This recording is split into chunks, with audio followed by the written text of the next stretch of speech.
Oh yeah, grower. What kind of genetics do you have? What are you doing today? Want to come to Venice?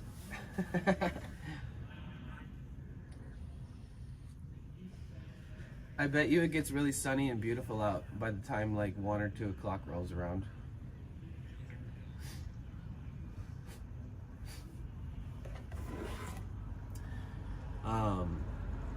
Oh yeah, but when I mentioned these tapestries and stuff, and then I want to give them away, on the reel, these ones I actually paid for, so these ones costed me hundreds of dollars, to be fair. So I think I'm gonna do it with one and then see how the response is and see if we like hit a goal based off the incentive that somebody will get randomly picked to win it. But I'm still feeling it out. Yeah. White runts. Ooh, fuck, dude. Nice. When I was living on Maui, my friend was living, he has this property out there, and sometimes people come and visit him, and like he sent himself like a whole unit to Maui. So he had like a whole unit, a whole pound of pink runts, and he gave it to the homeowner because he left and he didn't, you know, smoke it all. And that he ended up selling it for like $80 an ounce, and it was like so fucking fire, dude. It was so good. Like his neighbor was selling like really good greenhouse, like grown on the property, and then he was selling indoor from Cali for like half the price. I felt bad because originally I was going to the grower that had the greenhouse, and he's like a homie. And then when his neighbor was like, hey, look what I got, I was like, oh shit. I was like, don't tell him, but I'll get one.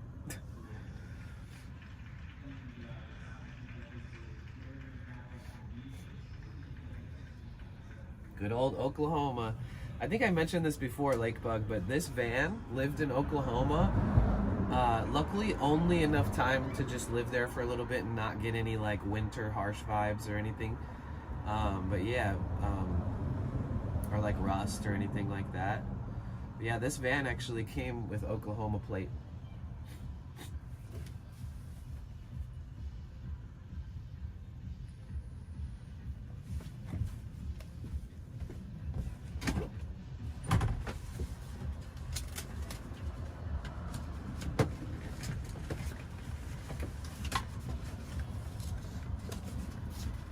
You know, I lived in Maui for a year. Oh, no worries, no worries. I lived in Maui for a year, and I shipped my van to Maui, and I like paid $1,000 to ship it there on a ship, and then I got it registered in Maui, and I lived in Maui, and then when I came back, I kept my plates. The Aloha State. I should put one of these up in here, honestly.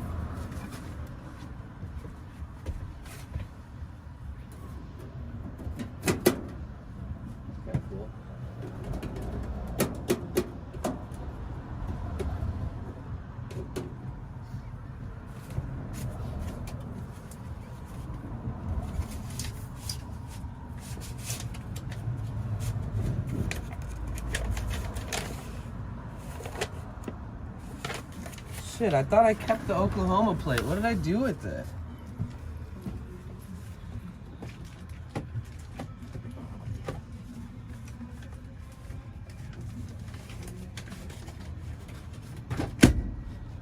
Huh.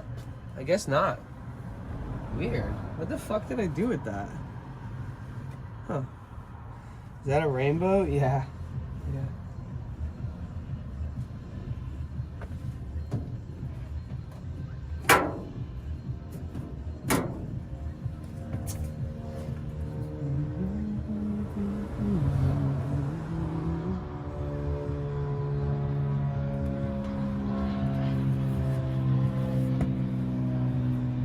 So I had a Toyota Sienna, and yeah, I shipped that to Hawaii. It cost me like $1,000 to ship there. This is a few years ago. You know, when I started streaming on Twitch, I was living in LA. And I did like my first Twitch stream in LA. And then a few months later moved to Maui. And then I did the first kind of real good, about a year of streaming on Twitch from my apartment in Maui. And I was walking around doing IRL streams too. The algorithm didn't really favor those for me. Nobody would come to them. But oh yeah, you guys, they're changing the outdoors and travel tag, as was mentioned the other day on my stream. They're changing the travel tag, the outdoor and adventure tag or whatever category. God damn, I can't talk today. Rip. They're changing that category and gonna call it IRL. And I even deep dove on Twitter to see what people's opinions were on it. And the people that seemed like they got a good head on their shoulders were like, I don't think this is gonna change anything. I don't think that people are gonna get more viewership or it's gonna be beneficial for anybody to stream on IRL, because streaming on outdoors and travel never really benefits anybody. I think the fact that we're streaming on just chatting, it's kind of broad, which is not good sometimes depending on what your content variety is, but I think it's good because if you're gonna stream IRL and then maybe one day you're just gonna be sitting inside your bedroom at a desktop, well, they're both the same category. But to separate those kind of gives the opportunity for the algorithm to have to decide where the distribution goes and who's watching which categories and who's it going to show you to. And I don't think that there's been enough viewer activity from viewers on the fucking outdoor and travel category for it to like connect the nodes between us and the new viewers that will potentially like our content. Because discoverability is a big fucking deal, and it only happens based off of months and months of analytics, based off of who watches who follows who raids who associates with who, etc. So we'll see how it goes. But I am excited that we'll have an IRL category. Unless people prove to me that it's definitely valuable to stream on it, I'm just going to keep streaming on just chatting. Hi Alice, how are you? It's good to see you.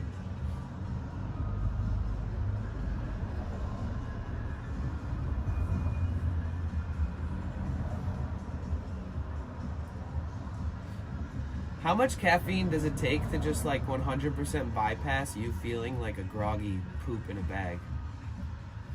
I swear, did they have an IRL category, or I can be geeking? No, they did. They did, and then they changed it to outdoors adventures or outdoor and travel or something like that. Yeah, they used to have one. Yeah, they're bringing it back. They are bringing it back. Yes.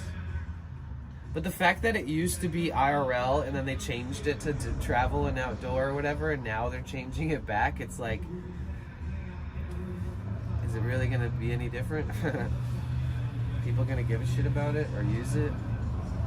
We'll find out. Hopefully it's a good change.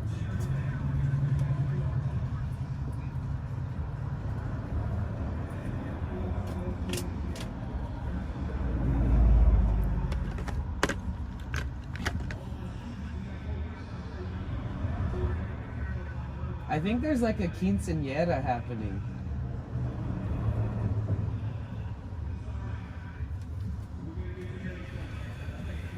Something about the IRL, I think just attracts people. It does for me. No, I mean same for me, but like as far as like data analysis and then like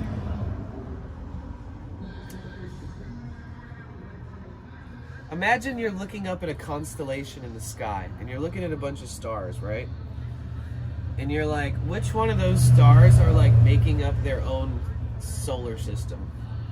And then eventually we study the skies, we study the planets, we study the stars, and we study space.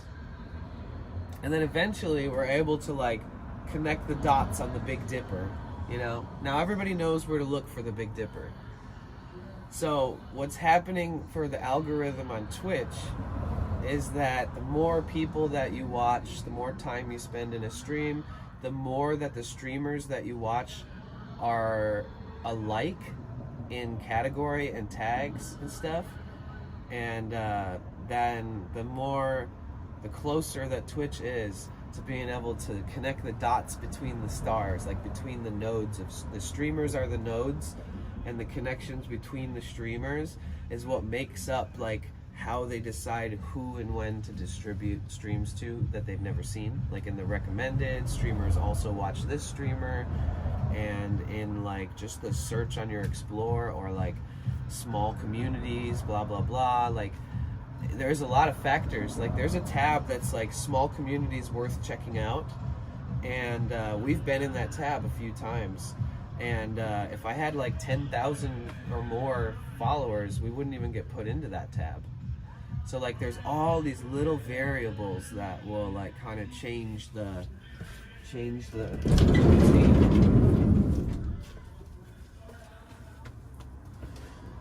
I always like to describe it as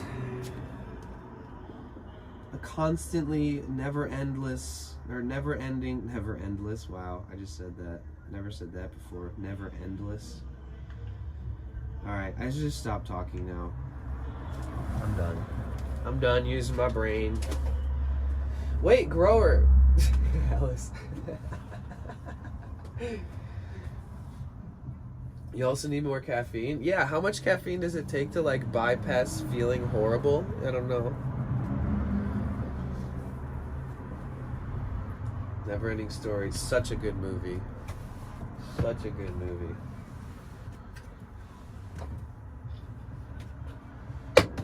More than your heart can take? No. No. So I use this. This is my caffeine.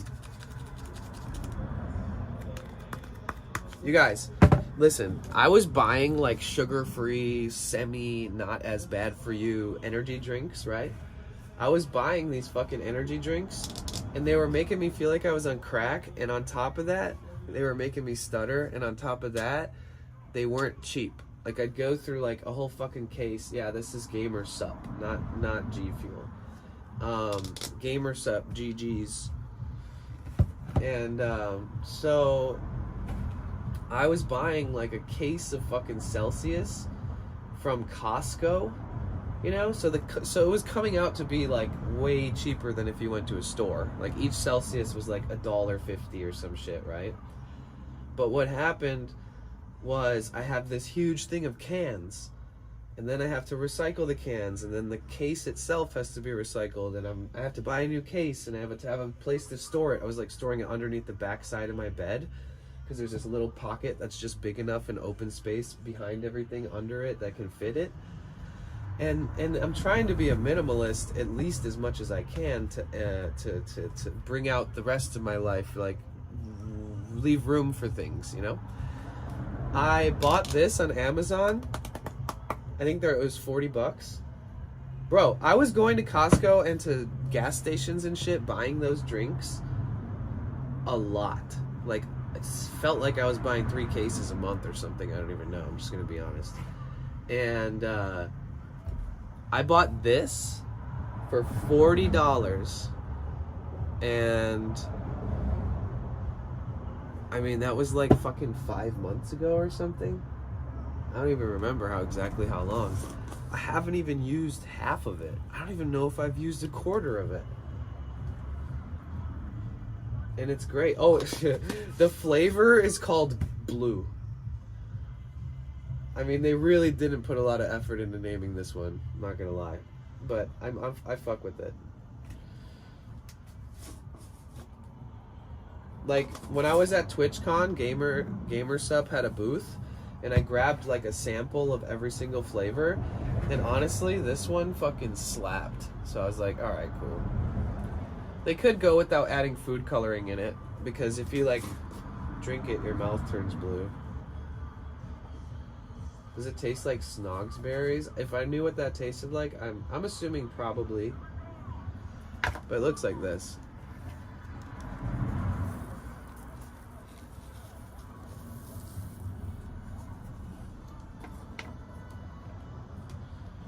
And so like 1 scoop is this little scooper, right? 1 scoop, but 1 scoop is 154 milligrams of caffeine, right? So think about it. 154 milligrams. How much is a cup of coffee? This is one serving of this is like 4 cups of coffee. Tomorrow's 420. A Pexicle. It's 420 in like Australia right now and some other places, but not here yet. Not here yet. Happy 420 to everybody who's already living in Saturday. Appreciate y'all. Can't believe I forgot that while being faded. Wait, what? Wait, what? It is? Yeah. I mean, well, not for me because it's 419, but for like Jazz. You guys remember Jazz? He's an Australian streamer. He's living in 420 right now. And like, yeah, anybody else that lives outside of that. I know, right? But yeah, so this is, how much is a cup of coffee? How many milligrams is a cup of coffee? Like 40? I'm still stuck in 1987, so I just smoke any hour I'm awake. Oh yeah, I mean, exactly. You think 90? No way a normal cup of coffee has 90. Really? Yeah, Celsius is 200. Shit fucking cracks you out. Can you believe that one scoop of this is almost as much as in a Celsius?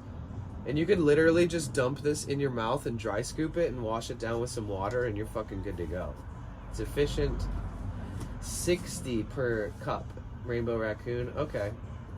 95 is average. Oh, really? 60? Well, either way, since one scoop is 154, so this is probably like 2.5 cups of coffee. I'll literally fill up. By the way, Gamer Subs, fucking sponsor me already. I've already messaged you like 10 times. Quit ignoring me. If I ever blow up, listen, if I ever blow up on Twitch, anybody that I've asked for a sponsorship, and if they ever reach out to me and try to sponsor me, after I've already messaged them and emailed them and written up like really good copies of just like requesting to possibly be a part of their company in any way, shape, or form, and that I already buy their product and already represent them in a positive light, if any of those motherfuckers hit me up after I keep streaming for years and keep scaling, I'm going to tell them to fuck themselves. Straight up. I'll be like, oh yeah, remember? Go like look at your fucking emails from 3 years ago. Fuck you. I feel like there's such a hierarchy on Twitch with like good sponsors. Like mid to low viewership streamers get like the weirdest fucking companies like this being like, oh, we'll sponsor you by tomorrow. What's your address? We'll next day deliver you a bunch of samples of our poison product. And then I find one that I actually fucking like and that is more established in a professional light. And they won't sponsor me for the life of me. So, whatever. And this is coming from somebody who has had hundreds of sponsors not affiliated with Twitch, but on all these platforms that I've used. And I've got a pretty good head on my shoulders when it comes to writing and reiterating and using really good verbiage and messaging a company and putting myself out there and, you know, letting them know that I'm willing to promote their fucking business and represent them in a positive light. And that doesn't mean that I'm worth it to them or that they're gonna fucking take me on as a sponsor, but I'm pretty good at typing out those emails, and I'm even the type of person that will include in a request like that, I'll say, well, you know, even if you don't decide to allow me to participate in your business as a sponsor, just know that like you know, I'm really grateful to have, you know, this product in my life, and I'm gonna keep buying it anyways. So just keep up the good work and don't go out of business because I fucking love you guys. Like, I always try to leave an end part to where if they say no, that they'll still like me, you know. They're like, well, we can say no to this guy. He seems pretty chill. Did you find out where that hose connected to? I did find out. Guacamole Gamer Fart 3000 is decent. It's not the best. Like Green Man Gaming is easy one. Anyone who uses your link can get a kickback. Oh, sweet. Banned from Twitch. I did find out what it was. So the original batteries that come in those engines originally have a nipple on it, on the top plate of the battery itself, and that thing was actually in the case, that for some reason that battery wants to like push out water or acid or something, that thing was, yeah, but it's not just for gas. It's actually because the gas can escape out the nipple either way. This one, yeah, this one was actually for if for some reason exactly that. Yeah. Yo, last night I fucking pulled up this hose from my engine and was like, ooh, this should probably be plugged into something. And I had to make a post about it on a German engine forum. And then like someone was like, oh, it's for draining this. And I was like, can you please explain whether you mean it's supposed to drain from the battery or from the tray or... And then the OG who like owns this really, really reputable Sprinter mechanic shop in Florida, who actually runs the group that I shared the question on, he responded and explained it in layman's terms to somebody who's never looked this up before. And he said, the original batteries that came stock with the Mercedes in like 2006 and such actually had a nozzle or nipple built onto the battery itself. And nobody has ever fucking replaced their battery with the one that has that nozzle, like in present day times. And that like most people just look under their engine and are like, they get a psych out. It's like a gotcha moment, you know. Your car's like, ooh, I bet he's gonna be confused about where this thing's supposed to plug in. And I was like, dude, what the fuck? But yeah, so now I just have this hose that's just supposed to sit there and do nothing. Honestly, every time I open up my hood, you know what I should do? Like if someone's around, I should pull that hose up and pretend I never saw it before. And like see what they say, you know? Be like, oh my god, what is this? It looks important. It should probably be plugged into something, even though I've figured it out. Just to see, like if one person can guess what it was.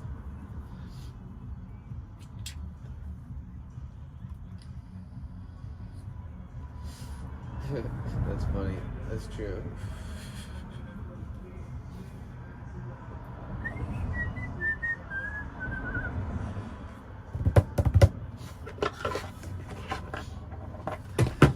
I wish I could see. Let's see how crazy I look. Can you guys see my unibrow? My god, this is the most uncomfortable angle.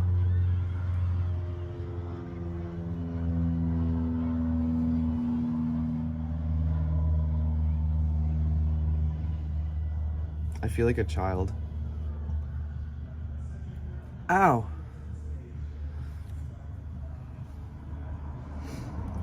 Well, if I meet Grower tomorrow, I'm gonna pluck my unibrow so he doesn't get lost when he looks at my face. He's like, where's your face? There's so much eyebrow.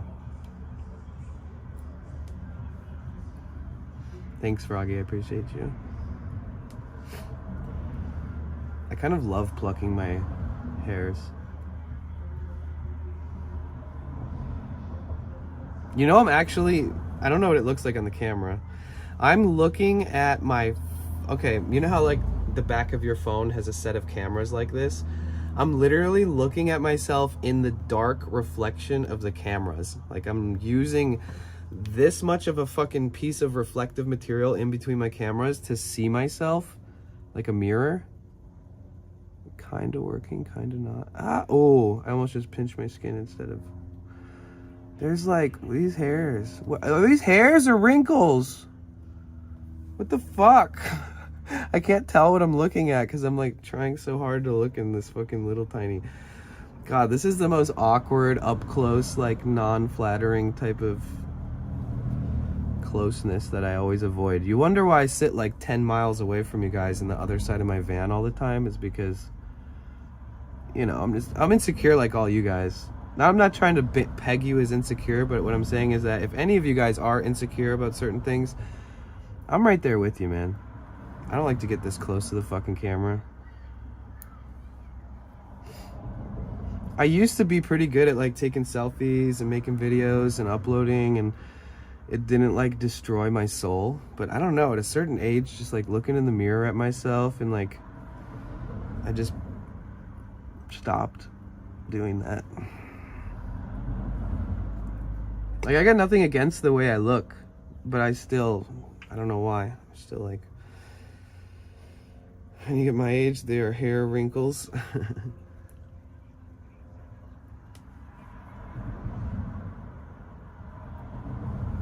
I saw a video of this lady, and she was like talking about how she doesn't like smile fully because she'll get wrinkles, and she tries to make sure she doesn't like uncontrollably laugh or do things that like will stress the skin on her face. And I'm just like, wow, imagine being that person.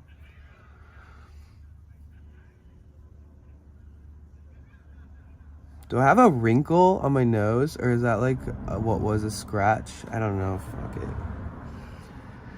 Somebody's gonna come to the stream and be like, Jesus Christ, and just like be like, huh, and then leave really quick.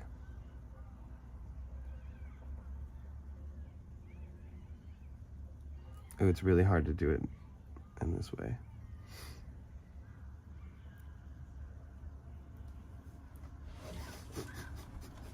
This is what it looks like when you get ready for 420.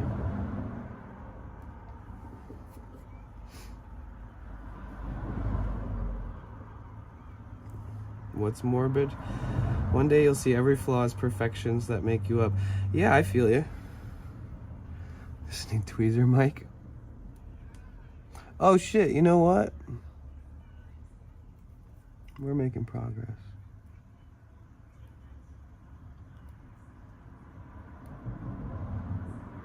You guys ever need somebody to pluck your eyebrows? I only charge $5 per unibrow. Been doing it my whole fucking life, guys. Dude, I have like a Frida Kahlo eyebrow. If you guys ever know who Frida Kahlo is, we have the same eyebrow genetics.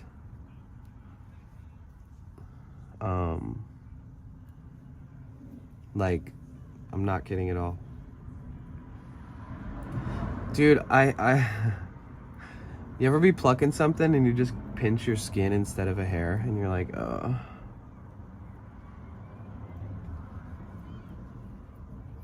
I still have to do all this too, though. If you look close, there's like all of this right here on the very edge in the bottom like corner, and then there's always these like massive strays that like show up on my fucking temples and other places like that.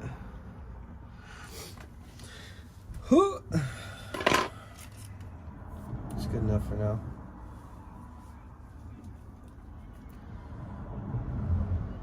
Yeah, Froggy. Sometimes I even go like this, where I brush my eyebrow forward like this until like a fucking 1.5 inch long eyebrow hair reveals itself. Like, seriously, I'll do this, and then like a fucking hair will be like, I'll think it's coming from my head, but it's my eyebrow. And I pluck those extensively long ones too, because it like brings down the bushiness of my caterpillar brows.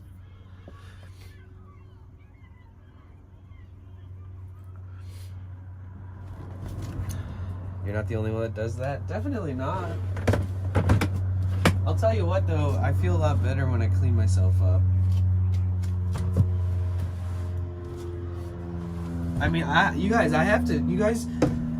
am the type of person who can grow a full beard. Like, it encompasses every part of my face. Even will go up on my cheeks and like connect to my eyebrows and shit. It's hardcore. Like, I don't have patchiness or anything. I have like what a lot of people wish they had when it comes to how full it grows. But I prefer to be clean shaven, especially because it grows so fucking fast. And the longer that my facial hair is, the more that I play with my facial hair, and the more I break out. So it's just like it just helps me keep my skin clean if I keep it shaved. Like, generally speaking, 2 days is a good amount of time for me to shave, like every 2 days. Which sounds kind of crazy, but as long as it's still kind of short, it's a quick process. Hey, Grower, are you still in here? I could find an event that we could maybe meet up at, or we could just meet up in person and go to like Venice Beach or something.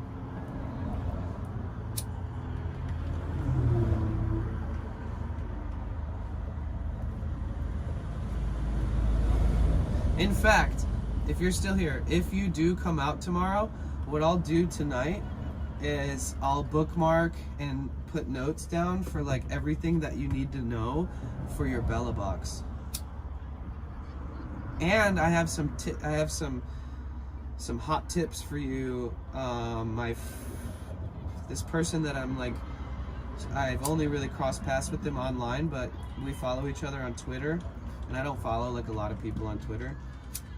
He used open source code from BellaBox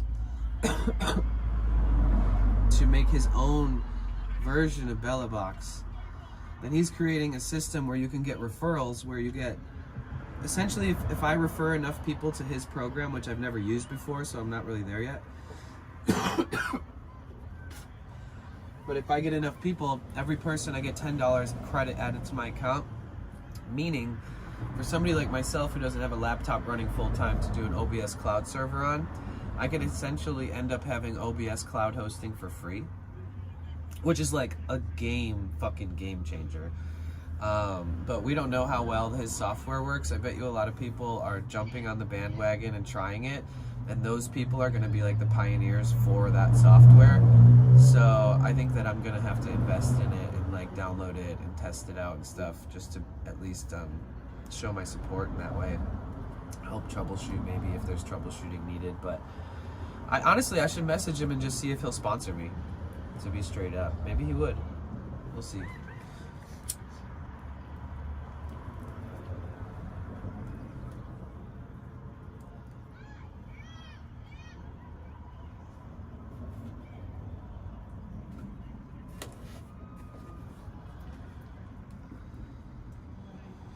We are gonna get ads in a few minutes, guys. If an ad pops up and it makes you be like, oh fuck, well just know it's coming.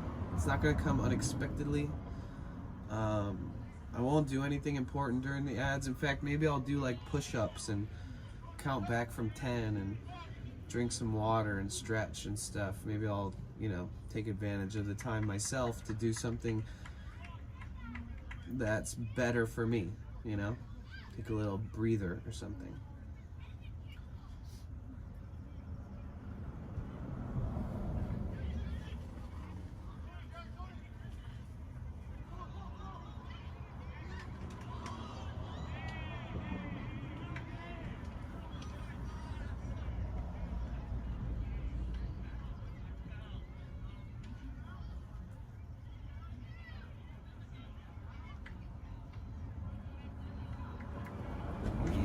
Feeling like myself again.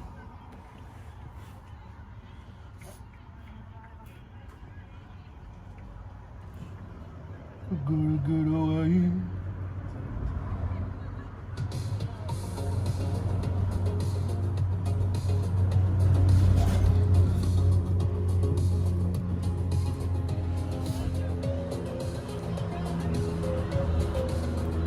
There's another one coming too, Caroline.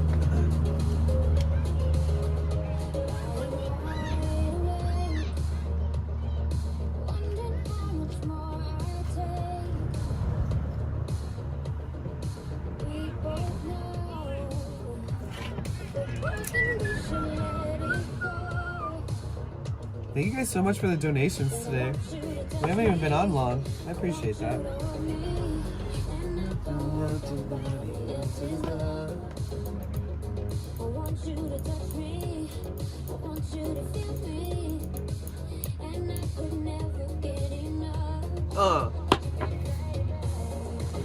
And I can't stop myself, I'm feeling this way.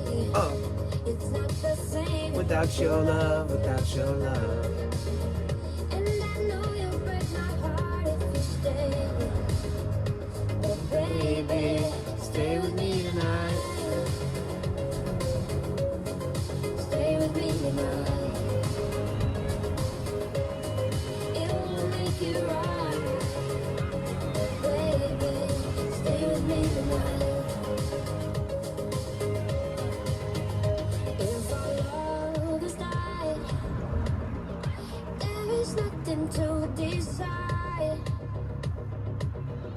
Can we still pretend that we haven't reached the end? Hey, motherfucker. Oh, 'cause I want you to touch me. I want you to hold me. And I don't want nobody else's love. I want you to touch me. I want you to feel me. And I could never. You ever buy something and it's only good for one use? Like one purpose? This thing? It's not the same without your love. I bought this specifically for this canteen. So I can clean the inside of it, right? Stay with me tonight. Stay with me tonight. It looks like I made some tea with this and then never fucking cleaned it.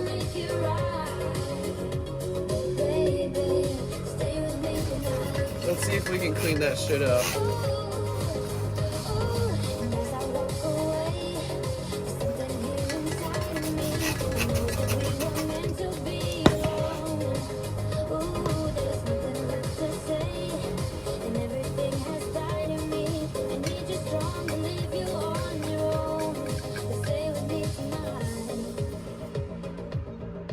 It's working. It's not the same without your love.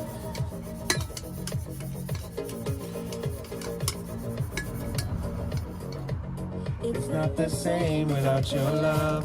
Your love, Your love. stay with me tonight. Stay with me tonight. Stay with me tonight. Yay, it worked perfectly. Hell yeah.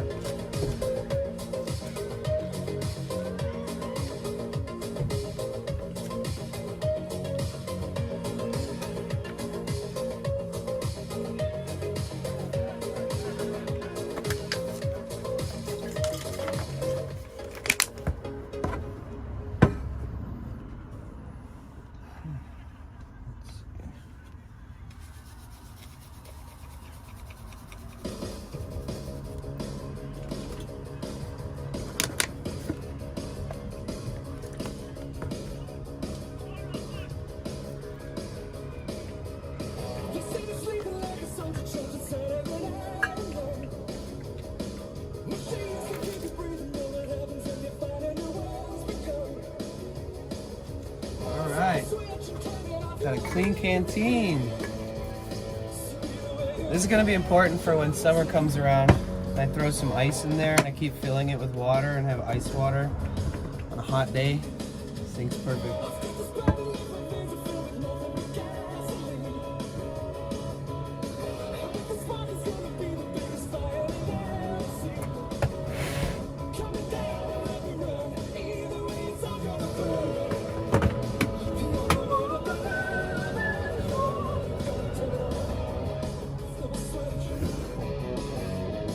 God, I love this.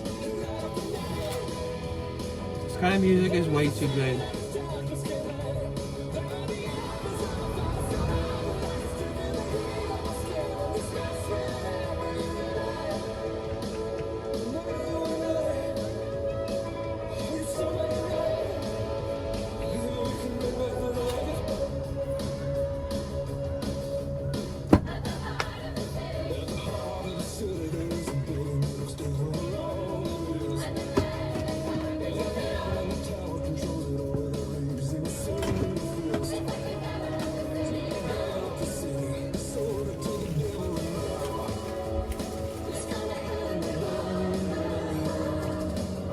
It was supposed to be sunny all day today.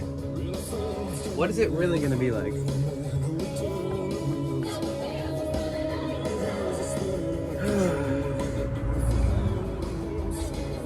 Okay, so the sun is gonna come out at 3 o'clock. And then 4 o'clock it'll still be out. Other than that, it's supposed to be cloudy all day. Man, fuck this fucking weather, dude. Fuck it. Fuck it all.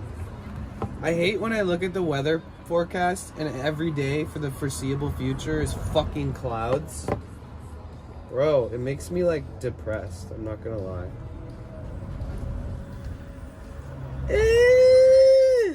Somebody fucking... I need to go live in a biodome. I need to live in the biosphere from Biodome. You ever seen that movie? It's in a big dome that has like environmentally like... It's like they create like microclimates and like different environments from like around the world. Like they have jungle, forest, desert, etc., etc. And it's just like this big fucking thing.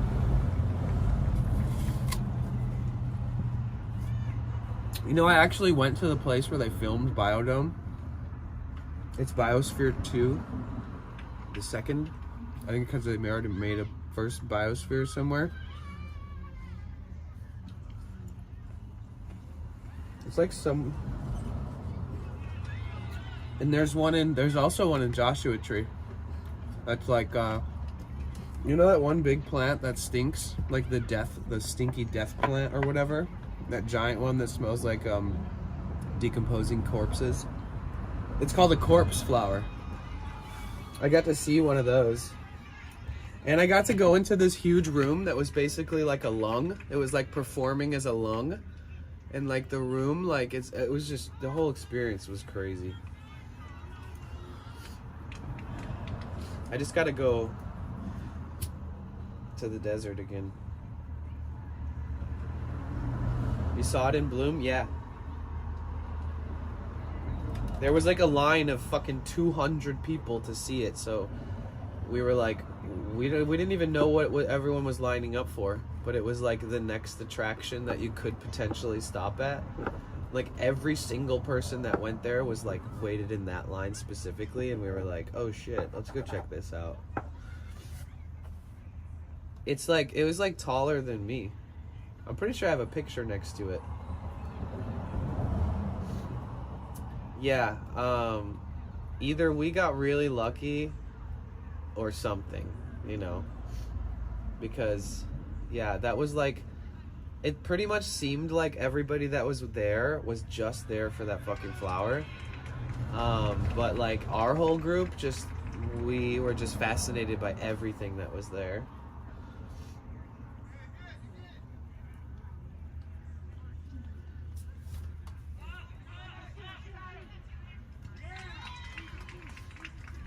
Sorry, I know some people are watching ads.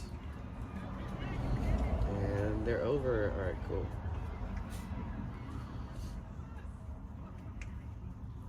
You guys notice I'm like obsessed with this kind of music?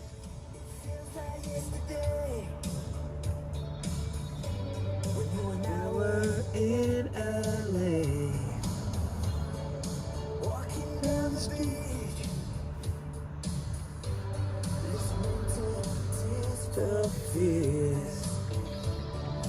Look so good in that blue denim dress that I got for you.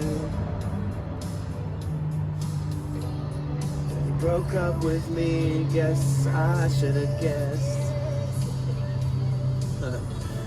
When I hear your name, that's when it starts coming back to me. This is like, okay,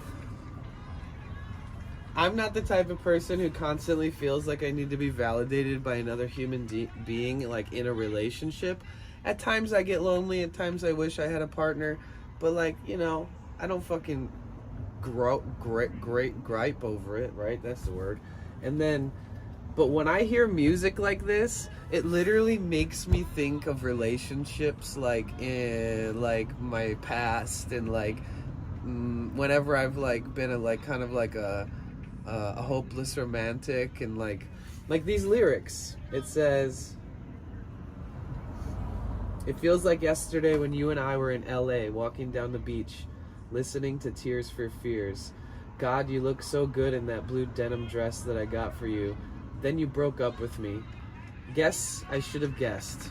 When I hear your name, that's when it starts coming back to me. I still feel the same.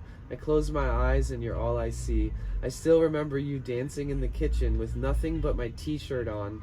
When I hear that song, driving with the radio on, that's when it starts coming back to me. I won't forget those nights, but they feel like a long lost dream. Your green eye in the lights, God, you used to make me scream. I don't know how, but there's millions of things still left to say. It's crazy, but I just want to know you're okay. When I hear your name, that's when it comes back to me. I still feel the same. I close my eyes, you're all I see. I still, you know? And, I mean, fuck, dude. What an amazing set of fucking lyrics. And then it has rhythm and emotion and it's beautifully sung, and it's like the cadence is like has a groove to it that makes you like not even realize that you're thinking about, you know, the best relationship you ever had that you look back on or some shit. Now I'm gonna start the song over from scratch with all of that in mind.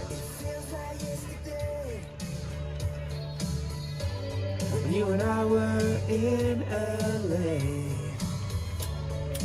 walking down the beach, listening to Tears for Fears. God, you look so good and blue denim jacket that I got for you. I know, right?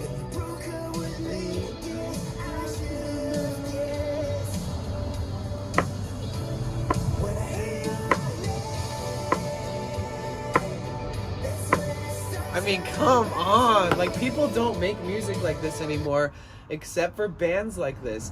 So here, let me tell you real quick. I love bands like this because they're making this music in 2024. It doesn't just have this nostalgic retro feel to it, an electronic synth sound, and like it's like it still has what at the core of that era of music had, which is like potent ass, vulnerable ass lyrics that are not like mainstream trends, you know? Like the way that he's like, when I hear your name, that's when it starts coming back to me. It's like it takes me, I feel like I'm fucking in the 90s right now. When I hear your name, that's when it starts coming back to me. Like, these are the kind of bands that I would love to see live. You know? That's the only live music I want to see right now is bands like this. And I'll be like fanboy status, like fist pumping into the air, like, you know, reliving all my best feelings and emotions at the concert. Does it make you remember the Hawaii girl or someone else? Oh, not like someone in particular, just the fact that I've had good relationships that ended, you know, and that there's love lost with that, and I've never settled down long term, never had kids. So there's always going to be this part of me that dangles on the notion of the idea that, like, I wonder what life would be like if I wasn't single.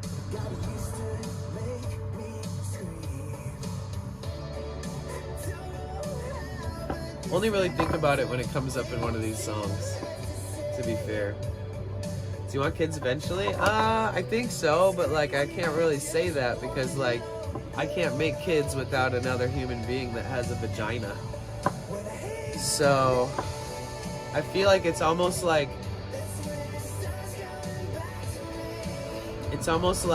entitled for me to feel like, yeah, I can produce sperm which makes kids, but I don't know if I can say whether I want kids or not because it depends on the person that I'm with. It's not my decision, you know?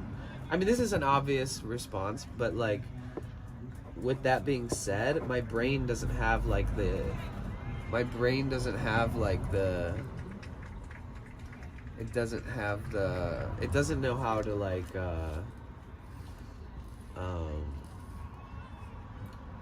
it feels like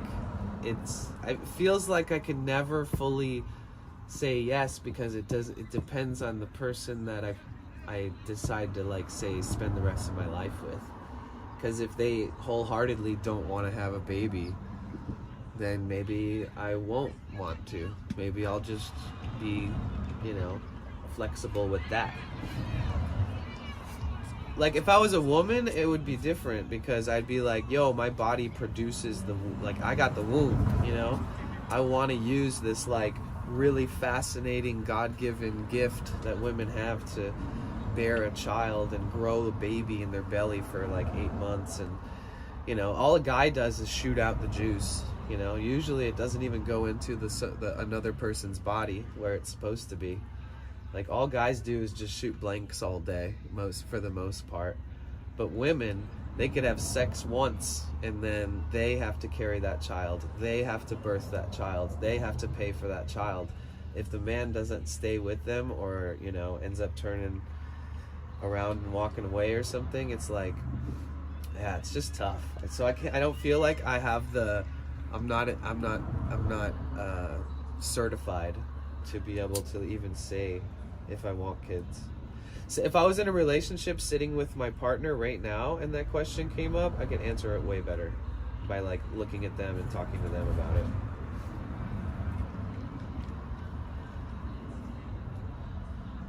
I'm also the type of person who doesn't want to set their hopes too high, you know? I don't want to like, I want to manifest things I could potentially manifest, but like,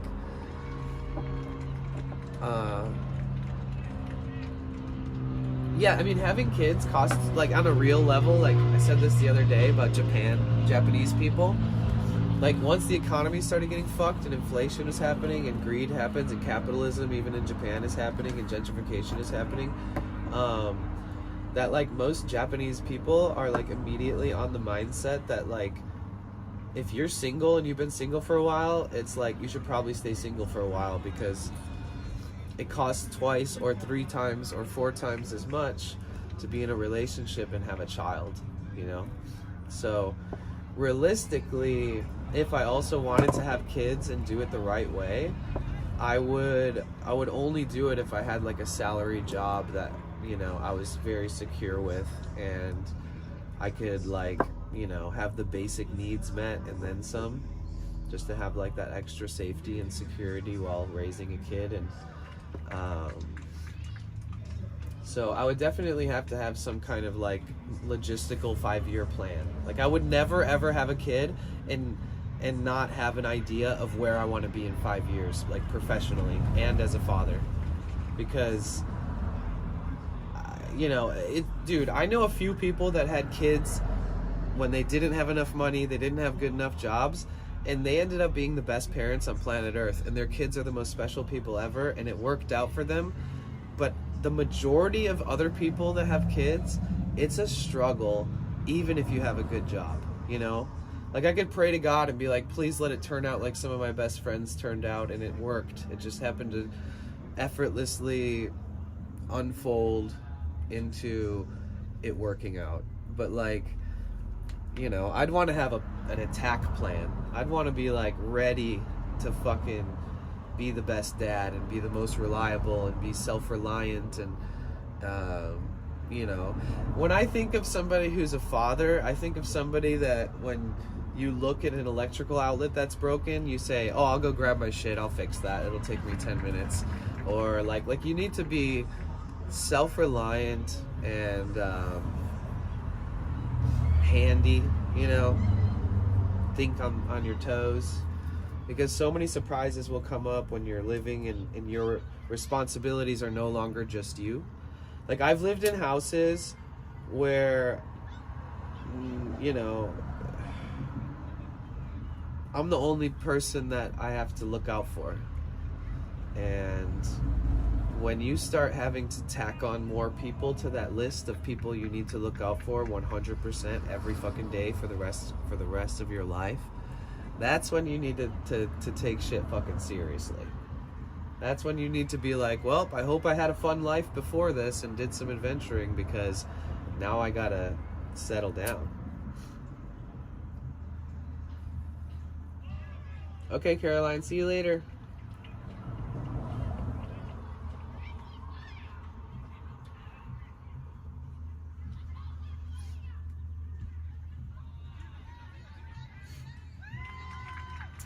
Oh yeah, Grower. Do you want to meet up tomorrow? are you keen to walking around? Are you the type of person who doesn't mind walking around, exploring? Because technically, if you came to this part of town, we could like walk around Venice Beach or something like that, and I'm sure something would be going on, right? Like, at least the vibe will be there. If it's 420 and we're at Venice Beach, it's gonna be 420 on Venice Beach, even if there's not an event, you know, because there's already, everyone's like super 420 friendly there. Technically, there could be some unofficial or official gathering happening there that I haven't found online. Okay, perfect. Venice is perfect then. Oh wait, did you hear me talking about this other thing? It's called IRL Box. I probably shouldn't even tell you about it because you're gonna be like, well then what do I use then? But might as well talk about it. Did you hear me? Oh. Okay, so there's this dude who like works for IRL Unlimited, and they're a company that literally like makes backpacks and sell like pre-made kits, and they were always kind of the kind of company that I was like, good for them for like capitalizing on it, but also why is it so fucking expensive? Because I built my own setup for like, you know, not as much. And I can still respect it because it's those people that made good enough backpacks and made them readily available for the biggest IRL streamers, and they've been using them. So, and those streamers brought more eyes on IRL content. So all in all, I would talk shit about the price even to their face, but I'll also be like, thank you so much for helping pioneer this cool culture that I love.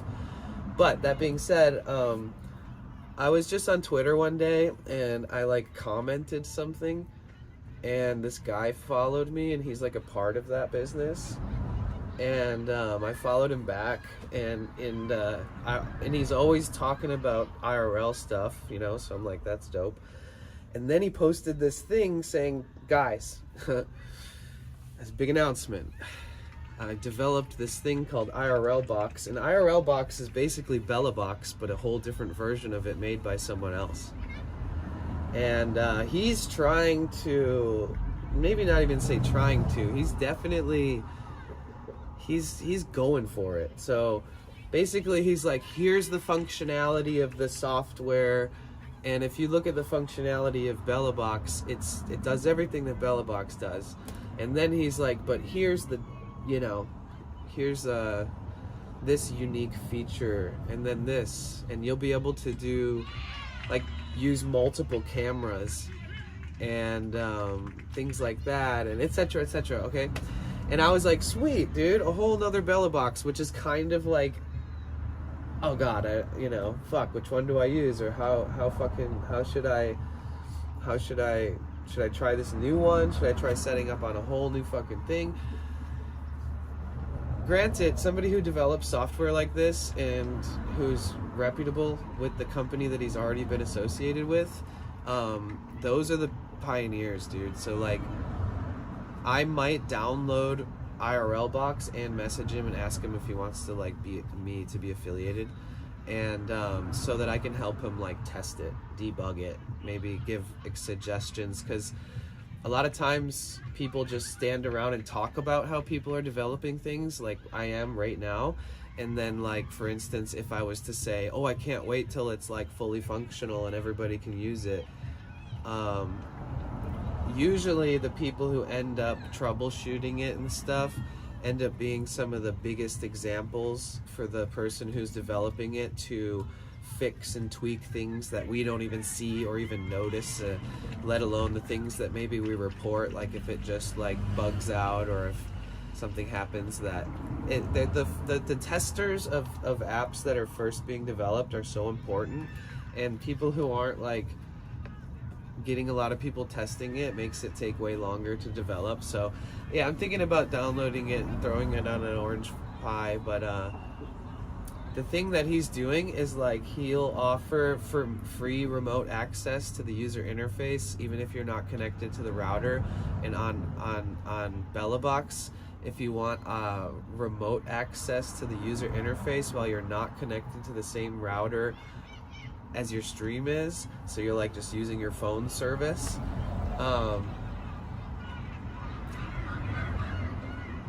He'll let you do that for free.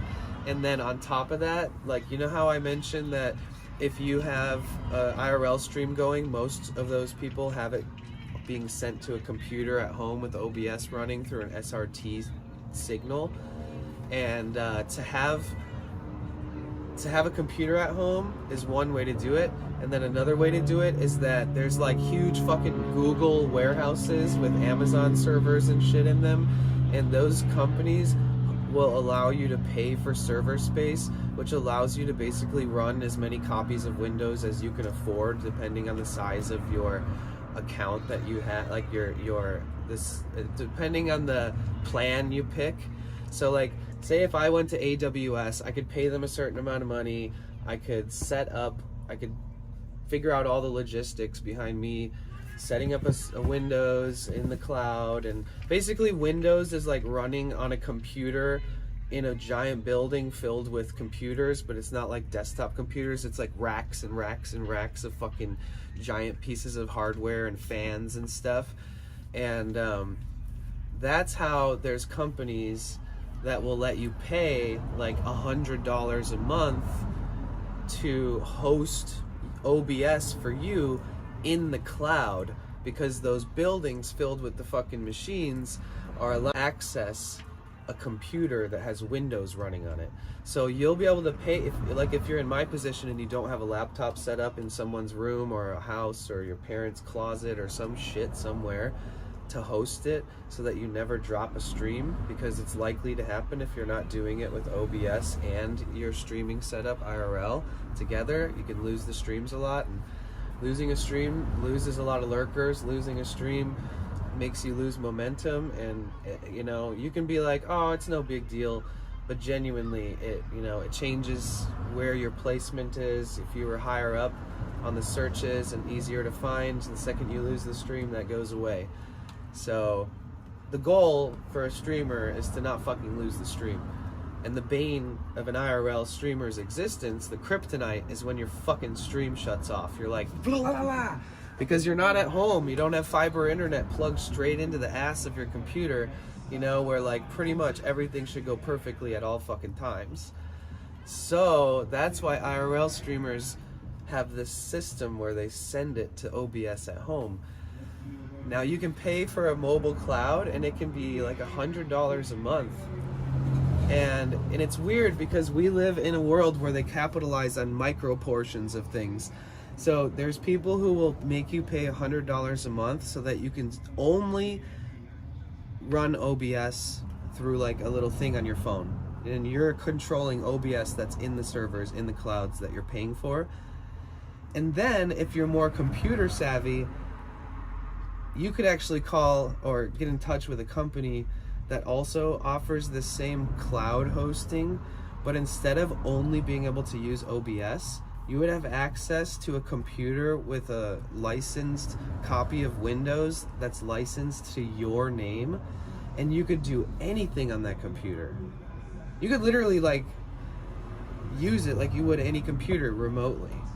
And so if you had like advanced programming that's like a part of your streams, like if I had, like I could have a mixer and I could have a DWI, like I could have a workstation that's an audio mixing workstation. I could have like GarageBand open or Ableton open, and I could have that so that like when somebody does something, the sound effects from my Ableton will like change my voice. Or, you know, I could have advanced scene switching or advanced graphics and effects that are only allowed to be used on a stream with somebody who's sitting at home on a computer, because you actually have to have separate programs running in the background for it to work properly. You know, like a VTuber, you know, like all this random stuff that like you have to have everything connected and everything. It's not just OBS, it's like several programs and several different types of enhancements upon your OBS that makes it even work with those programs. And yes, anything, by the way. Cheers. Thank you so much for the 10 bits. But yeah, so most people that just want to stream will pay for just the OBS cloud server hosting, which only gives you access to OBS, and you could technically be sharing bandwidth and CPU power with other people who are paying for that same service. And if for some reason you want to have your own licensed copy of Windows to your name that you can access from anywhere at all times, that's probably a better your best bet. But if you have a place to live and you have a computer at home, do it yourself and don't pay any extra money. But if you're a traveler or something and you don't have anywhere to plug it in that's reliable, then, you know, yeah. So you'll be able to use an extension through your browser that will allow you to not only view your computer at home from your cell phone, but you'll be able to like click start stream on your OBS from your phone. So all you got to do is have OBS running at home. You got to get your SRT like code, and then you got to put that in your computer at home, and then your SRT computer on your IRL setup is the same one from at home. So on your OBS at home, you essentially just have a browser source that's picking up what's going on your stream, and then OBS is going to stream that to Twitch.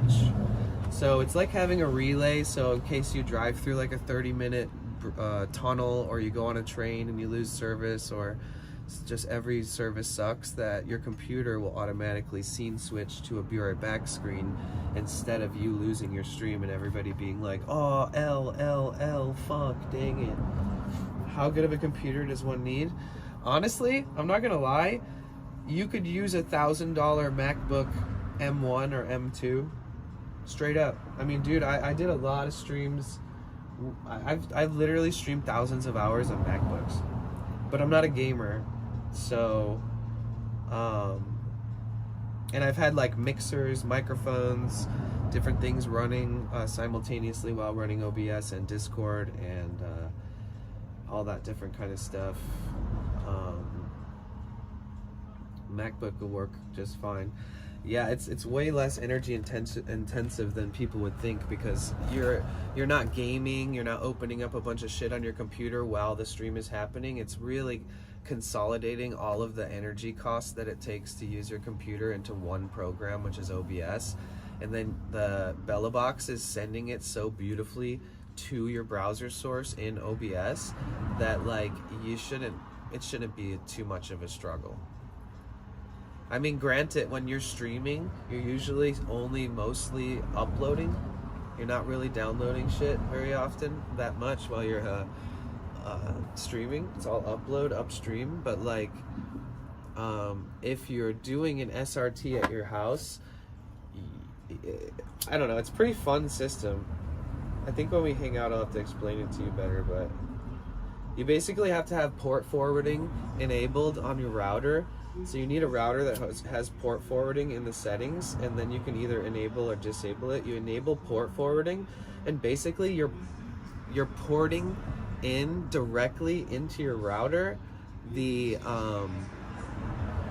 feed from your stream where you're at, and then you're porting it straight through your router, and it's being like transferred straight through the Ethernet straight into your computer directly to that browser source. And so far I haven't found or seen anybody do anything that's more efficient than that. I don't have an SRT set up right now, so you don't even really need it. But if you're using Bella Box, you do need it.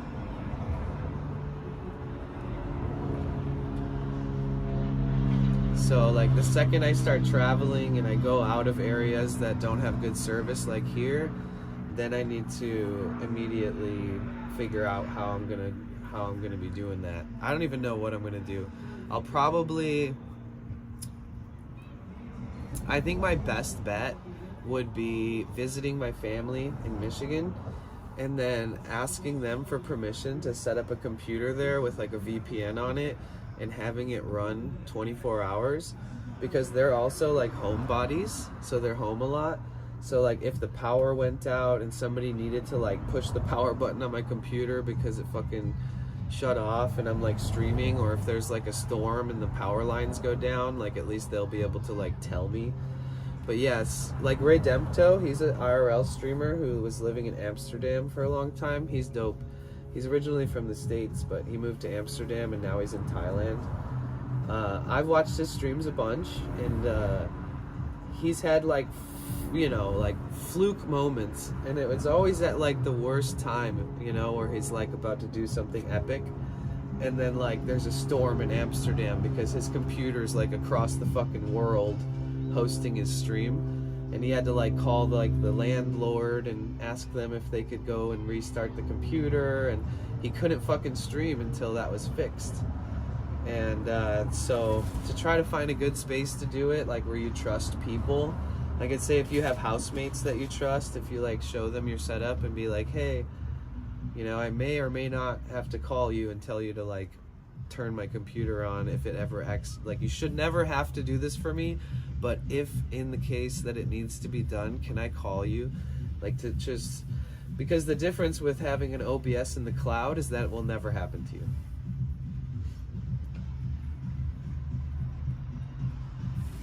Because those facilities that run these servers, they have umpteen amounts of like generators, you know? They have generators at those buildings that are 5 times as big as my van that have diesel in them, and like solar panels lining the buildings and battery banks to like have on reserve so that people don't cancel their services that they're paying hella money for from them because the servers go down. But most people's houses don't have protection like that. Yeah, it's a pretty, if you basically, since you decided that you want to do Bella Box, you basically have to think a lot about it now.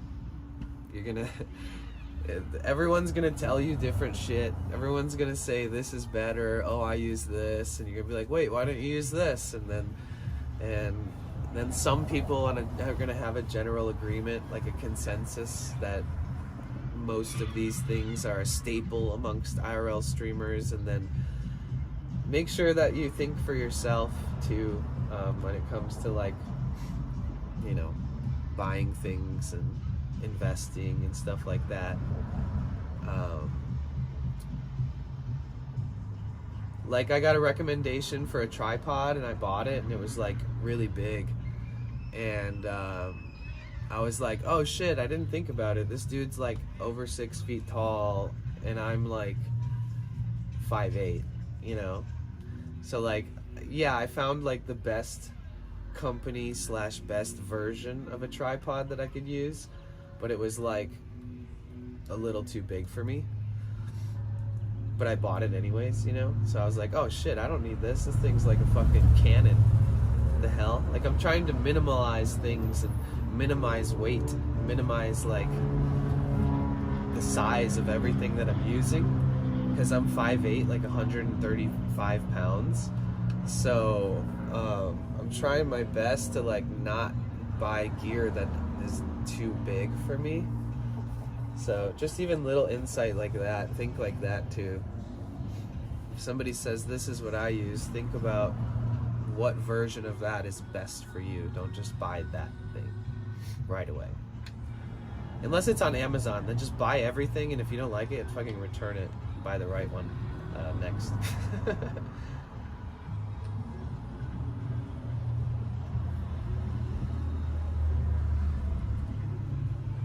Yeah, if you have a gaming computer or something, you're pretty much golden. Like, you'll be just fine. Like, the only time you really have to worry about what kind of computer you have is if you're a gamer. But I mean, if your computer is a piece of shit, or if your MacBook is like 10 years old or something, yeah, you might want to buy something new to host those streams from home. It'll probably work really good for you. Oh, really? Well, it'll probably work really good for you because you do live somewhere and you have like a permanent, or you live there and you plan on living there for a while. And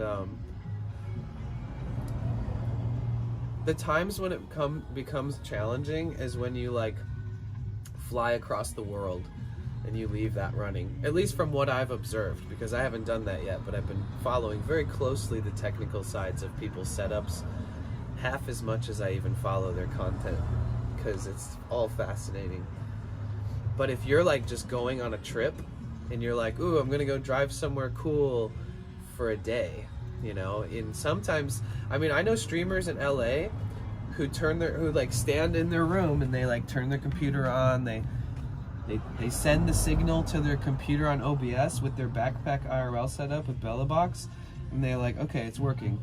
And then they get in their car and then they drive somewhere fun, you know, like say if I was gonna go drive to Hollywood, I'd set up my OBS at home and I'd make sure it's in good condition so that when I'm out there and I click start stream, that it goes to the computer at home and it works. That it's so simple because you're also not too far away from it. You're probably going to go back home to it that night. It's not going to be running for days and days and you're going to have to rely on it endlessly. So it should be pretty smooth. Holy shit. Yo, I've never seen one of these in town. Fuck, I wish I would have showed you. A Sprinter box truck just drove by. Dude, I've only seen them in pictures. I've never seen one in person. I can't believe somebody would make a 2006 T1N into a box truck. How do you even do that? I wonder if it came pre-modified as like a front cab separated vehicle that was allowing a back end to be filled in, retrofitted with a box truck, or if they totally just fucking cut it, welded it, and turned it into a box truck. Sorry guys, that was crazy.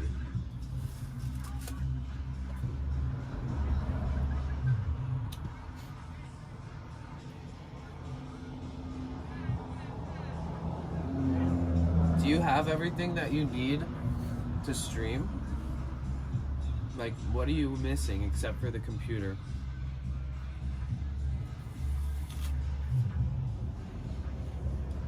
You looked one up, they're funny looking. Hey Jasmine, it's good to see you. Welcome in. How you doing? Do you have the Orange Pi 5 Plus? Do you have a camera? Do you have HDMI cables? Do you have routers? Do you have SIM cards for the routers? Like what stage are you at? Let's see what you need to do next. It's almost like I'm uncomfortable having a drink. I don't know why. But to be honest, grower, one of the setbacks for United States IRL streamers is that it can be costly unless you like spoof your routers and break the laws and break toss of the cell phone companies and stuff, which I don't do. So it makes it really difficult for you to get like unlimited data. So you actually will be like keeping, if you're in the United States, they have so many regulations as a consumer that they're such capitalists that they don't sell unlimited data plans for SIM cards in the United States. They do not sell unlimited broadband data plans.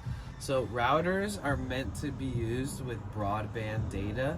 So if you put a SIM card from a cell phone, like this cell phone right here has a SIM card in it with unlimited data on it, but I haven't paid for it this month because I haven't needed to. I'm just using I'm piggybacking right now, so I have Wi-Fi on this, but I have an unlimited $50 a month SIM card plan in here, right?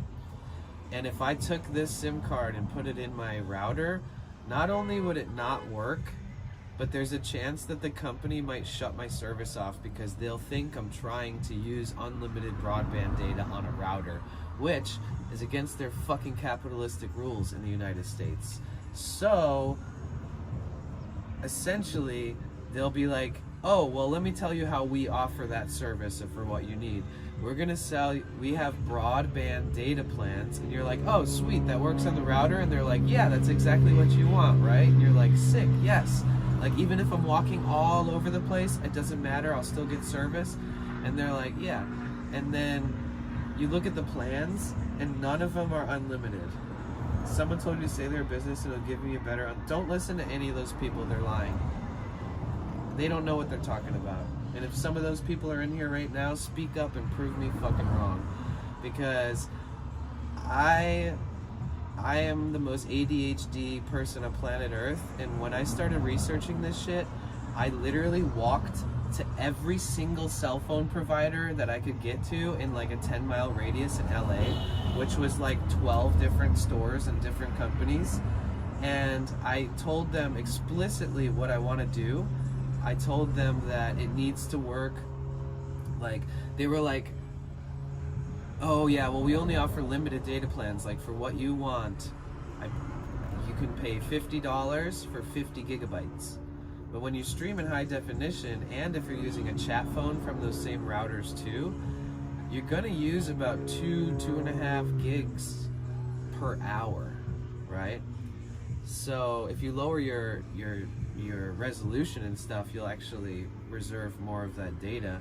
But for example, if I have a 50 gig, and this is only because we're in the United States, mind you, and there are some solutions, sort of. Let me not sound like a dick and a know-it-all for a second. The reason that those people said that you should tell them that you're a business, damn, that was a VW van that sounds like it's had better days. So the reason that they said that they should tell you should tell them that you're a business is because essentially consumers don't get unlimited broadband data, businesses do.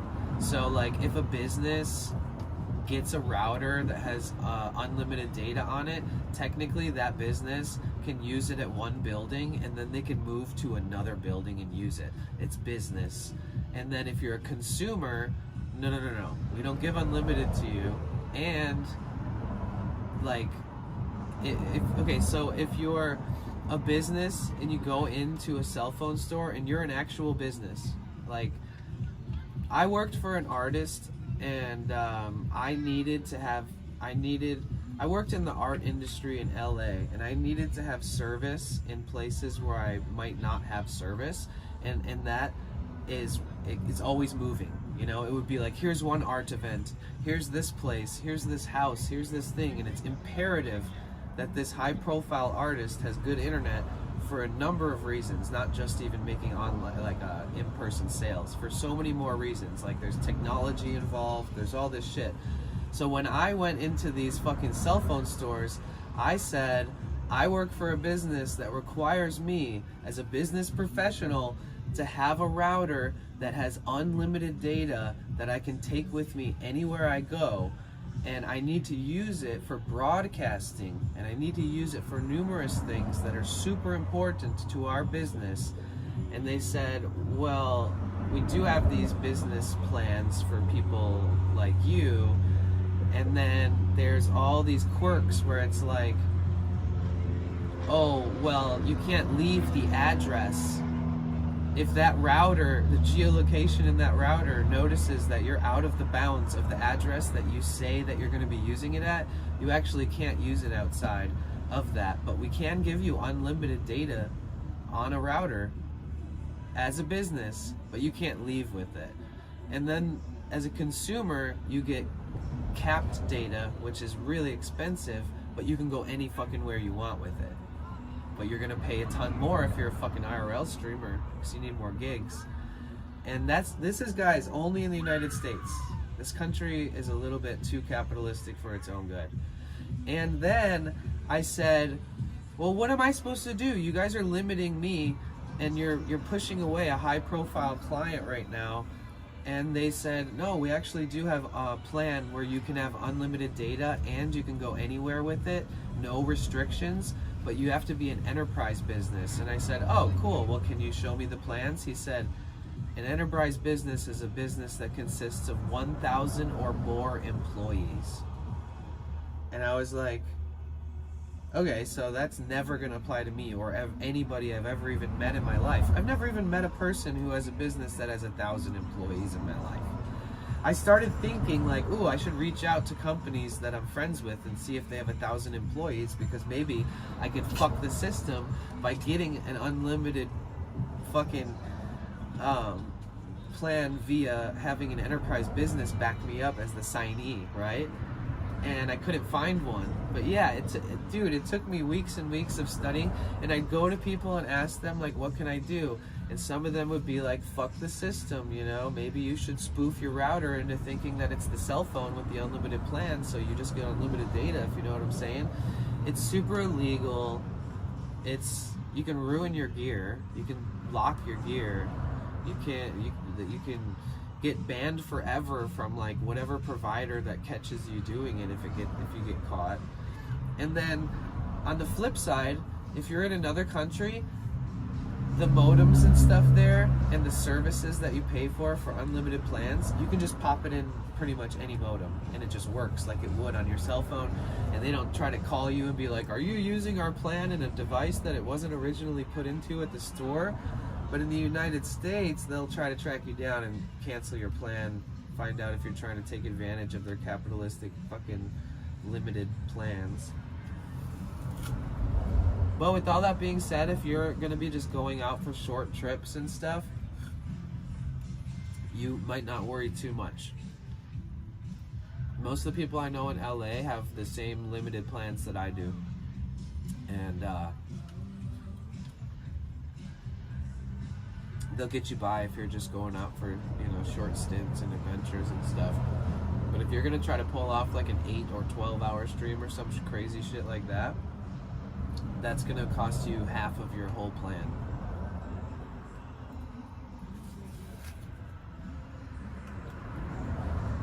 For me, I want to stream all day, every day, so that's why I put so much effort into like trying to figure out how I can get unlimited plans. When I was bitching about this on stream, so many people that have setups were coming in and like chiming in what it's like where they're from and how different it is. And then people in the United States were like, yup, it's bullshit. I researched all this too. And then it kind of makes some people step back. Like for me, I bought all the equipment, had like everything ready to go, Bella Box set up, testing it. And then being like, fuck, the overhead for this shit is gonna be so expensive. Like, my phone can stream perfectly if I'm in a place that has good service, and I can use the hotspot from my phone for my chat phone. So I'm literally using one service that I'm already paying for because it's my everyday phone anyways, which is $100 a month. It's kind of like the most expensive plan that I could find, but I wanted it to be good.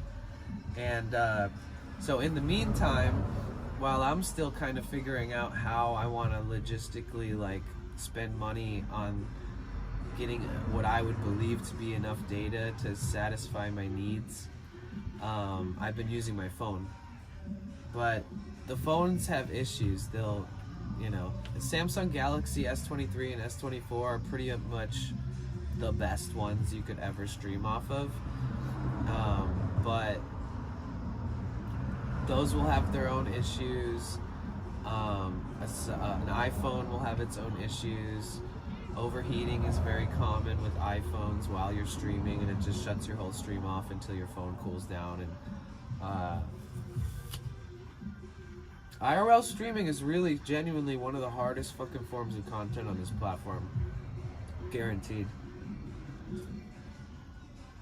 Sorry that I just talked your ear off, but I feel like it's really important that you hear all that stuff. And with that being said, I got Bella Box on my flash drive right here, and I can't wait till I get it set back up. Because when you use it and you see how Bella Box works and you see how it bonds all the services and you see how efficient it is and how good the camera looks and how like you can use any nice camera you want with it, even up to like a vlogging camera, like an epic heavy one, which I wouldn't really suggest. But once it's all like said and done and you've got the setup, that's the best setup that you're probably ever gonna have. I mean, a phone is just convenient. It's just convenient, that's it. The IRL backpack setup is literally rare. There's only like a couple thousand people in the world that have ever can even say that they've had an IRL backpack, and to like explain what the fuck that backpack is to people, it's still so new that we have so much room to grow. We have so much room for more streamers to show us what they want to bring to Twitch by being an IRL streamer, and I'm fucking excited, dude. Now that the weather's getting nicer, I promise you there's going to be so many people streaming on Twitch over the summer. You're going to see like an influx of outdoorsy stuff and new streamers and cell phone streamers, that new IRL backpack streamers, the whole fucking... You need the backpack set up?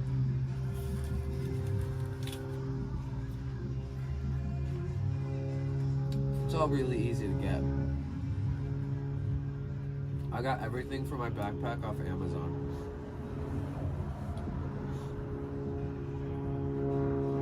Didn't you say that times are tough for money? Or did you not?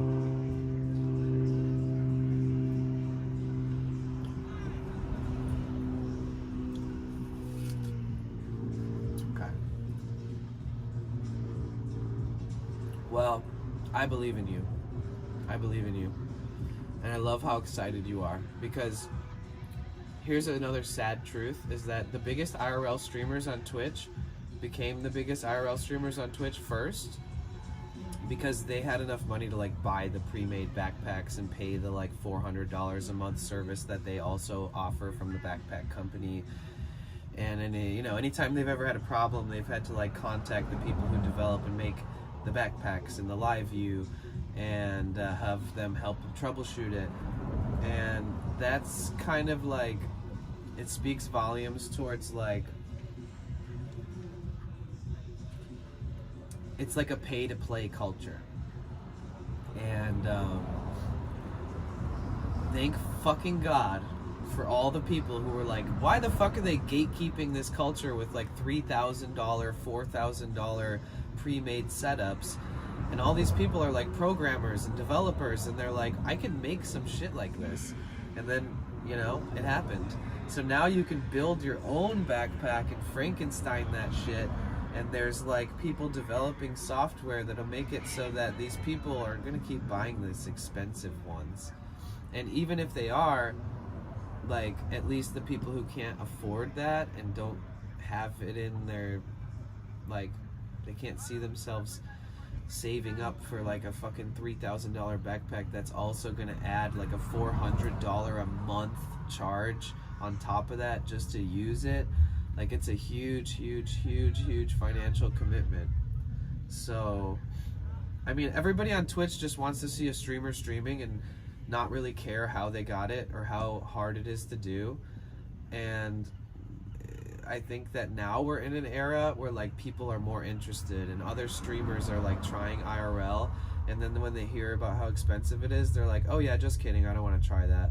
And then they start finding out about Bella Box and Orange Pies and all these different ways that you can do it without that setup, which, yeah, it's just like a domino effect of things getting better within this field.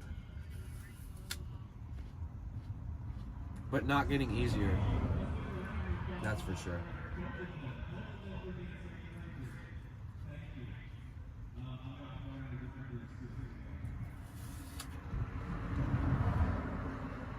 Do you think that you're going to want to have a shoulder mount like right here on your backpack strap and have a camera mount there too? So like, say if you're holding your tripod and the camera's on top of it, that you can like unclip it and then like clip it here, and you can kind of like put the shoulder, or you don't have to worry about holding the fucking tripod for a while. Some people will put a carabiner on their tripod so that when they like disconnect their tripod, their camera from the handheld tripod onto their shoulder mount, that they'll carabiner the handheld tripod like on their belt loop or on their shoulder strap at the bottom of the backpack strap, just to like kind of make things a little more feng shui, like unclip, clip it onto your thing, and now you don't have to hold shit. Now you're like totally freed up. I've never had a moment while streaming where I wasn't holding something. So to have that capability, it's nice. Like some people will get those little like armband cell phone holders and stuff to like see chat, so they can still have chat phone out and stuff. Oh, okay, cool. You don't even want to use a tripod? You're not going to do it like selfie style? Like vlogger?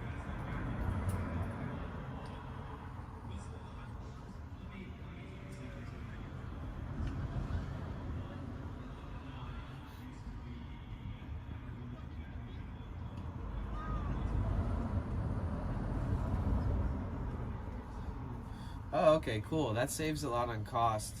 But there still might be moments where you're going to want to like take it off and set it up on a fixed tripod, even if you're not like holding it and maneuvering it with your hands. There might be a moment where you want to like sit down and not have it right there. I just see that being a possibility.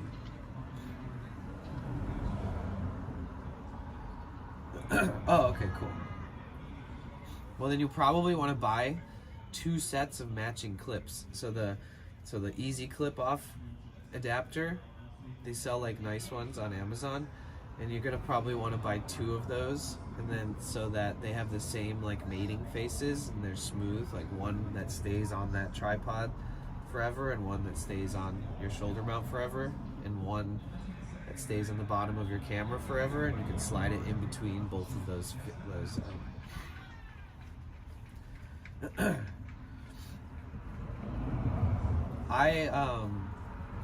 well, yeah, what else? Let me think. I'm just trying to see what kind of questions I have so you can,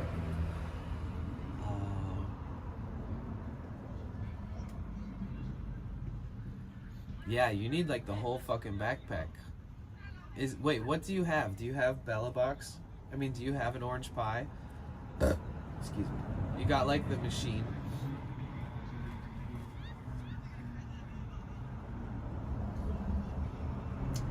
Okay, cool. So, do you have... I'm trying to figure out where we're, like... This is like a consultation, so to speak. So you have orange pie. What else? Oh, you got a camera? You got a mic. Holy shit. What kind of mic did you get? And what kind of camera? I don't even have a mic. I want to get the Rode Go Pros. Rode Go Pro 2. Is it like those clip-on ones that all the streamers and shit have?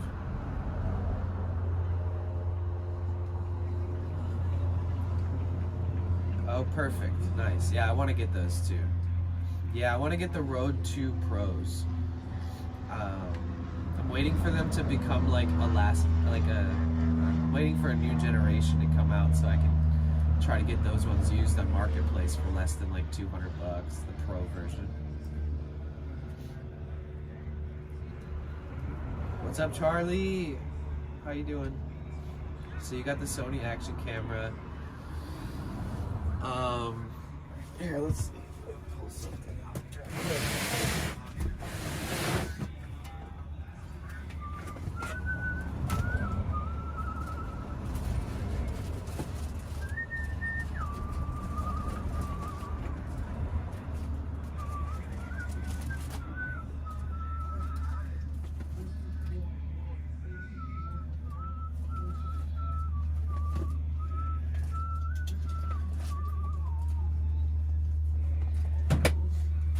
So these, they're called Condor Blue. It's a clip. And this is what you would have permanently mounted onto your shoulder mount. And then so, say if you're like, it's on your shoulder like this. And then you have the camera, boom, you're done. It's on there, you're good. Oh, you want to take it off really quick for some reason? Boom, you're done, it's good.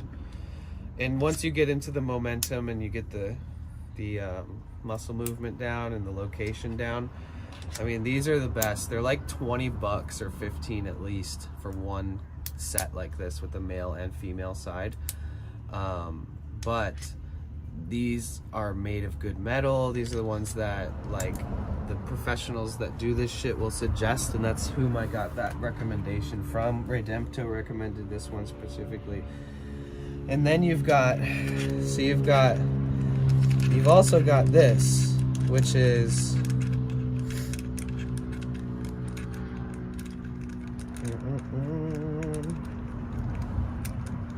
Oh wait, I forgot there's a fucking, hold on.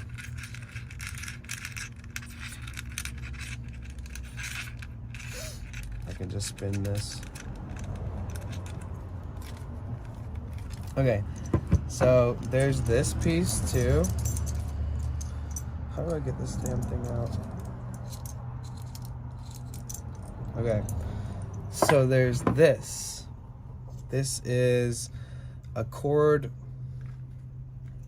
redirector. It's an adapter so that when your cords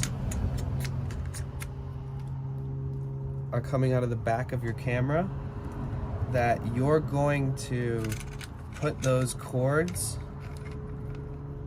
you're gonna put the cords through these two little slots right here. So some streamers don't do this. Some streamers say, why would you do this? But I think it's actually a really smart thing to do, is when your cords are coming out the back, you permanently crimp them up and then they come out towards the front. But this is in the I feel like this is mostly for streamers who are going to be holding it a lot like this towards themselves. But for me, in my mind, when you crimp down wires like this, no matter if somebody pulls or if you catch the cords on something, they won't ever yank the backside of this too hard. But on top of that, they sell custom cases that have these little offset, you put your cables in and then you're going to screw in these screws, and they pinch like these. Imagine if this was the cable for the camera and I plugged it in right here. They make these custom cases where they have screws, and then you screw the screws into this male part of the wires, so that there's actually screws tightened them together on this part of the plug, so that they won't ever like damage the ports on your camera as much as, say, if they were just plugged in and hanging there and every time you move it gets caught on something, etc. It's gonna move that around, might damage the cable, might damage the actual camera. But if you buy the cable saver case, then it has those, it's just a 3D printed case. It's a brilliant idea though. So you can screw them in, both cables, the power and the HDMI. And then on top of that, if you're crazy like me, you're gonna wanna also tuck this cable into like this little gap right here. So it would be plugged into the back of your camera like such, and then it would be screwed in to the fucking case. So this is like locked tight. And on top of that, your cable is routed underneath your camera. And if it ever gets caught on something, this is, both ends of this are just protection. That's it. So yeah, this adapter is like, I don't know, fucking $10 on Amazon. So if you want to go balls to the wall and get every little bell and whistle that might help you when you're out there in the field, I would highly suggest getting every little piece like this. I can look up Redempto's, he's got this Kitco list that has all his Amazon links on it and stuff. And it might be on his Twitch page, but that's a really good thing for just like to have references and stuff for like what you want to buy.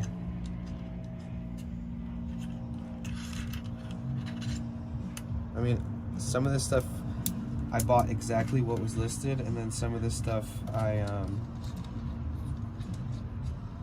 bought something similar, but it helped me understand like what I needed.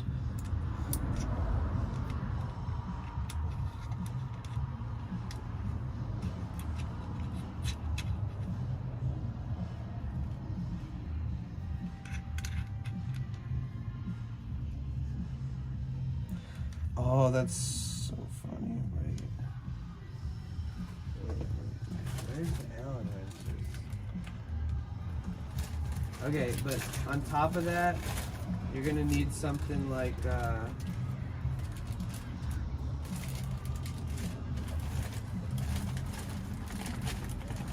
you're gonna need to buy this shit. This is, it's not what it says on there, but this is like cable sleeve, and you can put your cables through this.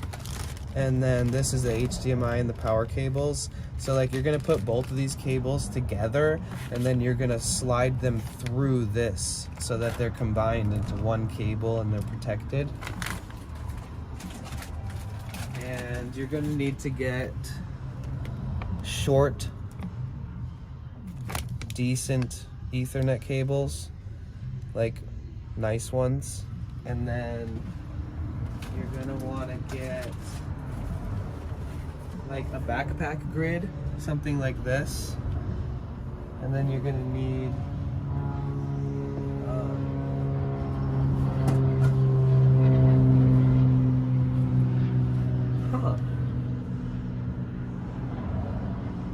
where are my chargers?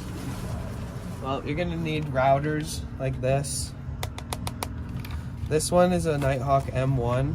You can get them on Amazon. I mean, you can get them new for like $250, and you can get them from Facebook Marketplace for like $80 to $150 each. I got really lucky and got mine for $40.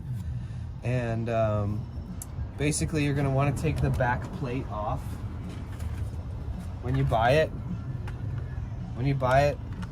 The batteries are in my storage unit because I don't need them. But when you buy it, it looks like this. The reason people really like using this one is because this one can work in like different places, right? Piss guns. So this one has different bands. So if you go to a different country, you can use this one in America and in Europe, you know? So not all the ones that you buy, especially the cheaper ones, are gonna work in other countries. This one does. Usually comes with a battery in it. I took the battery out because when you run it and it's processing a lot of data for your streams, these tend to overheat, and when they overheat, it's because the battery is heating up, because the batteries are old, because they don't even make these anymore. They have an M6 already, so this is the M1. So you take out the battery, and then you probably shouldn't show everybody the SKU or IMI of it, like I pretty much just did like 10 times over. But then you slide your SIM card into here. Well, you have to take this to the store, and then like you could go to AT&T and tell them I want a $50 a month plan. They're gonna charge you $50 to open the plan, so it's gonna end up costing you $100 out the door, but you're gonna leave with a SIM card. And what I did is I brought this into the store, and I brought this into the store with a battery bank. You know, I literally walked in the store with a battery bank and this router, and I plugged in the router like such. The router turns on. I sat there with the guy. He thought I was fucking crazy, by the way. And then I said, I'm not leaving here until it works. You know what I mean? Like, I'm not gonna pay you $100 and you tell me this is how it works and it doesn't work. And so I went through, you log into the router with your phone, and even if the internet's not working yet, it'll still let you log into the settings. And then you adjust a few settings to match up with the cell phone provider. Like AT&T had a list of things to as their settings, and in the router settings, I just adjusted that. So now it has a SIM card inside it, and you're probably gonna do what everyone else does and get one of these backpack grids. A bunch of different companies make them. You're gonna want to find a good way to set them up. And I don't know what the fuck happened to my, I don't know where my batteries went, dude.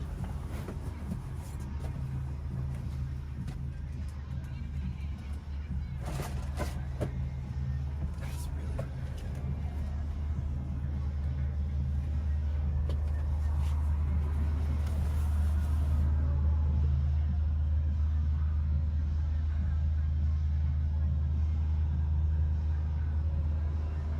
what the fuck? Wait, where are they?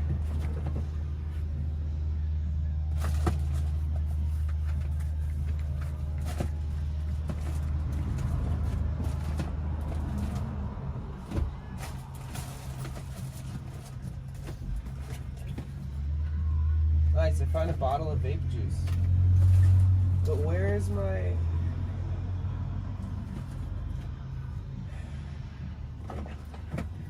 Where the heck are my route or my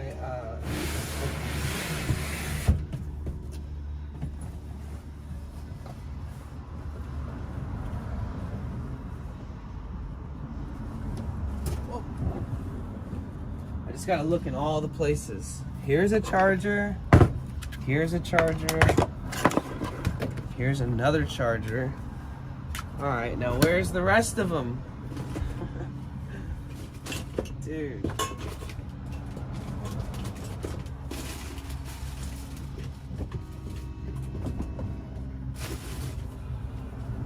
I'll find them.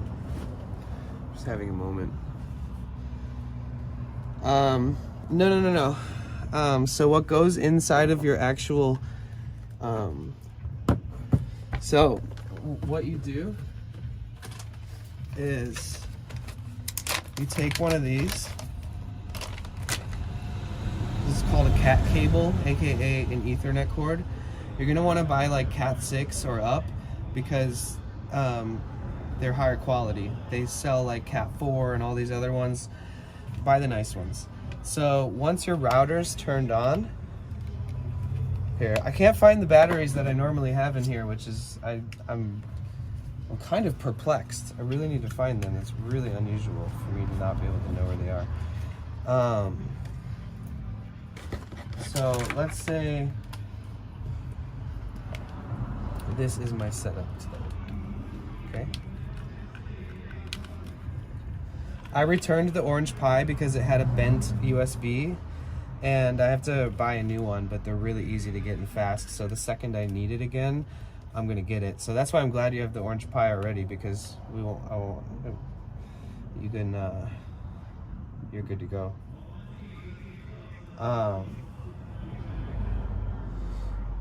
So this would be the router turning on, right?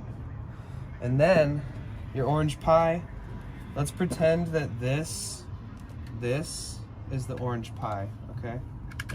This other battery charger is actually the Orange Pi, okay? So what you're gonna do is you're gonna tether your router directly in this weird cable underneath it all kind of makes it look weird. Okay, you're gonna want to tether in. Let's say that me putting this cable under this little blue strap is actually me. Imagine that's me plugging it in, okay? So now when you open up your cell phone and you go to your Bella Box interface from your cell phone, the second you fucking click, you plug this router into your Bella Box on your interface, you're gonna see the IP and the activity. And then say if this was another router right here, this is a second router right there, you're gonna take another cable and you're gonna plug that into your Bella Box, and you're gonna plug that cable also into your second router, right? So now on your interface, it's gonna, all of a sudden, another fucking thing's gonna pop up, and there's gonna be two now, and it's gonna split them 50-50. It's gonna show the bit rate, and it's gonna be, they're gonna both be exactly the same, split in between what you want it to be set at. So if you're at like 6,000 bit rate, then it's gonna be 3,000 in between. If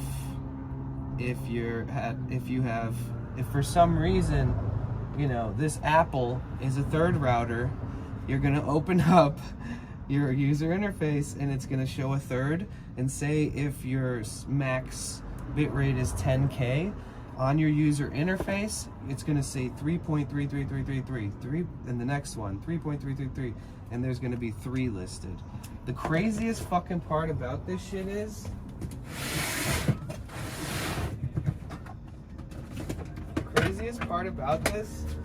that if you have one of these, which is just a little USB hub, and you don't have to get this one kind of sucks, I think, but it works. I tested it. If you get one like this, you could even get one that has like 10. What you can do you can plug that into your, like, okay, imagine all of this is already set up, right? Your Bella box has 2 different routers plugged into it. Oh, well, fuck it, let's go crazy. You can plug this adapter into what this would be your Bella box, and now you can put 4 more routers if you really were crazy enough. And then when you open your interface, it's gonna have 6 listed there that are all being bonded together. Technically, you could try to max out. I mean, you could try to fucking just blow the orange pie up. But yeah, it's programmed to just allow you to bond as much as you want. I know streamers. Now let me answer a question that you asked that I didn't answer. I'm not a pro. I don't know all my shit, but I researched this like I was going to college for it. So, you know, I'm pretty hardcore when it comes to like, I will be happily proven wrong if I ever say anything that ends up being wrong, but like, I don't want to ever sound like I'm too pretentious or I know it all. But the question was, do you need more than 1 router? Well, I know people that stream using using Bella box, and all they have is 1 router. So, but those people's streams sometimes, you know, look like you're on DMT. It starts like glitching out or cuts off for a minute and goes to the be right back screen and stuff. But luckily they have OBS at home running, so they don't have to worry too much. I'm trying to avoid that. So I would say at least 2 routers is pretty much your starting point, where I would say is a healthy place to try to start. But granted, if you had 1 router that's good enough, you might be able to make it work. So if you have like a certain company like Verizon or AT&T, you can get like one of the services could be from your main provider, where you say, hey, I have a pre-existing phone plan, I've been with you for a long time, I would love to buy a data plan, like one for tablets that I can, you know, bring my tablet with me and I have data, I can use it like a normal. And they'll actually, like Verizon, I think, and AT&T will offer you a deal. They'll give you some kind of deal where you get like a better price than you would if you weren't already a pre-existing customer. So that is also another word of advice. Like, technically, I'm probably gonna end up in I have AT&T, but I think like since I use Verizon for my main phone, that I'll probably get my second SIM from Verizon, because I'll probably get a better deal. But all in all, it's super costly, so you gotta really think it out unless you got a lot of money to dig into it. I'm confused because if I have 2 routers, then the bitrate is split. Does that mean we're losing bitrate? No, it means that it sucks to have to think like this and explain it like this. America sucks. But yeah, if you only have 50 gigabytes, and say you have 2 SIM cards now, each one has 50 gigabytes, and once you use that, your stream is done. You can't stream anymore until you top it off. And so what happens is you're splitting the data in between these 2 routers, which is hopefully gonna make each SIM card last longer. But you wouldn't have that mentality if you weren't living in the United States. If you asked that same question to somebody from Europe, they would say it's just splitting it because the whole point of the bonding is so that when one cell phone service is poor and one's better, it knows how to manage that within the communication between the app and the service that's coming through. So technically the whole thing is really being used to regulate service so that you never lose a stream. So most people try to get like 4 router SIM cards from 4 different providers, so that you're like, if you're in a dead spot from one, maybe the other one's doing good, maybe 2 out of 2 are good, 2 are bad, maybe 1's good, 3 are bad. But it's going to like be working on itself while you're streaming underneath all the electronics with Bella Box. So that is the main reason for Bella Box technically, is so that we could have a SRT connection with high, like HDMI, and have it so that we can bond multiple services together so the stream is like uneffable. And then people think I'm crazy if they're not from the United States. People are like, holy shit, that sounds stressful, because they go to the store, they buy in, they can take their cell phone into the store. In most places, it's probably gonna get shittier around the world in as far as this. But if I was like in Ireland, I could go to the store with this phone and I could say, can I please have an unlimited plan? And then they hook it up, I put my SIM card in here, it works, I test it, I leave. I walk outside, I pop the SIM card out of this phone, I put it inside of this router. Now I have unfucking limited data. So that changes the fucking game. But in the United States, if you walk into a cell phone store and you put a SIM card in and you're like, thanks, then you're like, oh, I should test it in my router. The second you put it in the router, it's gonna tell you that it doesn't work anymore. And sometimes if you put it back into your cell phone afterwards, you have to like call the company and tell them to reinstate it because it'll lock it, which I had to do when I tested mine on this. And I'm not kidding when I said I walked into every single cell phone store within Venice, Santa Monica, and did a deep dive.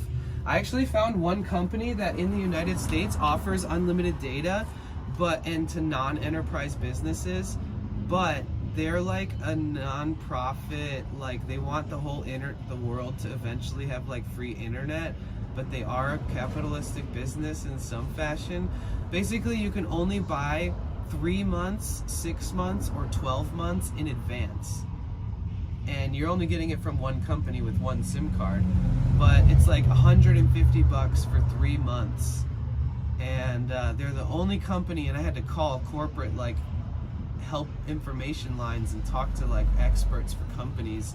Finally, I found this company that does offer, and you have to have I didn't go with them, I didn't even test them out because I didn't have a place for them to ship the SIM card, but there is a company, they charge like $150 for 3 months or $600 for a year, and you pay in advance, but they give you unlimited data, and upload is never throttled, so you're never ever gonna have to worry about being throttled after using a certain amount of data. What's up, Taco? But yeah, with any internet provider, any cell phone plan, any data plan that says this plan is $50, but we throttle you after 40 gigs of use, or after 12 gigs of use, you only get 4 or 5 whatever megabytes per second.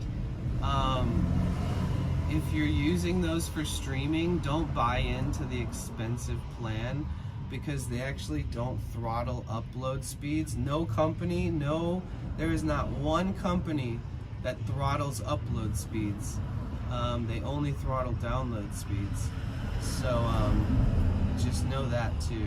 God, it's so complicated. I literally like shaved a year off my life from studying this shit for a couple of months.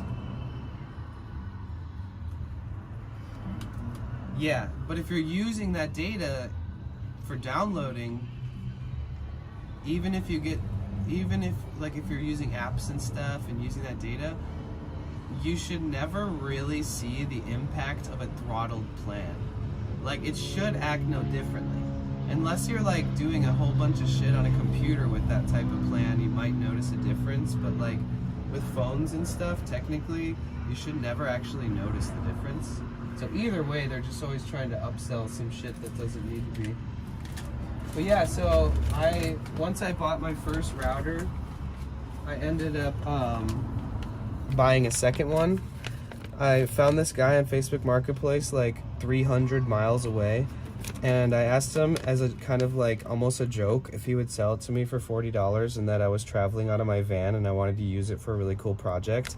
And he literally was like, fuck yeah, dude, it's yours, say less. And so I met this guy up and bought a second fucking Nighthawk M1 for $40. Normally these are like $250, honestly, for one in like new condition or used, 100, 150.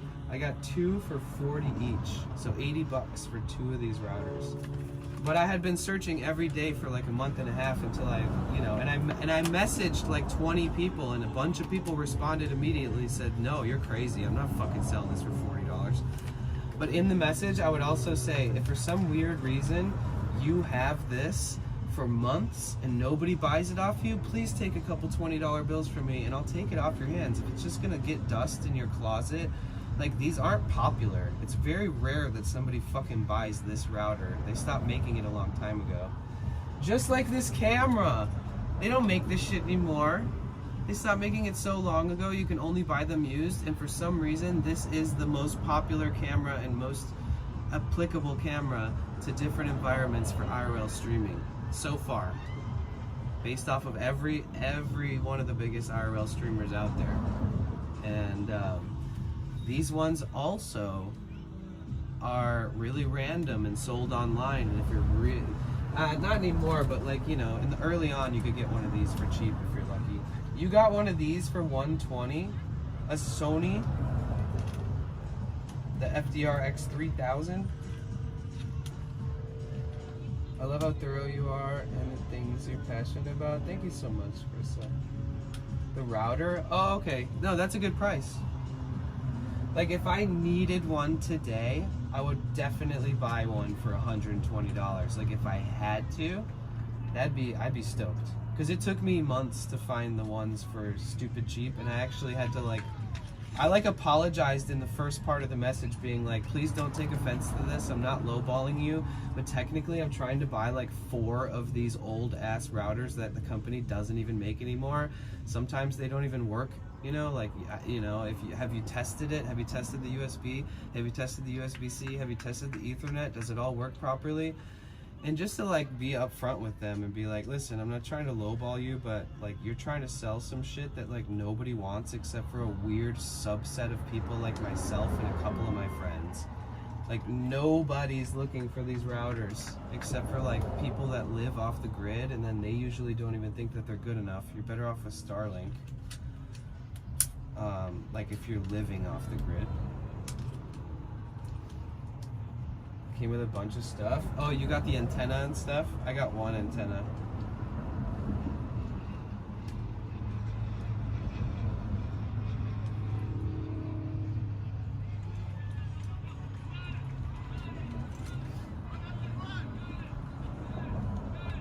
But yeah, that's pretty much everything except for the ballot box.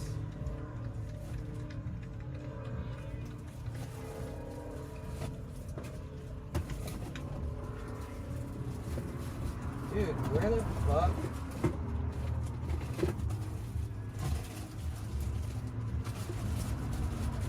I think I have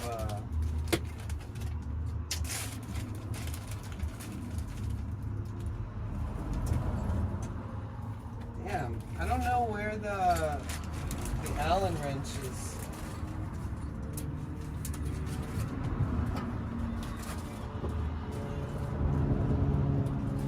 Shit's just gone missing.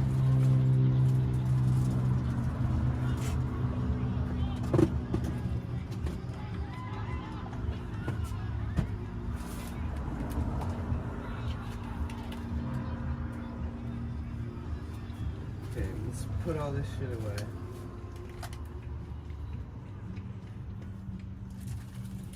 Yeah, you can buy these cables. I forget if they come in a 2-pack. I think they actually come one in a pack, but this was just a 1-foot USB cable from Amazon.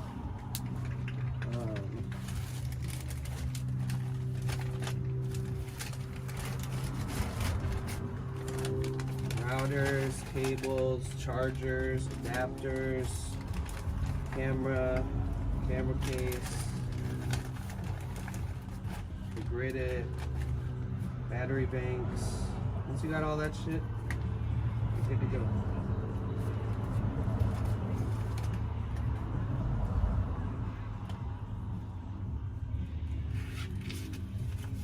Honestly, in hindsight, Bella Box is gonna be like the easiest part of it all. You paid 300. Oh, I didn't even see that. That's good. That's really good. I paid 400 and Super Smash Bros. Switch cartridge that I gave him and Mario Odyssey.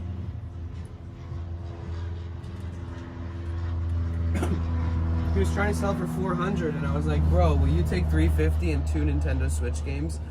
And he was like, which games? And then he said yes.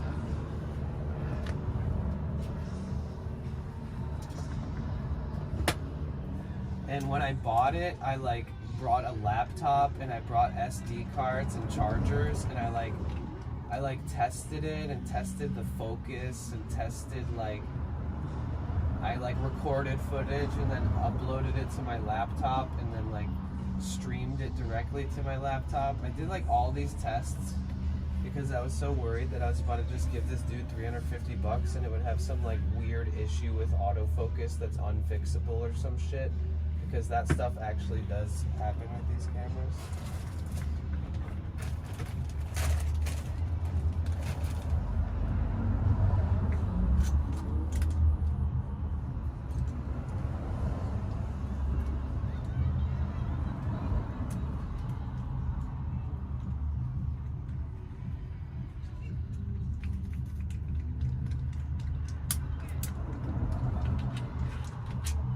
You didn't test shit? It's probably fine though. Usually people sell them for really cheap when there's a problem. And then they hope that the person never figures it out until it's too late. I think you're gonna be fine. A wrist video recorder. Oh, nice. Did it come with the case and everything too?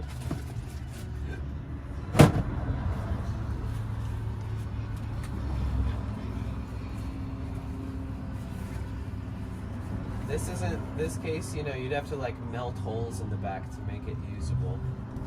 But there's 2 different companies that sell the cases. So there's a company in Japan that sells it, and it's a 4 or 5 parter. You have to buy the cable saver, you have to buy the lens cap cover, and it's all this 3D printed stuff, and it's great. But there's actually a company in San Francisco that sells that whole thing as one kit for $120 with the lens cap, cable savers, everything included. And if you have to buy all that stuff from the company in Japan, and this company in Japan's dope, they're the first ones to really make this product, and then in collaboration with that company from Japan, this company in San Francisco was able to get their 3D printer files and then render them to make it and sell their own.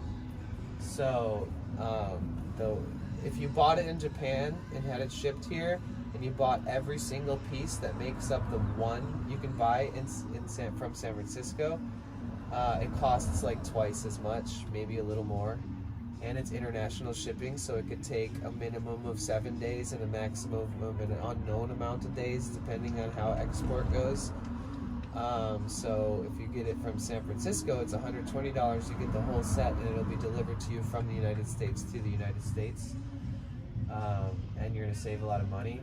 But yeah, you might want to get that. The only unfortunate thing about that case, I am going to buy it, is that it's not waterproof. So you just got to keep that in mind.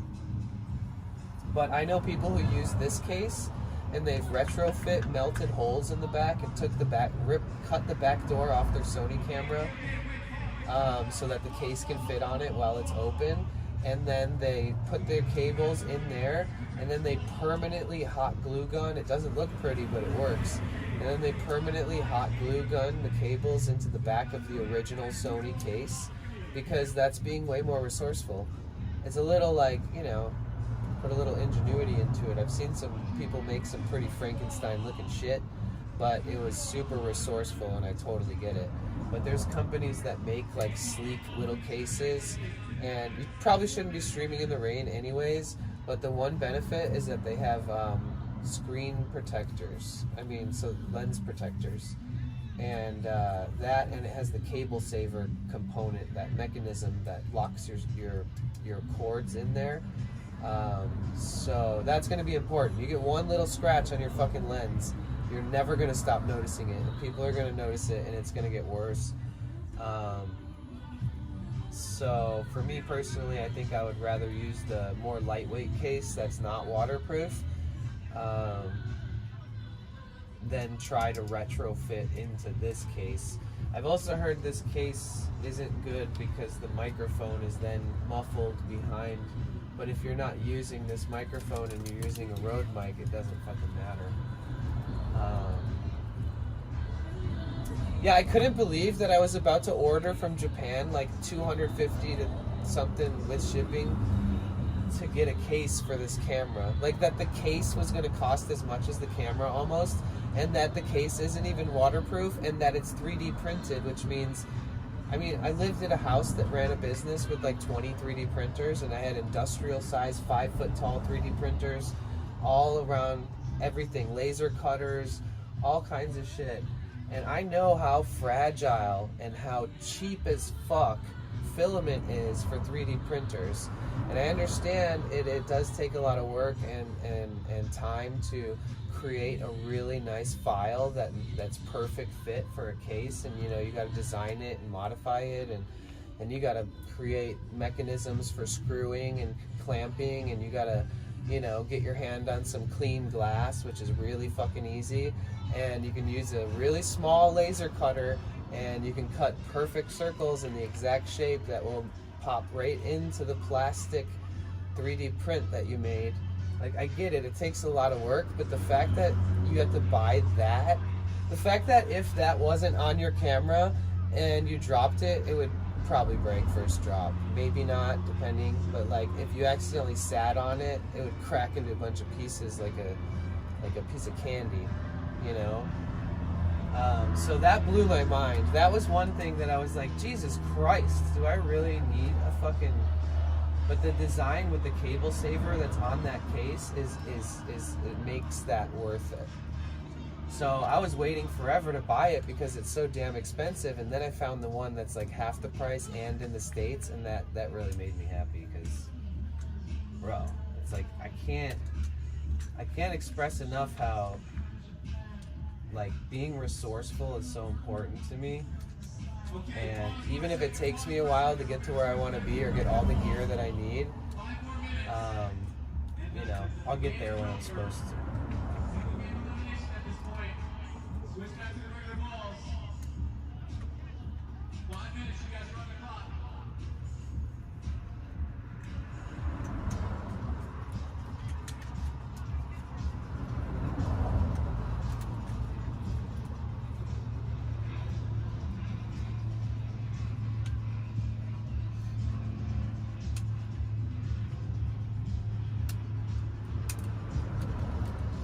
I need that Allen wrench.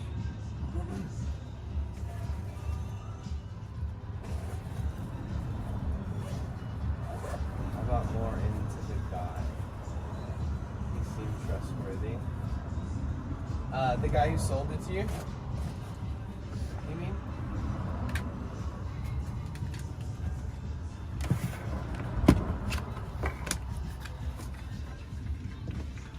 Dude, I don't know where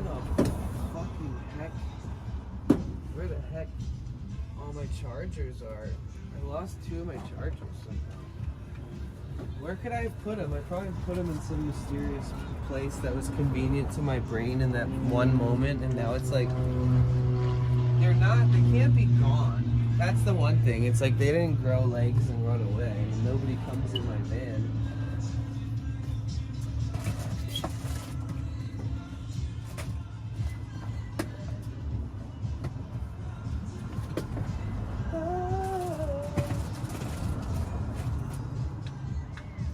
Did I throw them in here for some weird reason?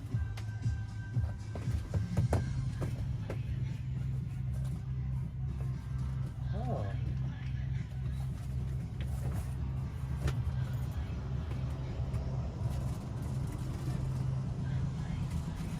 Is there a Britney Spears remix going on outside?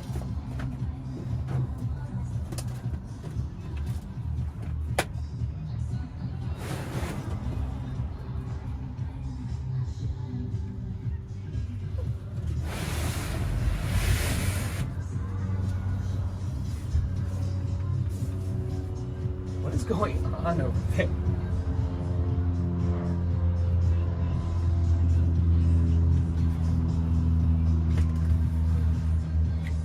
Did I put them in my food bin? Bro, like where did I put my chargers? This is so weird.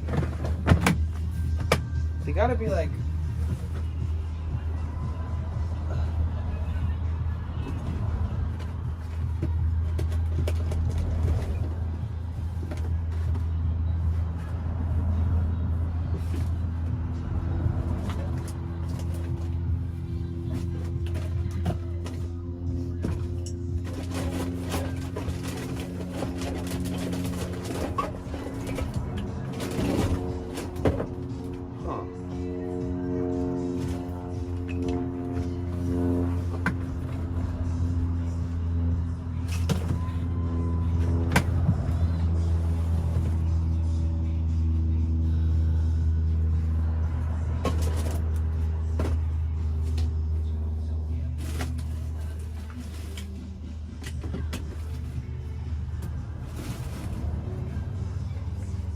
This is crazy, guys. Where are they? There's something fun happening in the park? Yeah, there's actually like an event like I've never actually seen. It looks almost like it could be like a, I don't even know. Might be like a public event or a private event.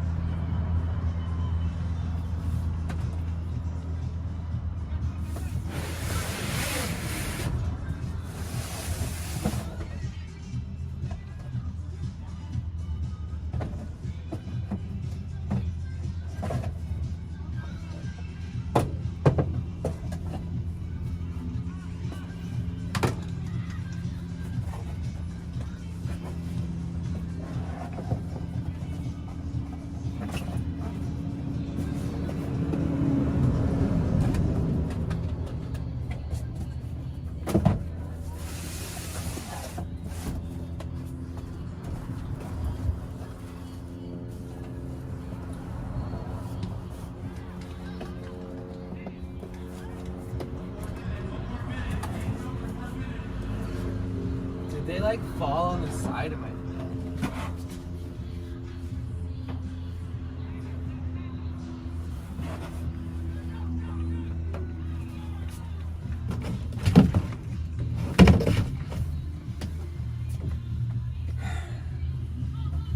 They're somewhere, but we'll find them.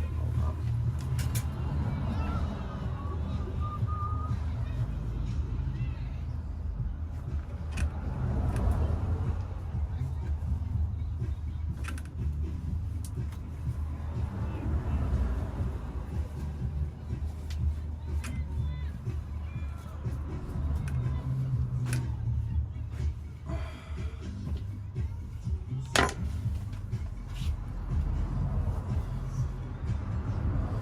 No way can I just like put them somewhere totally fucking new to me that's this hard to find.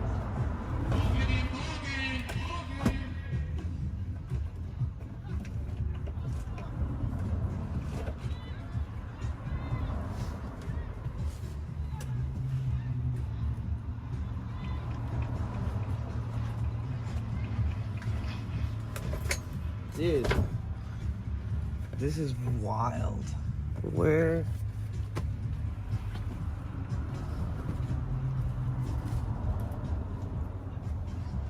Oh, no worries. And if you're ever like, you know, I know some resources, I know some Discord servers, I know some websites, some YouTube videos that I could also like, I do have like an IRL backpack like chat on Discord, and I could share all those links there in case you're trying to like refamiliarize. I'm looking for two 20,000 milliamp hour battery banks that I normally use quite frequently. And I feel like I may have lost them in a void.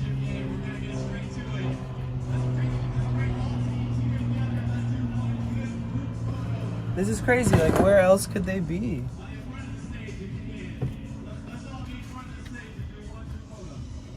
And nobody even like ever like nobody ever like, you know, comes in my van, and I never leave it open.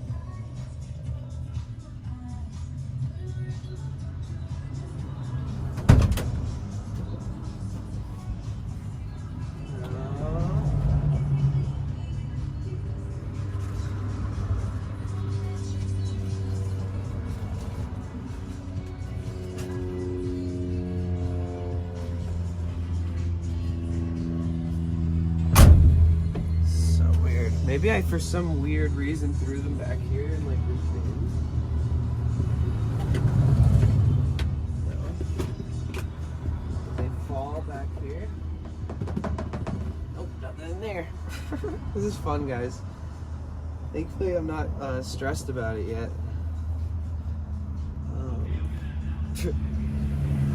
Oh, let me turn text to speech on.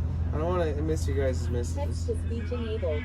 Recall where I used it last? Yeah, we went out and did like an IRL stream the other day.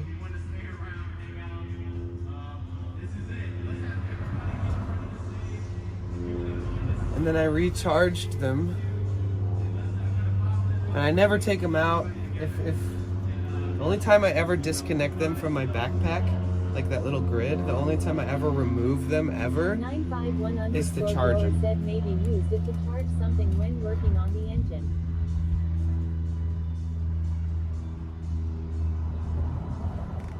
I hope not. That could be true.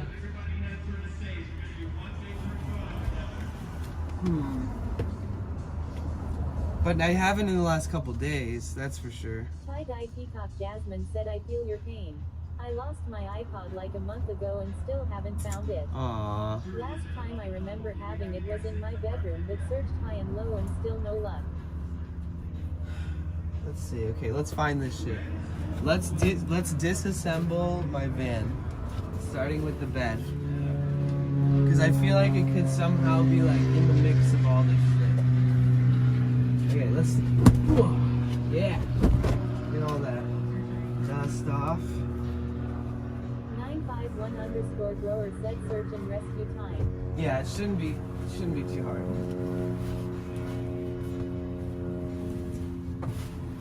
I'm afraid it's gonna come flying out and fall out the door if I'm not careful. Okay. Weighted blankets, guys. Ow. Alright, next. Oh god, that guy's laugh. Okay. Let's pull the bed away from the wall. Oh shit. Look what I found. Chargers. Okay.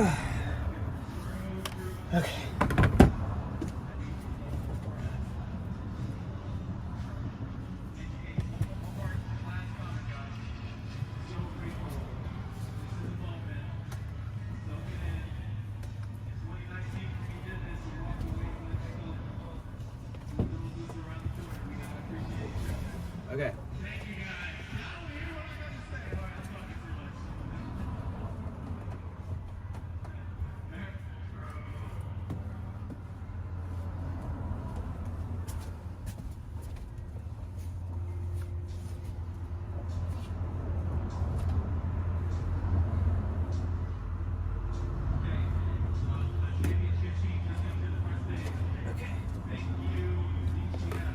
Yeah, that was easy.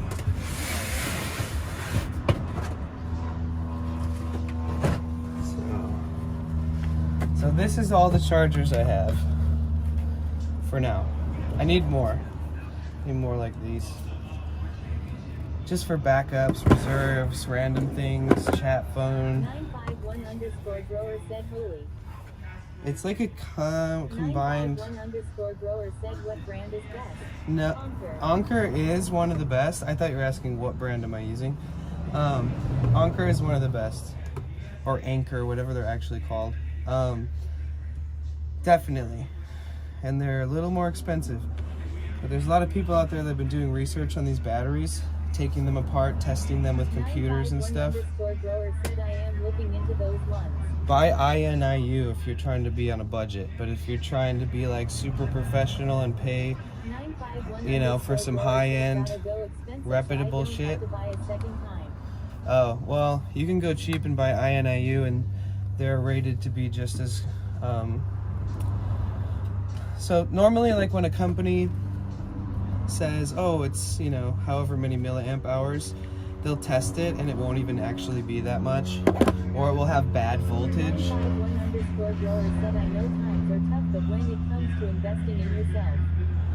don't think we should go cheap. Well, some people think we're stupid for buying Anchor, and as a person who's like a coupon cutter, I think that I get what they're saying, but this company is widely used by IRL streamers. The really only important thing that's most important is that it has a high wattage rating, because you're going to want to know how many watts is going to be distributed between whatever you're charging. So,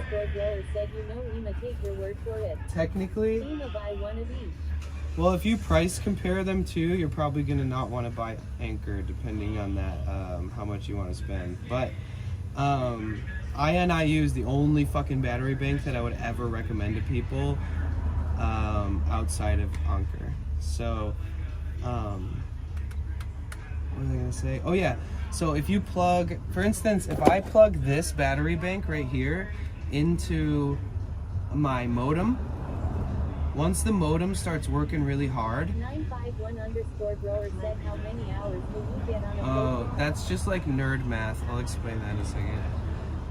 If you plug this cheap,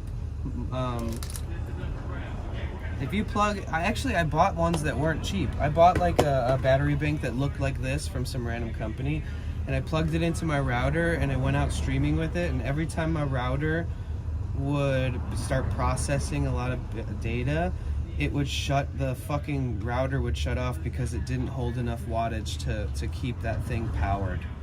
And so that's kind of the most important part. 951_grower said, oh shit. These ones were like suggested to me by some of the first people that even use BellaBox that they used. I sent a message to a forum and I said, hey, you guys, my shit keeps shutting off. And this dude was like, you need to get either an Anchor, which are expensive and good and work great, or try this one. This is the one I use and I've been using and I've never had a problem with it. And a ton of other people said that they also like this company, and I bought it, and I've never had it shut off since like that. But keep in mind, if you start powering another device with the same battery, it will reduce the amount of energy it's giving, the amount that it's able to distribute. So say if you do charge two things with one of them, it might end up not having enough power to power the modem properly. And then how much time, how long does it last? Basic math, say if I have this one 20,000 milliamp hour, I can get a good 4 or 5 hours, 8 hours, really depends. But technically, like if you ask that question in like the IRL Discord or something like that, they would say, how much power does your camera use? How much power does your router use? How much does your chat phone use? And then they'd say, all right, and then you get those specs, and then they'd say, well, how many milliamp hours do you have? And then they would technically just do the electrical math. There is technically exact truths when it comes to like how you're and all that kind of shit. Yeah, you don't need to think about it. Just make sure you get like a couple, at least 20, 25,000, 26,000 milliamp hour battery banks, and you'll be fine. You'll do just great. Okay, sweet though, I found them. 951_grower said, yup, 4 sounds good. Yeah, like I would like to have like 4 to 6 of ones like this. These are 20,000. I would rather have 25, 26. But I'd prefer to have like 2 sets of 2 that are always charged, and then one like for maybe my cell phone or backup or super emergency.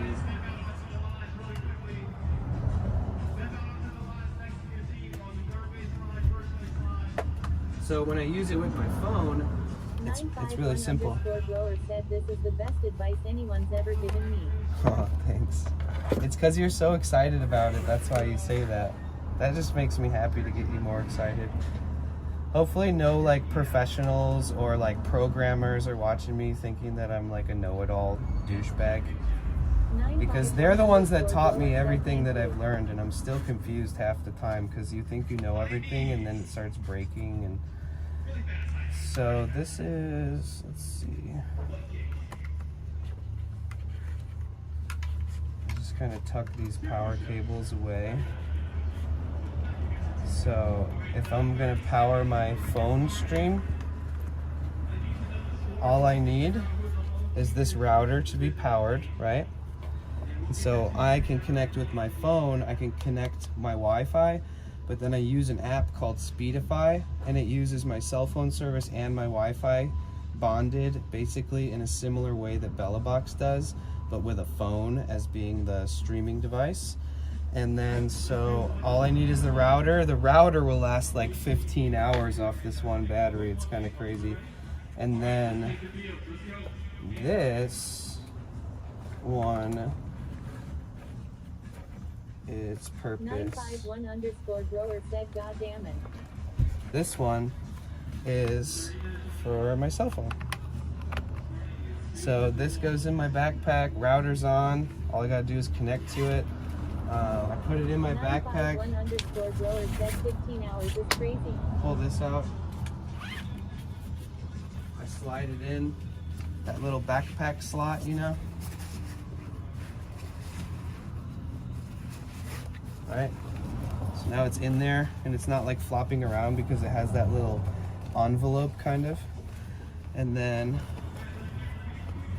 I close it up, and I have this cord coming out the left side because I always hold the tripod with my left hand. 951_grower said such a dope setup. So technically, router's on, my phone has service, so once I connect it to the router, we're bonding 2 services. And then all I gotta do is plug this into my phone, and then streaming kind of like this.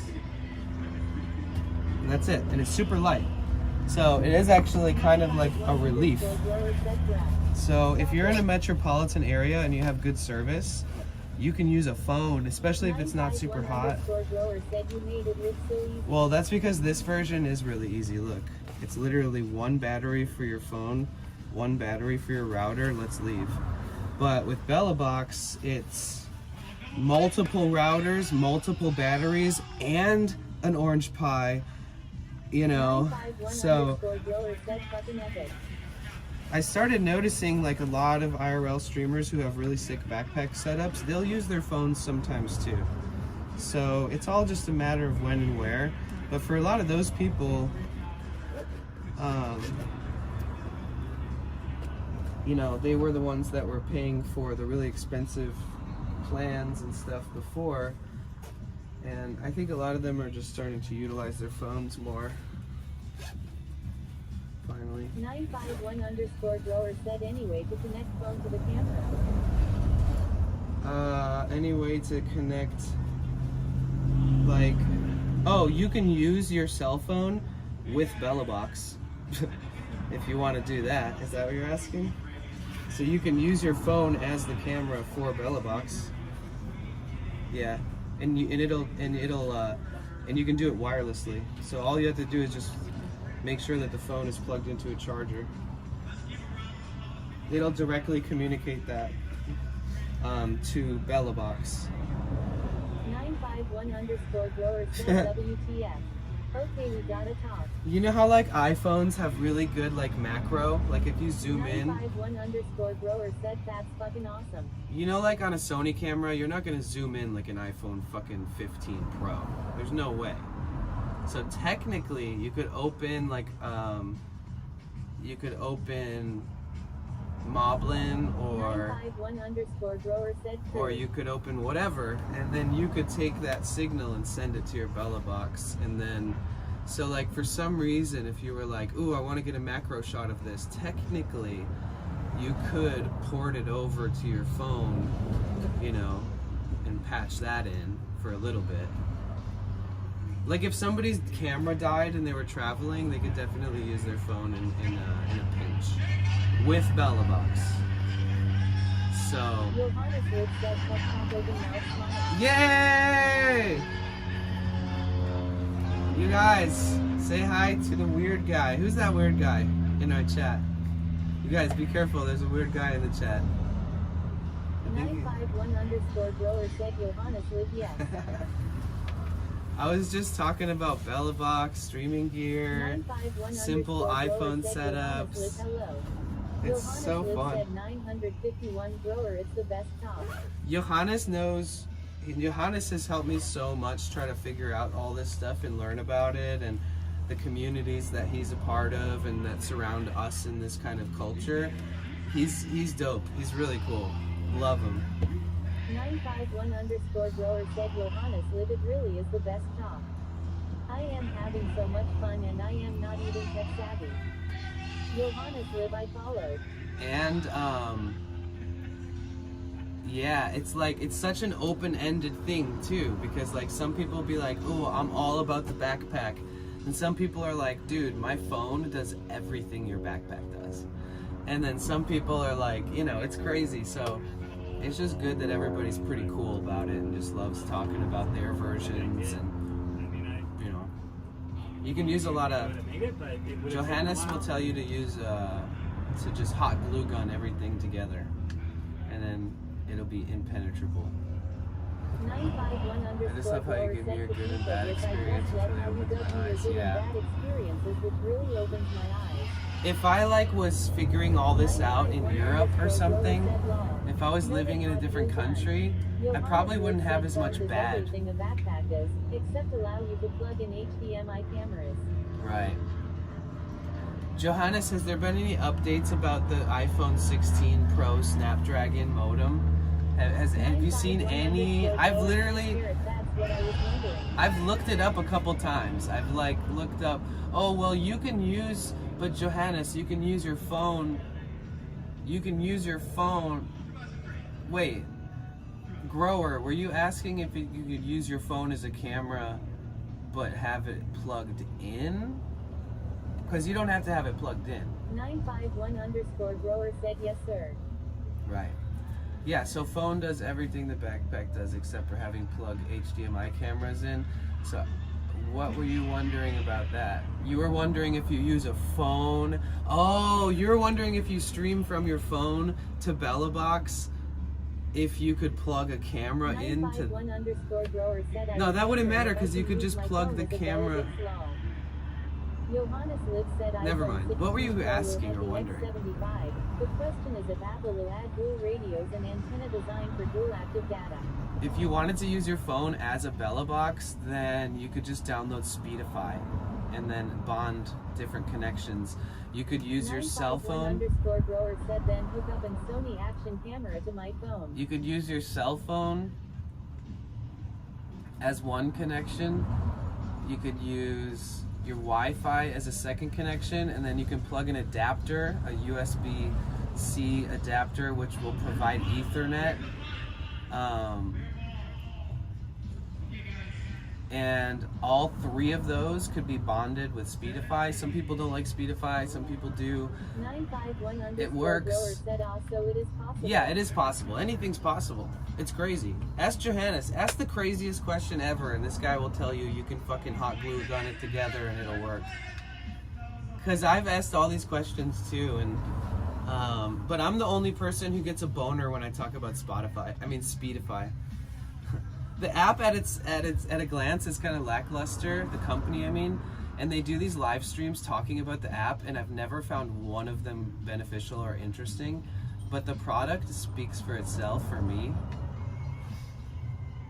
It costs like $10 a month, but they also give you a VPN, so now your phone will always have a VPN on it too. And you can use it on computers, by the way. It's not just a phone thing. So if you have a computer and you have Speedify on your computer, you can plug like 12 modems into your computer and you can run that. Or if you do it with like a tablet, you could plug, I don't know where I'm going with this. My brain just decided to self-delete.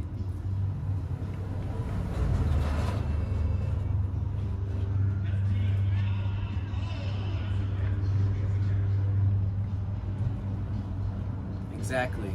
Yes. Yeah, he just reiterated all the mumbo jumbo rambling and nonsense that I just said into one really easy to read sentence. Thank you, Janice. You forgot to mention that super glue is not super glue, hot glue gun, very important. I have IRL Pro and Android. It's basically a Bella box, and like Danny was saying, I just need Speedify and then I'll be able to hook it up. You know what made me buy Speedify and pay for the subscription is that they gave me a free trial and I just tested it. So glad to be here on end. You know what I mean? I got the demo and I tested it and I was like, buying Works this. great if you have multiple good connections. It is not suitable for multiple bad connections. An example, if you have 32 megabits per second connections, Speedify will manage 1 megabit per second tops. But SRTLA will push 5 megabits per second. Right. 951 But said Johannes Liv, thank you for all you input. But Speedify made it so that I went from losing streams a bunch to not losing streams a bunch.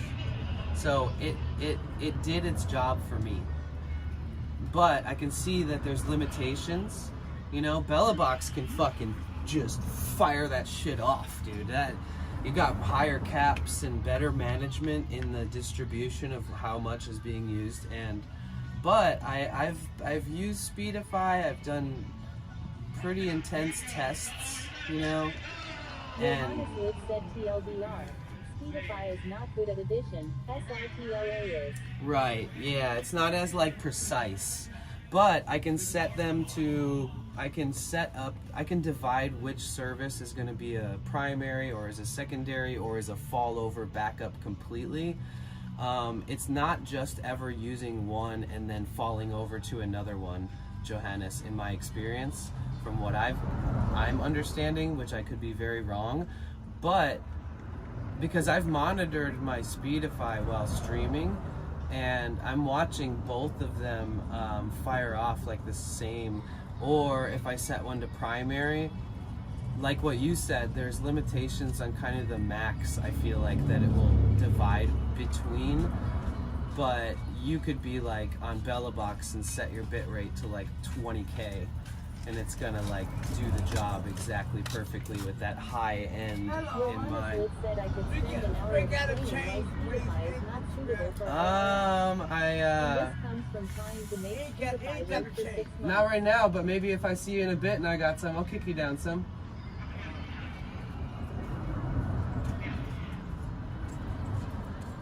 You know, he could have introduced himself to me first, and I actually would have probably talked to him for a little longer.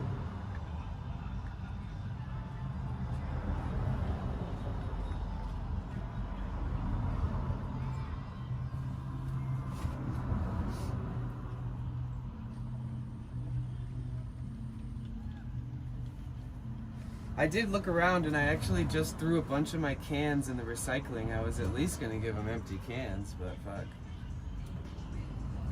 But yeah, either way, Speedify works for me, and it has 100% been the difference between me having streams crash because I'm not using an SRT and OBS, and them actually working, but it hasn't been, there's no perfect Speedify setup that I've found. It still has its limitations for sure. But if for some reason somebody didn't have a backpack set up and they just wanted to stream from their phone and maybe try to get an extra router, and it's worth doing it as long as you know it's all a big test and that it might not work perfectly. And the second you go out of town where there isn't good service, you're probably fucked. Johannes Liv said so you run Speedify and RTMP direct to Twitch. Yeah, And I've had like 13.5-hour streams without one loss, but specifically while using Speedify. But I'm like what you said, I mean, there's limitations and it's not perfect. And I was saying to Johannes Liv said, I bet you have 30 plus seconds of delay on longer streams. oh yeah, eventually there is a delay. Yep. If I have I've noticed that if a stream goes perfectly, even if it's long, there isn't a crazy delay. But if there's a little bit of a hiccup along the way, that it never catches up, and then there is a delay. Because I've actually noticed both. Johannes Liv said, if you have bad network, the delay builds like crazy. Right. I kind of feel like I noticed that intuitively at one point. I was like, ever Johannes since. Liv said won't happen with SRTLA. Right. Yeah, there's all kinds of benefits. Well, what I was telling him, Johannes, before you got here, unless you were here lurking, is that, like, technically this works for me because I'm in LA. Like, the second I go on a road trip, Bella Box is going to be absolutely the best option. I could attempt to do it with phone setup like this, but it would probably end up being glitchy. There's mountainsides, there's cliffs, there's, you know, zero cell service zones, but Bella Box can fucking power through that shit for the most part. And if you have a SRT at home, you're not going to lose the stream anyways. So the ultimate setup, when you get a fucking backpack and you've got it all dialed in and you've got it good, having an OBS SRT at home and having a backpack with all the shit you need in it, that's definitely always going to be the most, like, you're going to probably see that as the best setup, like, once you finally have it. Because when I bounce back to just using the phone like this, I very much look forward to using Bella Box full time.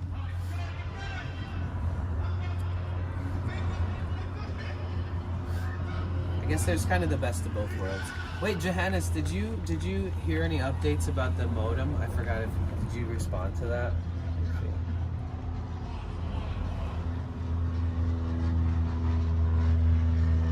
Yeah, I told him also that I told him that I was one of the few people that like Speedify, and I'm in no affiliation with them, so it's not like I get anything out of it. Johannes Liv said Speedify is great. Just that SRTLA is 20x better. Right. And free if you have a PC running OBS yourself. Right. Harder for VANLIFE OFC. 100%.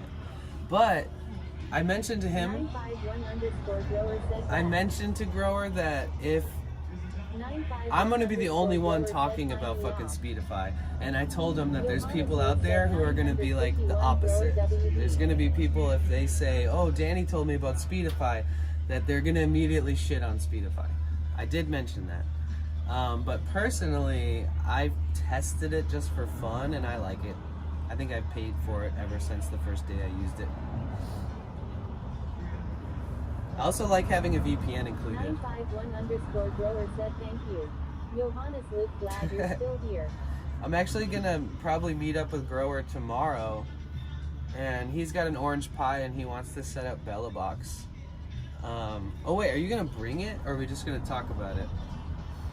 951_grower said Danny, I was just going to say.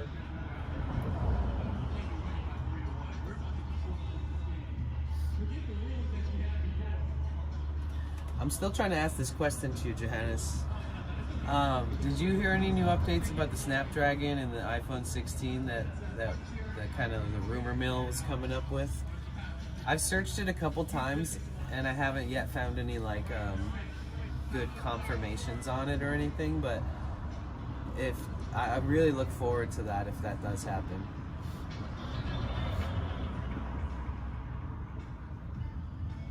Man, Johannes, I did so much work on my engine. I had to buy so many tools and parts. Data on the 16 Pro is rather unlikely. You think so? 951 Yeah. _grower said probably talk and make a cool list of all needed. I also want you to enjoy yourself in the holiday. Oh yeah. I mean, I have fun talking about this stuff. I'll charge up all my battery banks and stuff, and we can do a stream too. We can like cruise around, and you don't have to be on the stream if you don't want to and stuff. If you're like camera shy, we'll make it work. Johannes Liv said the modem can do it, but the phone would need 2 radios and antenna designed for it. Oh, okay. Okay. Well, maybe one day we'll get a freakazoid phone that we can like do it with. 951 grower said you're the man, Danny. Ah, you're the man. Wait, how old are you, Grower? I'm so sorry. I don't remember. You're like 12. Thanks. I'll see you tomorrow. I'm like, oh fuck. No. Banned. 951 grower said 33. 33. Oh yeah, you said that earlier. I'm sorry. Okay, I remember.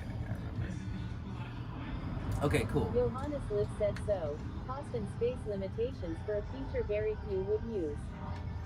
Yeah. What I asked Johannes is that the rumor that was going around is that 951 grower said I the 951 grower said God.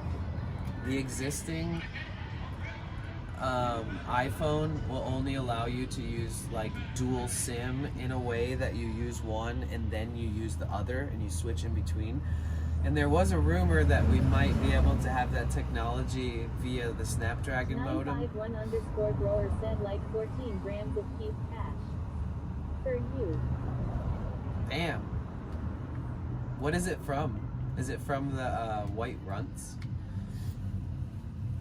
I don't even have a bowl. I'm just gonna have to smoke hash spliffs.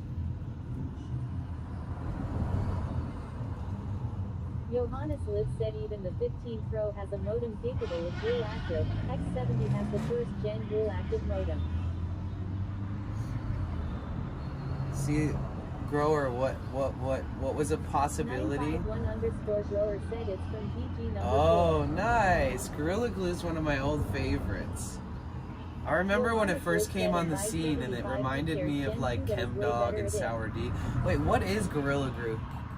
Gorilla Glue cross. What is the cross of Gorilla Glue?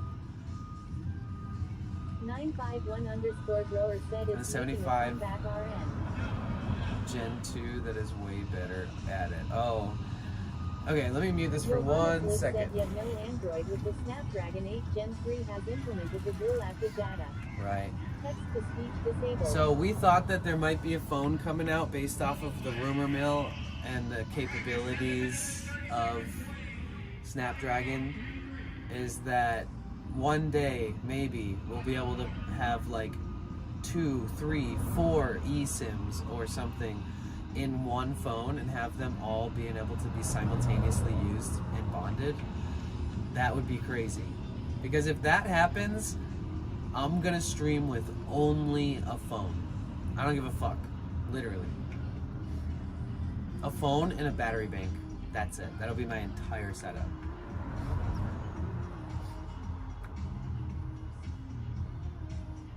Imagine like quad active data. Like you can get 4 unlimited plans and just like powerhouse it all through one fucking phone. Oh, okay.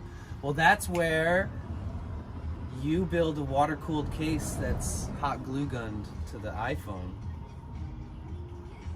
Johannes, I took apart my radiator, intercooler, AC condenser, all the lines, the water pump. I took my whole engine apart. Maybe if we design a phone case that's like a coolant system for an engine, we can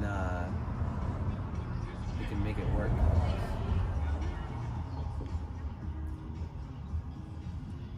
Yeah, and charging it will definitely heat her up too. So phones are gonna need a water pump? Exactly, no, 100%.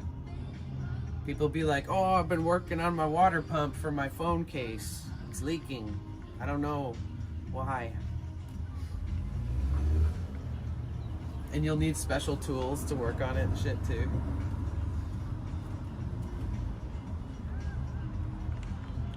And if you run a charging cable, it may as well be a USB-C extension cable going to a hub. And in the hub, you can connect tiny modems if you wish. Yeah, that's true.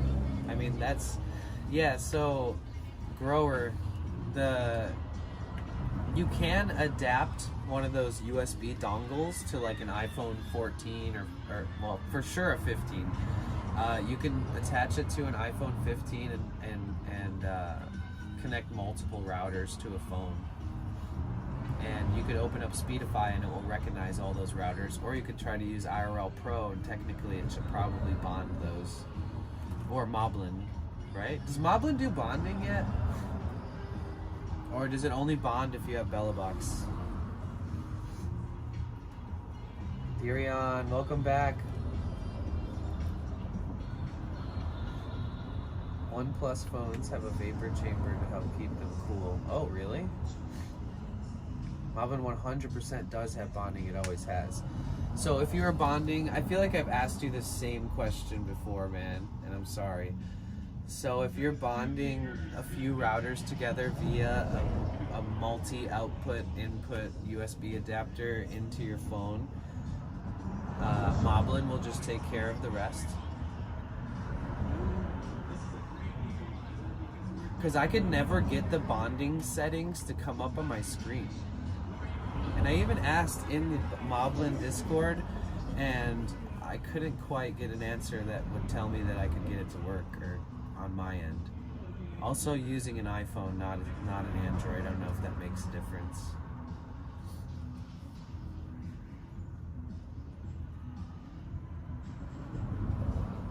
Oh no, never mind. The one I was doing, it was connected Wi-Fi. So I think it has to be tethered. I think that's the answer I got. And then I think I talked to you about it, and you said it definitely works on the 15 because it's USB-C, and mine is Lightning adapter, and then all the adapters, yes, that's what happened. All the adapters I looked up looked like trash, and nobody said that they worked good. And so I kind of thought, if I ever try that, I'll just wait till I get a 15, give it another try. Shit, I should upgrade. It'd be fun to try that out. It is kind of sad that I'm not using Moblin. I really should. Oh, they never had the browser sources working, and I don't do SRT, so I wasn't able to have anything like my alerts or my goals and stuff. That was the only downside, because all my sound alerts and stuff come through my chat phone anyways. All I really needed was my browser source, like visual alerts. Did he ever? No way! Woo! Hell yeah! Has it been for a while? Really? Fuck yeah! I have been not checking in enough. Fucking A. That's epic. If I had a nickel for the amount of times I opened up Moblin and tried to fucking add a browser source just to cross my fingers and see if it was finally updated, and then I'd see in the Discord people would always ask, so I would never ask because tons of people kept bringing it up anyways. And yeah, I'm so fucking glad to hear that. That's epic. And a companion app for Apple Watch to read chat and get a live preview. No way. What the frickin' heck? That's cool. Does that companion app work by itself if you're not using Moblin to stream? Is it just like a viewer? Is it like a... Do you have to just like authorize your log into it like you would on like real-time chat, or is it specifically connected to Moblin use? Companion equals need phone app. Okay, that makes sense. And that app is, I don't have an Apple Watch, and the Apple Watch, do they have like their own subset of like apps that you upload and download that are like specifically through like a whole unique different type of system? That's cool. Wow, it's really optimized for iPhone. I mean Apple. You know, I still see people streaming with only one S23. No chat phone, you know, all their TTS, all their sound alerts, everything is just being run on multiple apps in the background and stuff. And that they tend to use the phone like this. So when it's like selfie, it's kind of cropped in. It's not like the wide angle what you would get from the front. And that they read the chat constantly like that. And then anytime they're, you know, they can flip the camera, you know, to show the other way, and they can still see the chat. But it kind of blows my mind that some people have a one phone setup, just a phone and a battery bank. I still see that a lot.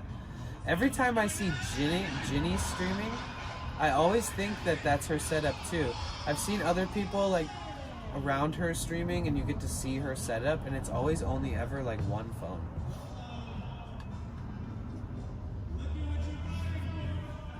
Moblin on iOS can also be your only device. Yeah, like what you just said. They have or they have TTS, browser source works. That's awesome. Yeah, she runs one phone and an external Wi-Fi hotspot. Okay, so she does it like what I do, but I use a chat phone as well.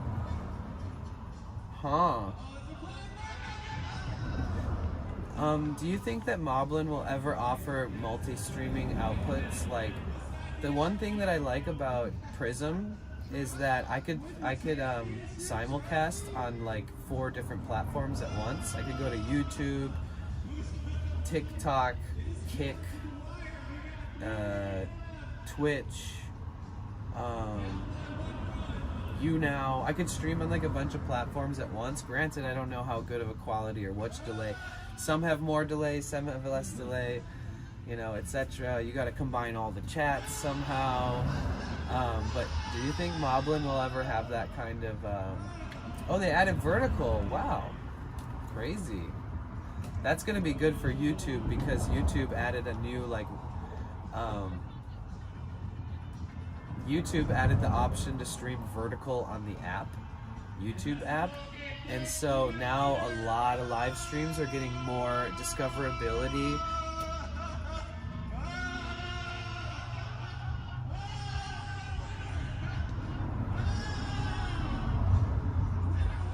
What is going on out there? Sounds like he's having the greatest time ever. Crazy because she's balling, respect to her. But I also think it's more about just having a lightweight setup. I mean, I've had streams where at the end of the day, my shoulders hurt so bad that I don't even want to admit to you. And it's not because my backpack's heavy, it's just like holding the tripod in a certain way and like, you know, constantly, I carry waters and stuff, and then by the time I'm done, it's way lighter because I've drinking them all and I've eaten all my snacks and shit. But yeah, I can see the merit in trying to have like a smaller setup. Even if I switched 100% to a phone because it became so doable because of all these upgrades, I would still have an Orange Pi and a Sony camera and all that, just because why the fuck not, you know? You should probably have, you know, every option available. As multiple destinations need a server and servers cost. Okay, wait, sorry. Moblin may have multiple destinations in the future, but it would require a third party or paid. Okay, I respect that. It is kind of crazy that Prism is free and they offer that. I wonder if they're gonna paywall it because maybe like they'll get people to use it for a while ever since they put that in the beta on there. And then once everybody gets loves it, they'll be like, oh, by the way, this has to be premium because we have to pay for this shit. That's a good point though. Thanks for Do you think so? That's what I was thinking. You think eventually they're gonna paywall the shit out of it? If they do, that's fine. As long as I can stream on Twitch, I'm happy.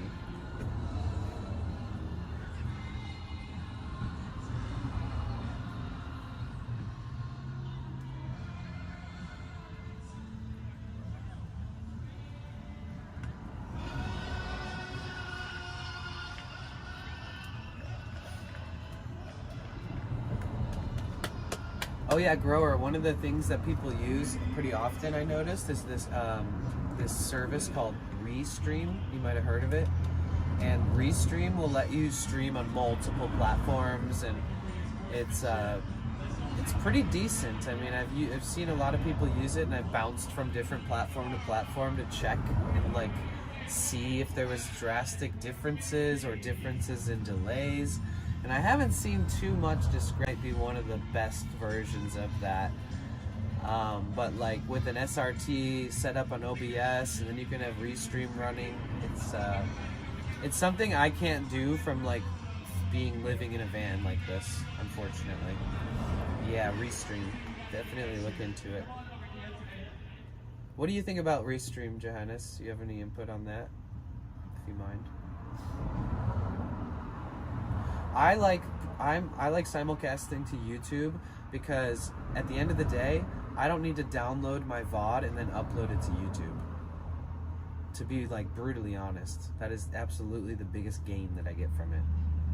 I already have a YouTube with like 10,000 subscribers. Some of the people check in and then I miss their chat or something, you know, and it's kind of like I lose subscribers here and there once in a while. Elsender, thank you so much. Subscribe to your channel for 1 month. Thank you. Let me write you up on the wall. Thank you so much for the sub. How are you? Wait, I have to make sure I spell it right. Elshender Savis. Oh my God, there's no room. Subscribe to your channel for 4 months. Thank you so much. Wait, did you just subscribe for 4 months in a... Wait, I'm so confused. It showed it twice. Is that normal? Did you subscribe for 4 months in advance, or is that a 4-month like streak?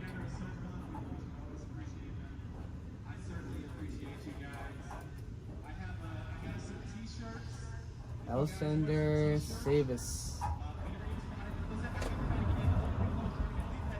For 4 months in a row. Okay, I see it now. Sorry. So normal. Just 4 months. Been subbed to you 4 times. Thank you so much. I appreciate that.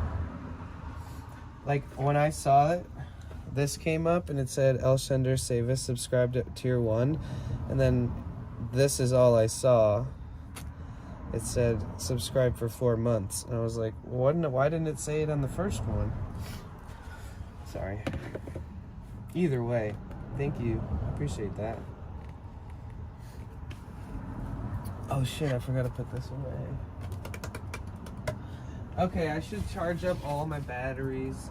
And so, grower, this is why I want to get solar, because you want to see how I've done some of my streams, or all of my streams, sorry. This is how I've charged every single battery bank that I showed you. This is what powered every stream that I've ever done on Twitch in the last 7 months, was fossil fuels being burnt, basically. Sorry, vegans, and sorry, earth activists. My stream is diesel powered. Hopefully soon it will be solar powered, which will be like the polar opposite of the environmental impact that it has when I run my engine just to fucking charge my battery under the hood, to charge all my batteries and phones and devices and doohickeys and all the shit that I have in here. I haven't put solar yet. I ended up spending like, I don't know, fuck. I'd be lying if I said it wasn't over like $1,200. But I spent a lot like buying tools and buying parts to work on my engine. And a silly, naive part of myself thought that like I'd be able to invest that into like something like solar sooner than having to work on the engine. But you know, life be like that sometimes. So it's on the list of like what's to come. All my earnings from these streams right now is going into buying tools. Like I want to get a new drill and driver. I want to get just a couple odds and ends and adapters and things. And so then I can modify certain things, build certain things. Might want to get a hacksaw or a sawzall or a fucking something like that, like some kind of saw, so I can cut a square into the roof, and I can put in a max fan. So then I'll have a fan ready to be wired up when I get solar and leisure batteries. Yeah, basically I want to get tools, solar, batteries, and then start designing and building the inside of this van. Even if I have torrential shit going on with the engine, I really want to start building out the inside of the van, so I'll just try to do them both. But at this point, I have no check engine lights on. I've never overheated. I've never broke down. I do have a little bit of undiagnosed kind of suspicious things that go on with it, but I'm ready to put my focus towards like creative building and having it more optimized for my streams, optimized for just, you know. I also want to see it look different. You know, it's been 7 months. It's been like this.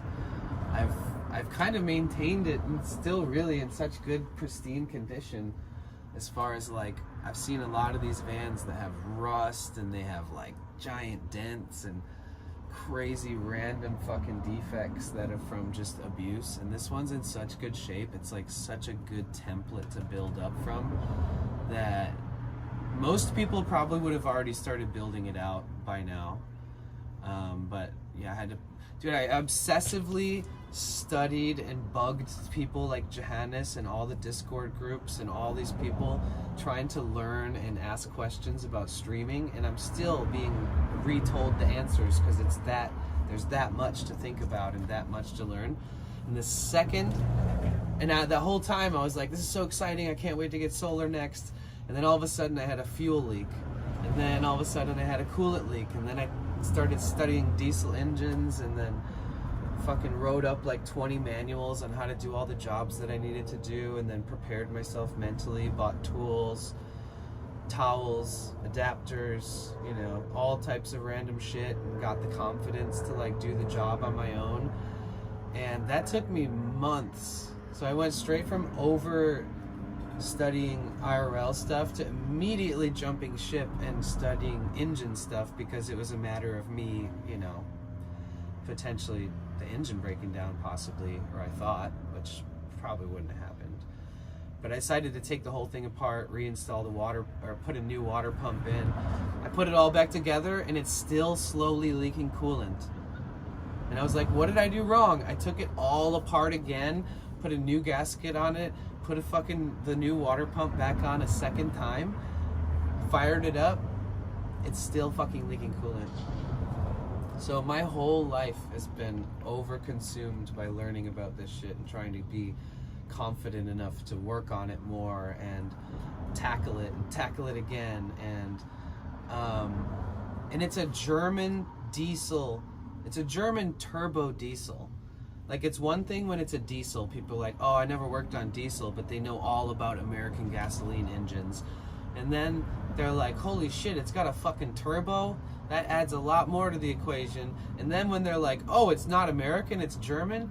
So to find all the information I needed on my engine was like studying the lore of something from Lord of the Rings. Like, it was so hard to find all the details and like the translations and the people who are American who've also been in my position, and finding groups of those communities. And yeah, so my engine's still slowly leaking coolant, but we're just gonna roll with it. No more trying to replace it until I get like a master engine mechanic for German motors to tell me I can take this apart and tell you exactly why it's still leaking. Even if it's like a $3,000 fix, or if it's something else, like at least they'll know. Until I meet somebody who is on that fucking level, we're just gonna roll with it. We're done. We're done worrying about it. I'm gonna watch it and maintain it and top it off and make sure nothing ever changes as far as like the amount that's leaking. Or it's very slow. It's been leaking for like 2 weeks and it's only moved like a tiny nudge below max. So it hasn't even got down to the cold or empty reservoir where the light would come on. So it's a slow leak. Thank God it's not gasoline or some kind of crazy chemical concoction. But yeah, theory on. But I've met a bunch of cool people. I've met so many people because of it. I don't regret a damn thing. I would do it all over again, even though it broke my heart and hurt my whole body and made me feel sick for like 2 weeks. But, you know, that's why I'm here. God put me here for a reason, and I am just gonna go with it. It was meant to be. Like, I've been learning so much and still feel like I hit a wall, and I need more tools. I need different tools, like for the engine and stuff, and like adaptations of crazy tools that are like welded together to make it easier to get into tight spaces, and all kinds of little doohickeys that only a mechanic who's been doing it forever has. Like, I've been studying all these things, like how to make myself a better, more self-reliant person, because I'm no mechanic, but I'm learning slowly. Yeah, it's been quite the journey. And now I'm ready to shift my focus back into just optimizing things so that at least I can continue to have the streams be really well powered and have a little more comfort in the van, a little more storage, things like that. Granted, I'm fine. I could live in this van for the rest of my life with it in the condition that it's in, I'm not gonna lie. But the only thing that is detrimental is that the battery and the alternator are definitely the reason why my stream is running. And that's eventually going to cost me a fuck ton of money when I need to replace the $250 battery that powers this 2.7 turbo diesel engine. And then to start it needs a beast of a battery. And to replace the alternator, which would end up being about $400, $500, $600, $700, to get a really nice one that's not going to shit out from some American parts store, like get a really good German alternator, an OEM certified one. So I'd much rather like throw some solar on top and get a leisure battery and not like stress what's actually supposed to be only powering my engine. It's kind of where my head's at. And that will benefit the longevity of our streams. So that's where I'm at. And then on top of that, eventually, my stream goals. This is another thing, grower. It's like, I've already done estimates as far as like how much I earn on Twitch and what's like a reasonable estimate without like expectational, like, oh, I got this many subs a month ago, that means I'm definitely gonna earn this much, etc. Because that's never true. You never know. It could go away, it could get better, that's just life. But I have done a lot of estimating, and it does seem like on average my stream per month can generate enough revenue to pay for a couple SIM cards, pay for an OBS SRT cloud service, and you know, maybe help like a little bit of just the sustainability of the streaming equipment. And so that's also another thought that I had as far as like if you're thinking ahead about streaming and stuff, is that the overhead costs, if you decide to be a 12-month streamer, like you stream all year, the overhead costs, you're gonna have to pay the SIM card fees every month. You're gonna have to pay, if you have an SRT OBS cloud server set up for your streams, you gotta pay that every month. If you have a cell phone bill, you gotta pay that every month. If you have car insurance, you gotta pay, you know, like you gotta remember all these things are gonna add up, but the ones that have to do with streaming, if you're paying for a server in the cloud, could be like $300-400, like just for all your SIM cards, your remote access to BellaBox for $10 a month, your OBS cloud server that's like $90 or $100 a month. You know, it's like it all adds up. So you got to take into account that it's not the cheapest path for content creation. I mean, granted, all streamers invest a bunch of money into stuff. It's just a matter of who the streamer is, you know. I know people who've spent more money on games than I've ever spent on IRL streaming equipment. It's all just about just doing what you love. Are you talking about the stream setups? Oh, I left for a bit and came back, and it's like I'm picking right back off where I left off. Yeah, I was. Sorry. It's like a flashback to a few months ago when I was just talking about this all day, every day.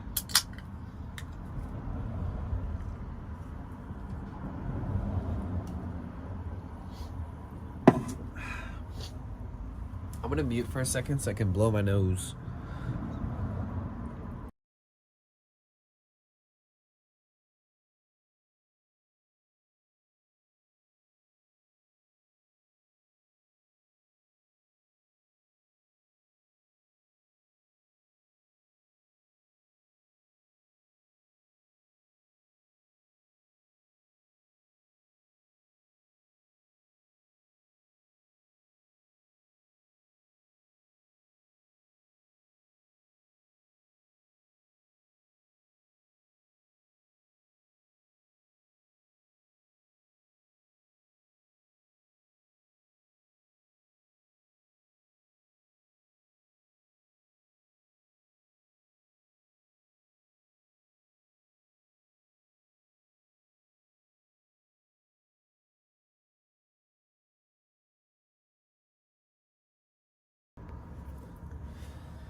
It's 81. What's it like in the bus? Is it warm?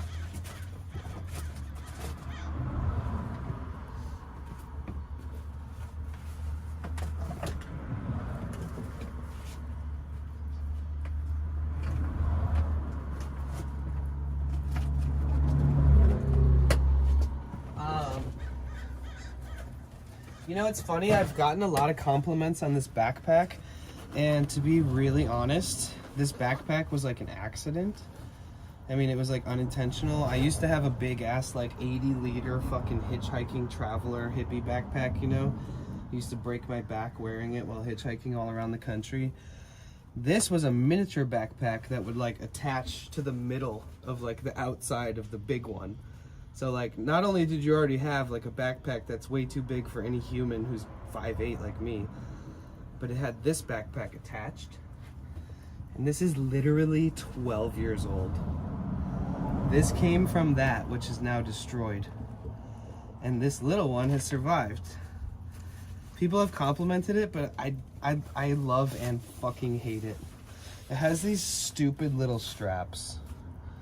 And I do like that they're smaller, honestly, but it's not like supportive enough. I feel like bigger and softer straps will like have a way better form fit around this like area here, and it's like really important that it's soft and padded, especially on like your shoulder blades, because you're constantly walking and this weight is going to be, you know, bouncing around a little bit on your shoulders.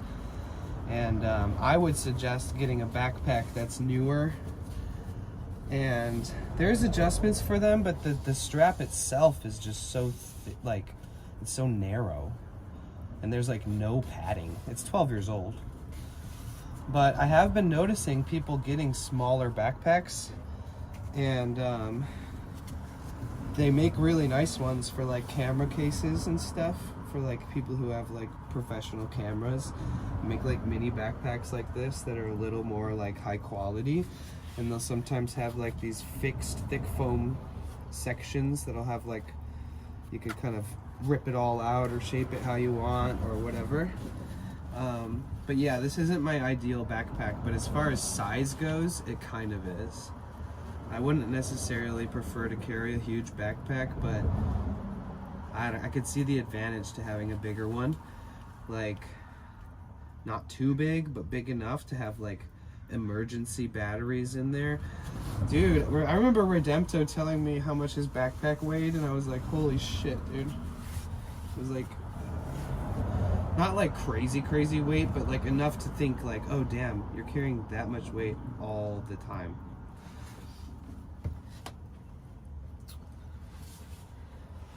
I definitely fucked my shoulders up. I had like a pinched nerve a long time ago that I've never stopped feeling, and I've never had surgery on it or anything. From when I was younger, working a lot, working with heavy weight, and then hitchhiking with like 80 pounds in my backpack around the country and carrying guitars and shit. And so I really want to eventually get a backpack that's like super optimized for making sure that I don't feel like shit after I wear it for a while. But this one is just you know, I have had it for a decade, and I figured, oh, I'll just use this for my streaming shit to start, and it's worked. It's been great.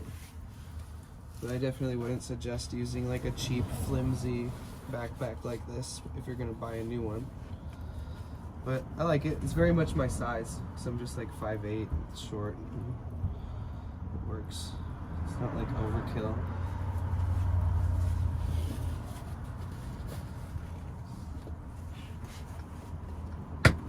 But if I bring waters and stuff, I pretty much max out the capability of how much it can hold, you know?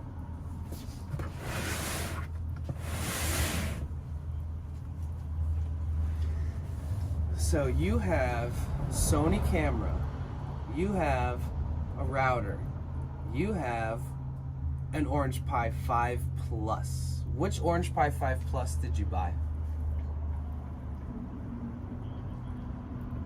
Damn, when I talk about stuff like this and I'm not gonna veer off and I keep like obsessively talking about it, I need to change the title to that because certain people show up just because they want to talk about this stuff. It's always nice to have people's input.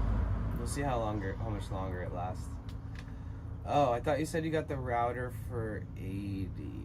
No, 120. What did you get for 120? Welcome back, Caroline. How are you? What's up, dude? $120 got you 32. Oh, you got the 32 gigabyte Orange Pi. When did you buy it? When?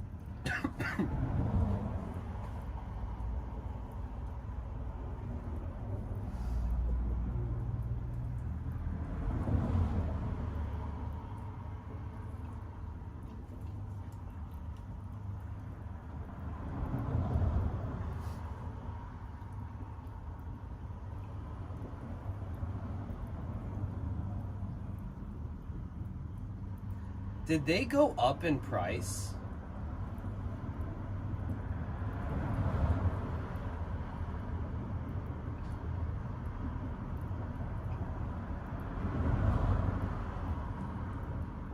It should be like $100, 120. Wait, where's the one that I bought?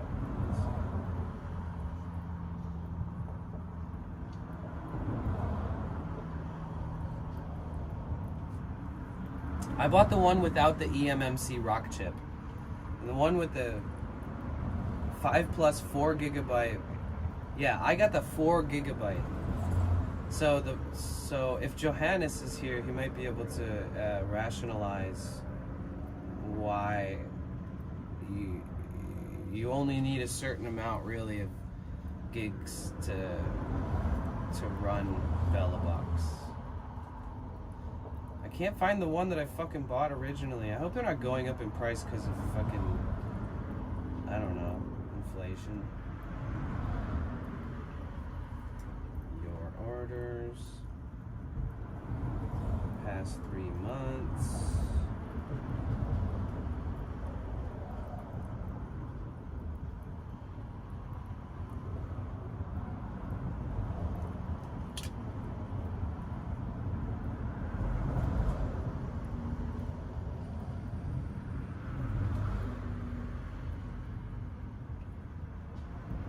Okay, I found it.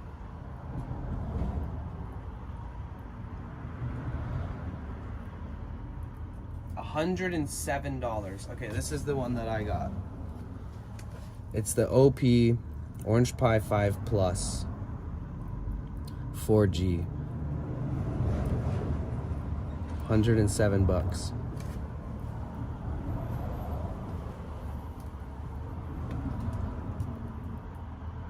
What are you going down on the rabbit hole on Pinterest with? Is that like at random, or is it like showing you stuff that you want to see in particular? Yeah, and also the so you're not gonna have, so your Orange Pi is not going to be a router, like a Wi-Fi router. You're not going to be able to like connect. You're not going to be able to connect to Wi-Fi with your Orange Pi. That's what I'm trying to say. Unless you get the one that has the, you can buy like a USB little mini mobile router device that will pick up. Basically, everybody I asked said that they never ever use that. They never use like they're just good using their modems. Like if they're in a building that a lot of times I've been told by people like that they've never used Wi-Fi at like a local establishment with their Velobox and they've been just fine. Because at first I thought that was going to be like sort of an integral extra addition that would be like a fail-safe in case I was in a building and service sucked, but they have Wi-Fi. But I don't know.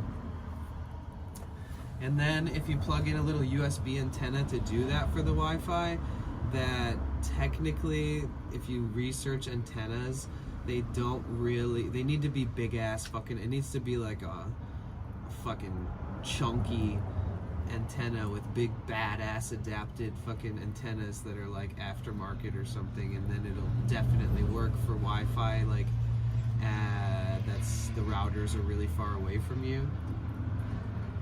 But yeah, you're gonna return mine and get that one now. It saves you 150. Wait, which one did you buy?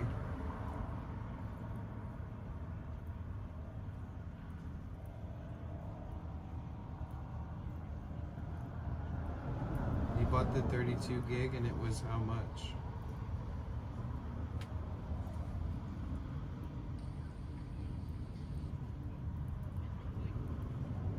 Was it 120 or was it was 250? Yeah, return that shit right now. Unless somebody in the chat has a reason to say why you shouldn't, but I don't think that is. I don't think it's worth it.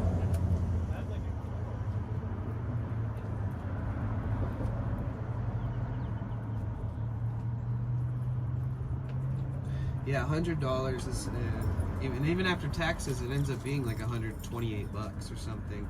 But it starts out at 107. It says they have 17 left in stock. And it's on Prime. So you can get it like next day delivered to you probably. Or at least 2 day. Yep.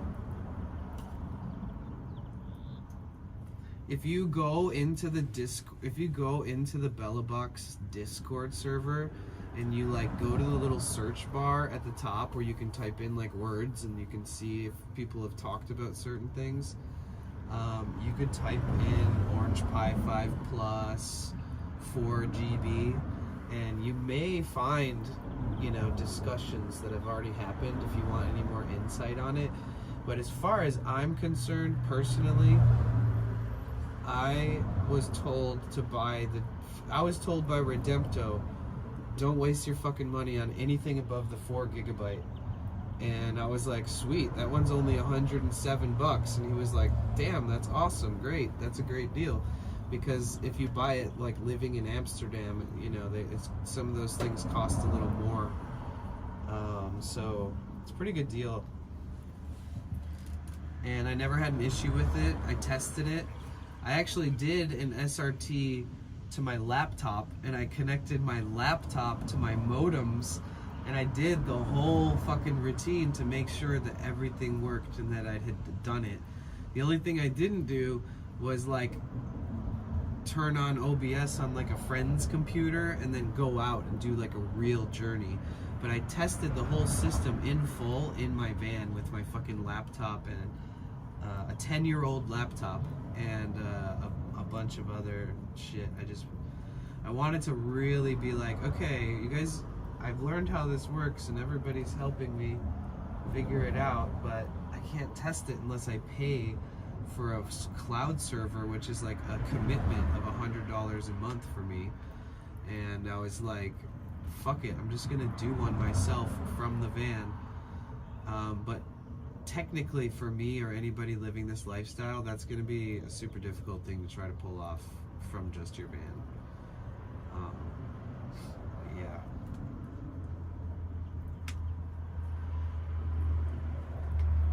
Yeah, that'll save you some coin, dude.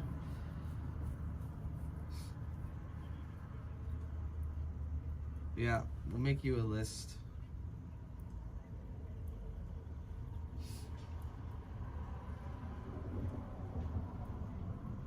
Ooh, are you gonna be able to bring flowers tomorrow?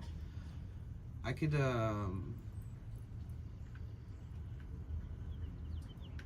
greatly benefit from that.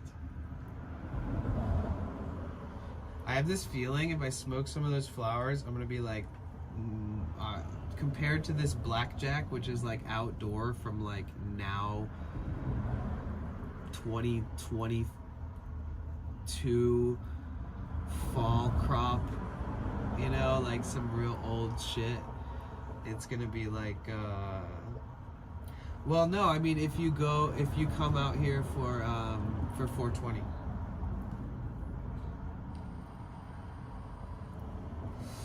Yeah, if I live closer, I just IRL stream and walk somewhere and meet you halfway.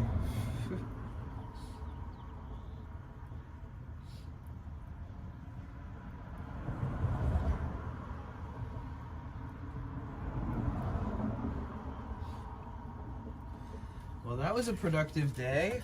That's fun. I'm so glad that you're trying to figure this stuff out, because I needed to get back. I need to resurface all of that shit myself. No, I love outdoor, honestly, because my homie's been growing some spectacular outdoor for many years, and a lot of it's light depth too, so it's like outdoor, but it's greenhouse. But when it's from like fall 2022, you know, it starts to turn mid. So, I mean, I literally got it for like 40 cents a gram or something. It was like a pound and a half of it for like $270 or something crazy. And that was like 8 months ago. So it was worth it. And I helped him, so actually it was a labor trade. So like I actually never even exchanged any money for it. And then it's funny, I gave him like a storage bin that I'd never used, and it was clean, and he ended up giving me like 6 ounces just for the storage bin, which costed me like $8. I was like, why are you giving me this for that? He's like, what, you don't want to do a trade for it? I was like, no, I just wanted to give you a bin because I have an extra bin and it's clean and I've never used it, and you're a grower and you use these bins all the time. And he was like, so you're not going to take it? And I was like, give me that. I was like, Jesus. Okay. But that's when like people they got all these strains that they never ended up pressing into rosin, and now nobody really wants to fuck with that unit or whatever there was that was possibly going to be made into rosin. And oftentimes there's these like stacks of bins that just have like all these different kinds of units that have been like inspected and tried to have a run with it before, but it wasn't up to par for them. And then that was what always ended up being my bargain bin. Like I'd either go there with cash or go there with the intention of working for several days to labor trade it, you know. So that was nice. But the industry's kind of changing and shifting, and it used to be so much easier to be a flower head like me for an affordable price.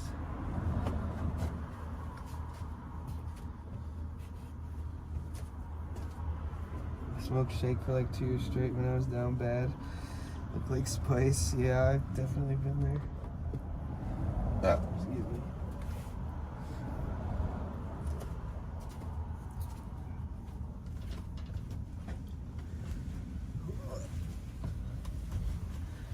Man, I probably wouldn't have found those fucking chargers for a while if you hadn't have been here, because I wanted to show you everything. They were like stuck in the fucking abyss. Like underneath, behind this wheel well and the wood, and just like perfectly fucking hidden in the only place that I couldn't really see unless I took everything apart.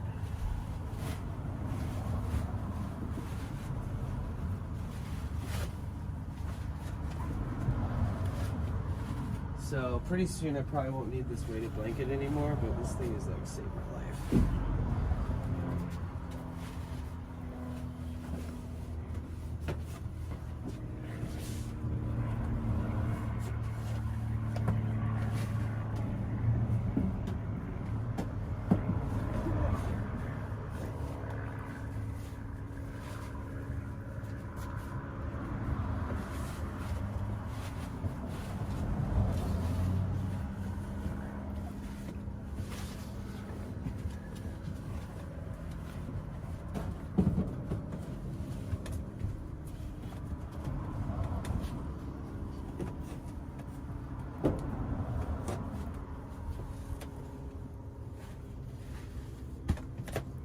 We're almost down to the last layer. I did find them.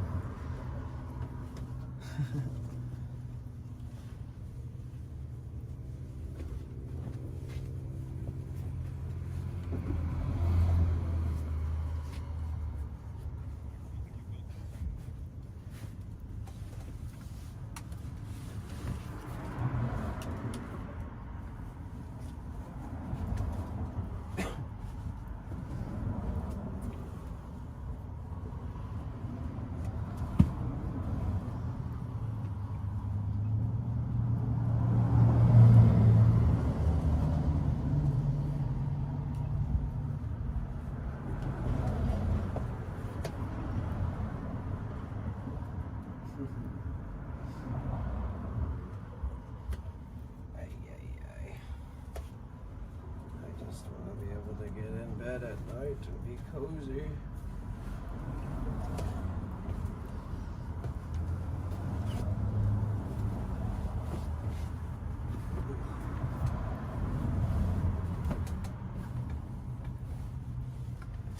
There we go. Got my fucking lasagna bed made.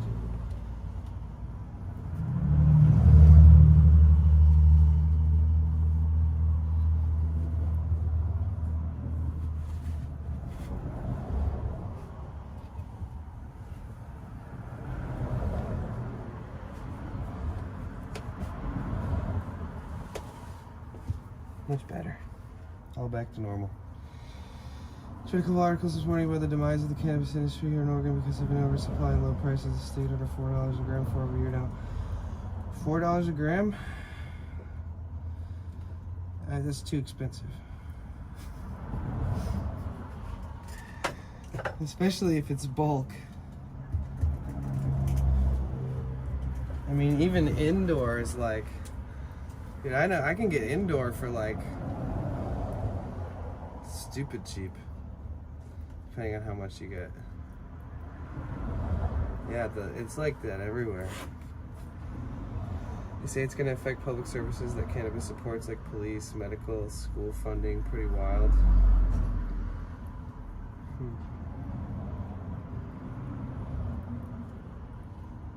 I can see that.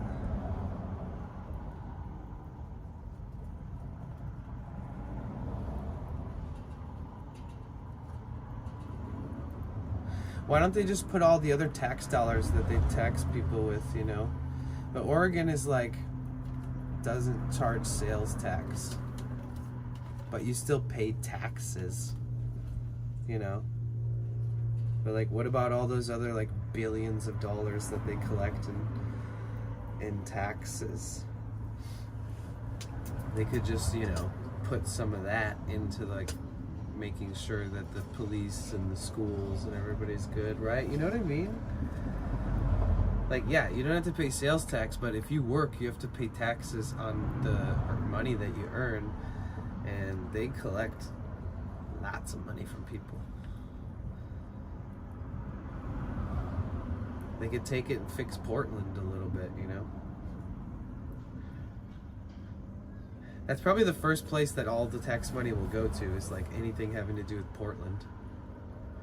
I wonder if it's like region based, if like the decisions that get made with the taxes are like regional as far as like different portions of the state, or if they just focus on one area at a time, or how that even fucking works.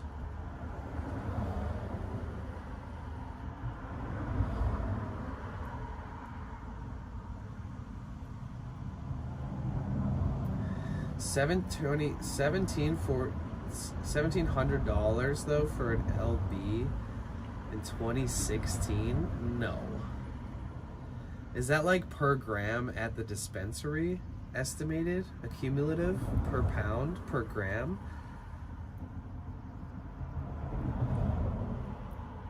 Is that what you mean? Since dispensaries like nickel and dime everything pretty much?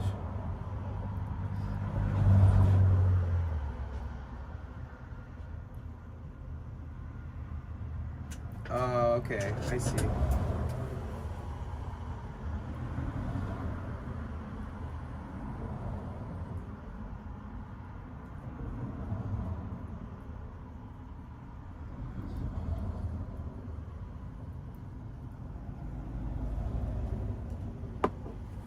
But yeah, is that what it is?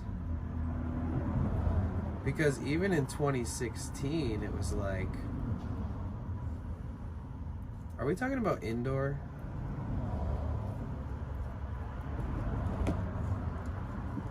I remember when a pound of sour diesel would go for $2,400 in California. And that's me being a longtime resident of California, speaking about it like I've been here. But I mean, that same fucking unit, that same pound would be like $6,500 in New York. I can't even believe.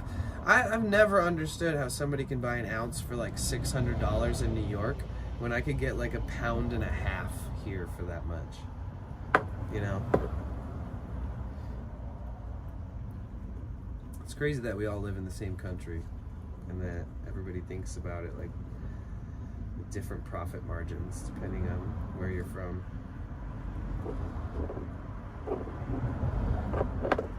Yeah, I've only ever ordered from dispensaries with like apps. I gave like a referral code to a bunch of my friends and they all like maxed out my referral earnings. And when I moved back to California from Maui, I opened up the delivery app because they don't exist in Hawaii. And when I got back to LA, I opened up the app just to see if there was any deals because I just got back and I couldn't drive out to any farms or anything. And then I fucking noticed that I had like, I'm not even kidding, I had like $600 in referral bonuses on this app. So I just ordered over and over and over from this dispensary app and never had to pay a dime. I didn't even know that my friends like started religiously ordering with the app after using my referral code, but apparently they all did. I literally was just streaming one day and I was like, who lives in California? How many of you guys live in California? And everyone was like, me. And then I was like, here's a delivery app that I found the best deals on.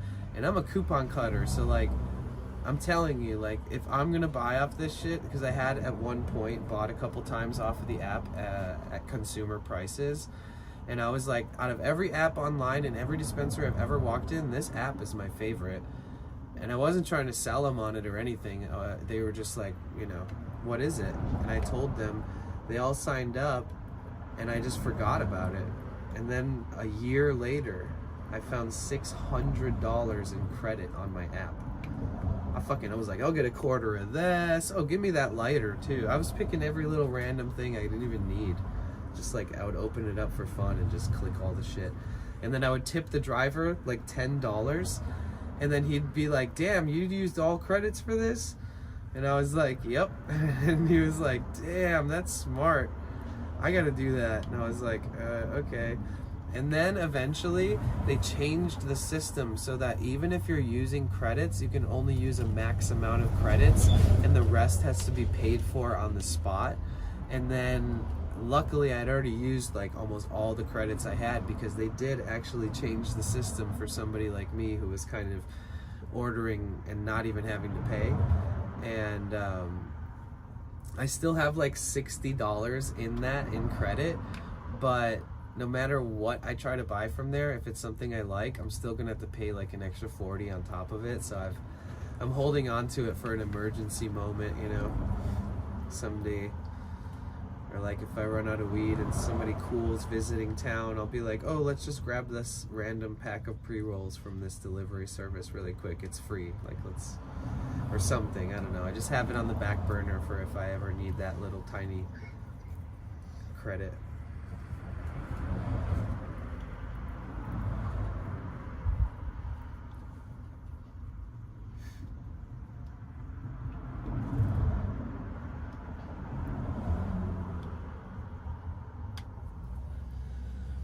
So, what did we need for Bella Box?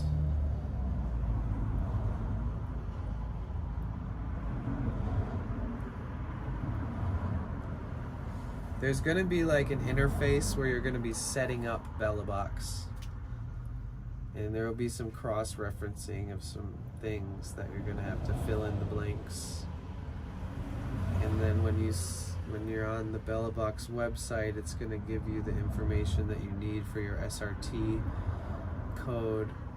What was the most time-consuming part? Was getting an SD card, flashing everything off the SD card. Oh yeah, you're going to need a computer. We might be able to do this on my laptop again, like I did last time. You're gonna need a computer, and you're gonna need to download software, and it's gonna flash your SD card, and then it's gonna put Bella Box on the SD card, and then you pop that SD card into your Bella Box. And then I think that it did have to plug the Bella Box into my laptop while my laptop was hooked up to the internet, and then it downloads. If there's an updated version of Bella Box, it immediately would start updating it. Yeah, I'll have to go through the ins and outs of how I set it all up again, as far as the technical side of just getting it on the device. I don't even think you need to leave the SD card in there, but mine was just in there while I was using it. But I still have it on this. I'm wondering if it would be as easy. We'll see. We'll figure it out. I wonder if we should do that tomorrow or if we should just hang out and talk about it. How often do you have free time? Like, if we can meet back up again at some point.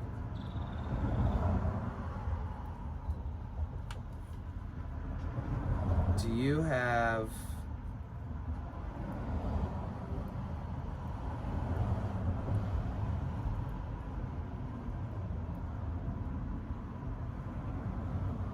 Ooh, there's this one adapter in my storage that goes from USB-C to USB 3.0, and I had to use a dongle that had a full-size data card with a micro SD card adaptation inside of it, and then I needed to plug that into a dongle, and then I needed to plug that dongle into my computer to get BellaBox onto that micro SD card.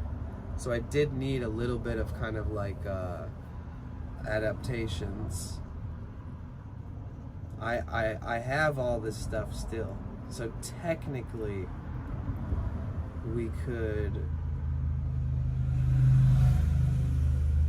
try to make... I want it so that your fucking orange pie has fucking BellaBox on it. Oh wait, no, you're gonna send it back.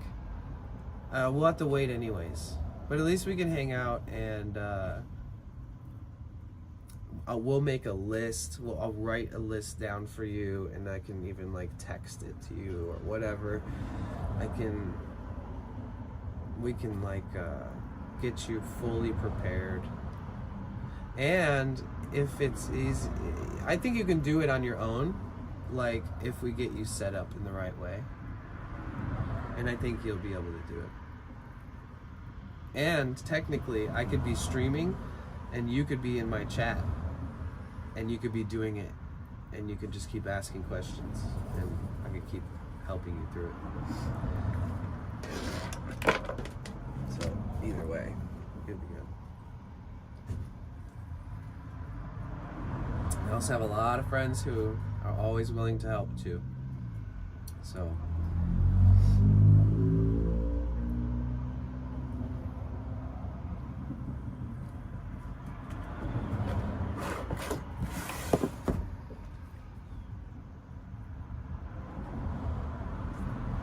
It would actually make for a good stream though. Like if we did meet back up when you get the new one. Oh hell yeah! If we met back up when you got the new one, it would actually make good content for my channel for a stream. Like we could hang out in my van, and we could pull my laptop out. We could do everything I did for my BellaBox setup for you. So that could be kind of cool. And I'll make like the title, setting up BellaBox for a friend, you know. Yeah, that could be cool. I mean, what a fun way to get integrated into the IRL scene on an IRL stream. Most people set up BellaBox like from their house, you know, from the comfort of their home. I did it all in my van. Oh, hell yeah. Shit. Definitely. 100,000,000%. Do you smoke spliffs? And since I'm obviously, especially I can tell based off my voice, I can breathe again. And I don't have like a super nasally as bad as it was. I'm getting over whatever the fuck was going on with me, so I'll just definitely make sure that I don't, for some weird reason, somehow get you sick. So you should probably smoke your own joint or your own whatever, and I'll smoke my own just to be safe. I don't want to get you sick.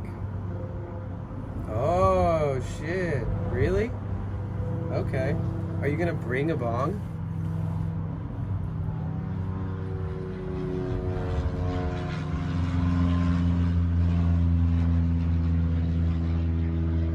Okay, perfect. So you'll have what you need. Awesome. Yeah, I mean, if it was any other day and I hadn't been just getting over this like upper respiratory bullshit, I would not be concerned as much. I don't even know how the fuck I got sick, honestly. It's so confusing. Like, all the people I encounter are through a computer these days.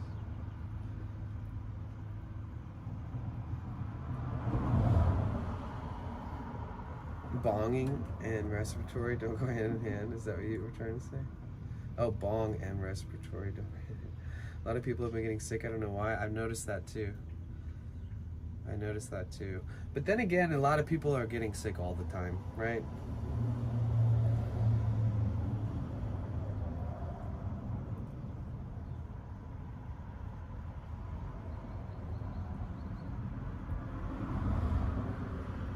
It's smart to be careful no matter what.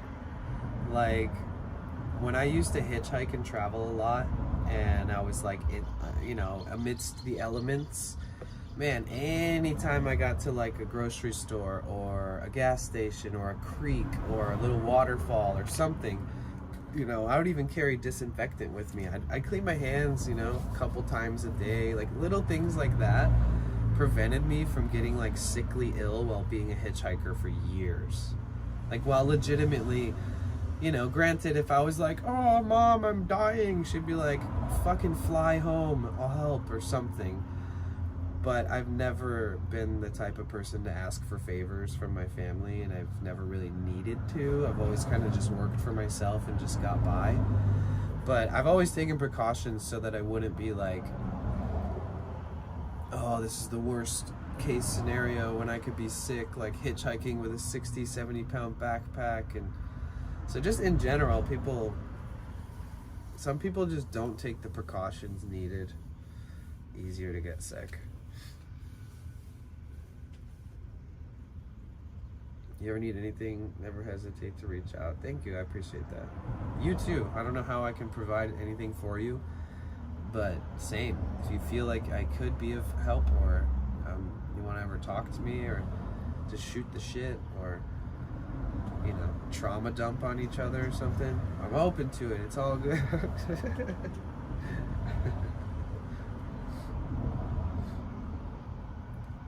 Dude, I got to talk to Therion last night for the first time and hear his voice. I opened up a Discord voice chat and I typed in the main chat, was like, you guys can join if you want, and some people joined. If you guys are listening, it'd be super sick if we all did that someday, if you guys aren't shy. But it was sick. I got to talk to Therion. He's in our community. He lives up in Oregon in a school bus. And man, he's one of the sweetest fucking dudes I've ever met. Love this guy.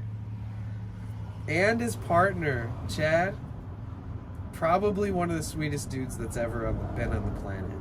Like, I can see why you would love that guy. I can see why. I can see what you see, and vice versa, obviously. But like, he is a special person. He seems like a nurturer. I could see him being like you, being like the little spoon, just by like his energy, like it seems like I don't know how else to fucking say that, but it was a great I got to chat with you guys for hours, and it was awesome, dude. I even stayed up till like 2 a.m. afterwards. Was just like buzzing off of having a great conversation about so many things, and like seeing your face, like being like, oh my god, it's you. Holy shit, I'm seeing your face for the first time. Wait, I'm hearing your voice for the first time. Oh my god, it's not just me talking to the fucking wall and having people chat back in the chat. Like, it was super refreshing, you guys. If you guys aren't already in the Discord and I do one of those, please feel free to join and maybe say hi. And banned from Twitch. who lives on the other side of the world, but he travels around and does really cool adventures in a beautiful VW van. And it's like a model of VW that you don't even see in the United States. And I only met him through Twitch because I was always talking about my engine and shit, and he showed up and we became buddies. And he showed up too, and he even got on camera, and we all three of us were talking to each other, shooting the shit, talking about cars. I'm like walking outside showing them my engine. We're all just having conversations, trying to figure stuff out together, because like all three of us are actually interested in this type of stuff. You're insecure about your voice? Dude, if I open my stream and I start hearing myself talk, I almost want to ban everybody for watching my ass, because I can't stand hearing it either. I get it, straight up. And again, if anybody else talked to me the way that I talk to myself, I'd have to kill that motherfucker. But it's true, it's true. It's like, for some reason, the second I accidentally open Twitch and I hear a repetition of what I just said, it is like, I don't even know if it's as much about my voice or if it's just like a psych out. It's like you hearing your voice being echoed back to you. It's really weird because I streamed for years and I never had to deal with thinking about that. And I also made YouTube videos for years, and I never watched a YouTube video and felt that way. But when I'm streaming, it feels like I feel that. I gotta work on that, I think. No, your voice is great. You sound like you're from Georgia. And if anybody knows shit about accents, a Georgian accent is like, it's amazing. It's great. I hope you never lose that accent being in Eugene or Oregon or wherever. Sorry. Yeah.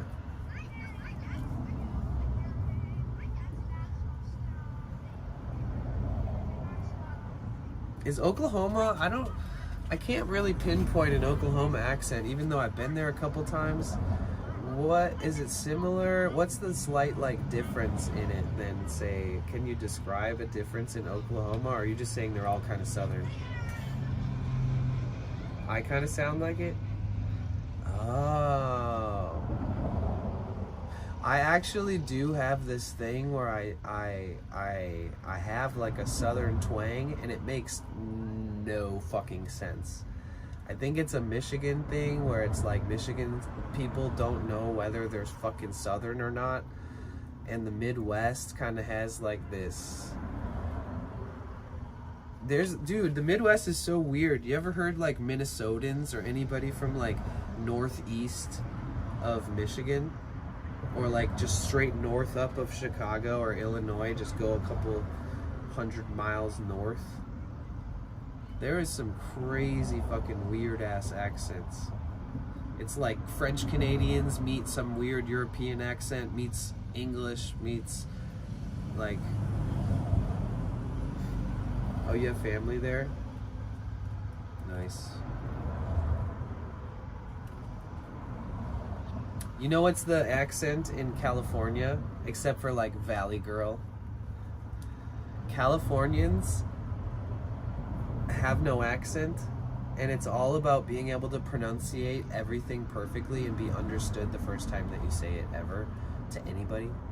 It's such a weird phenomenon. It's really interesting. That's my theory on Californian accents. They'll take it upon themselves to try to never fuck up a word, which also I think kind of like stunts creativity and stuff. In my opinion, like, I feel like, you know, if you gotta be too damn proper, you're kind of like stuck in a little bit of a straitjacket. No one can ever understand you. Well, you type pretty good. If your typing correlates to how you communicate in any way, shape, or form, then you probably, I guess it depends on how you sound. Wait, where are you originally from?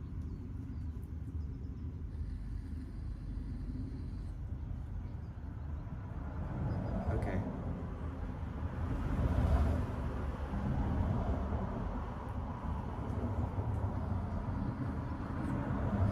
Sweet.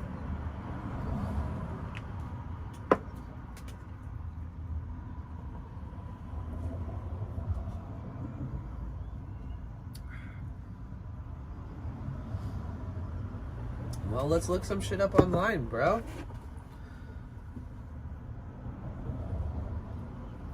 Let's see if there's anything going on for 420 Venice.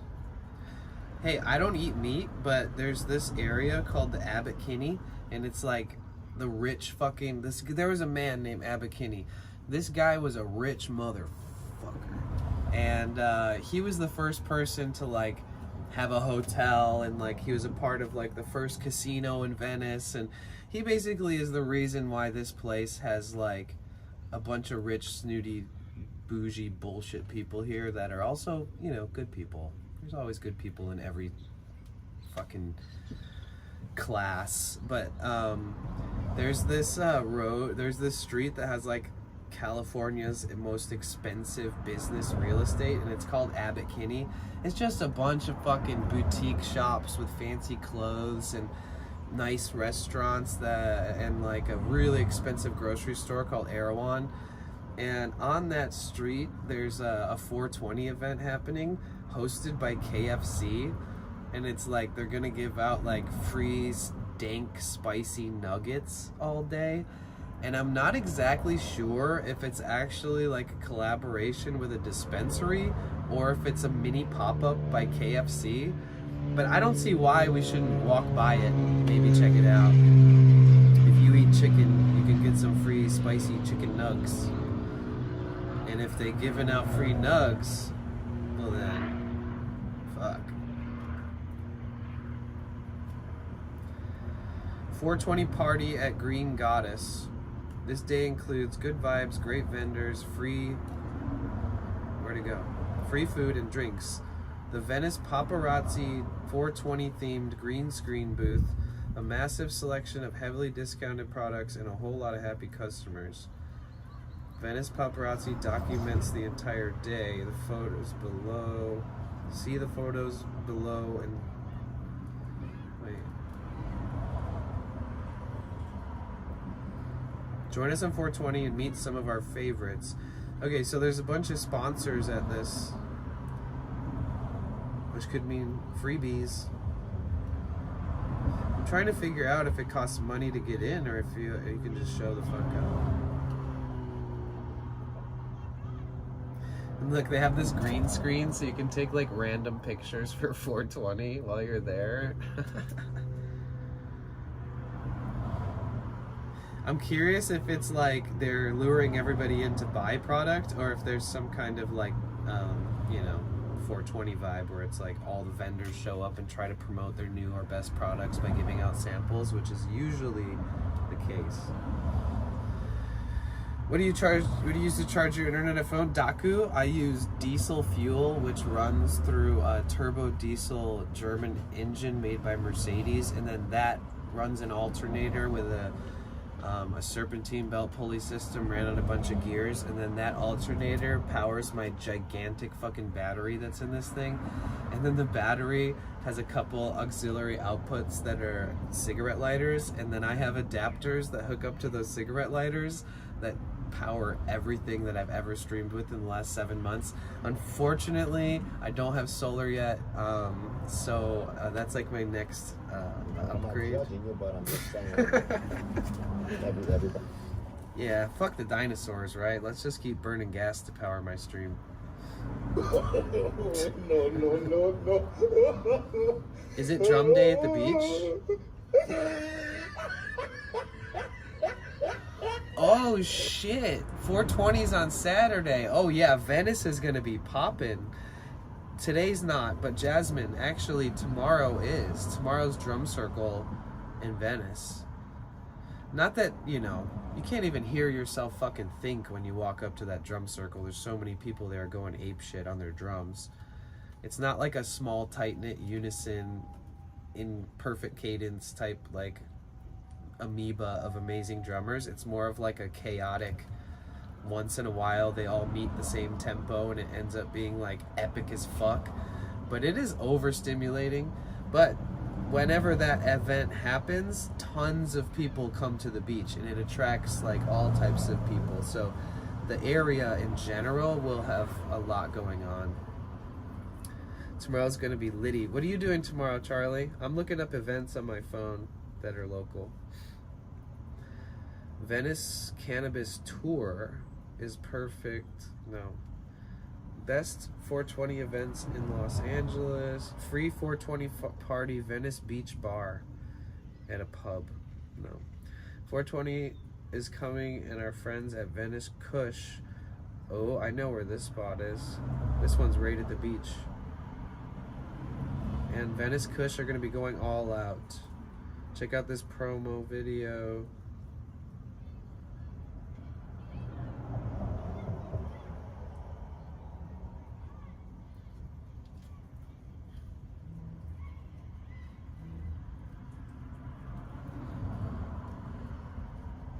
What this video isn't showing me shit, it's just showing me Venice. I know what Venice looks like.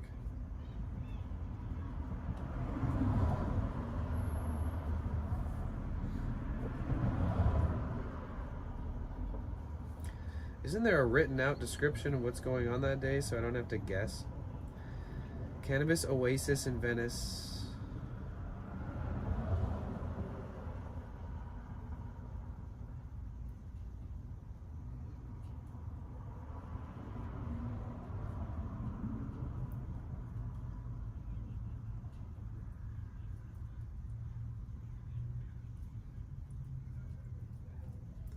.420 on the beach. 420 on the beach. Come join us for a chill day of music, food, and good vibes at 420 on the beach. The ultimate celebration of all things cannabis by the sea.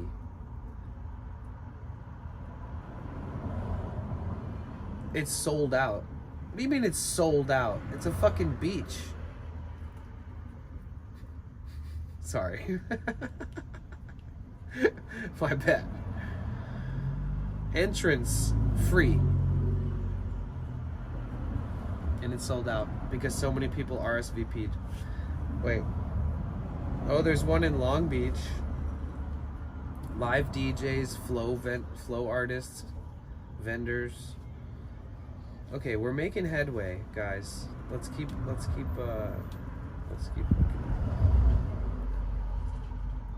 Oh wait, I should just text message some people and say, what the fuck are you doing for 420? Because they're probably gonna know of something happening. 420, do you know of anything? Anybody else looking up on Google? 420 Santa Monica? Nah, Venice is where it's at. Come to Venice for 420, visit your original cannabis locals.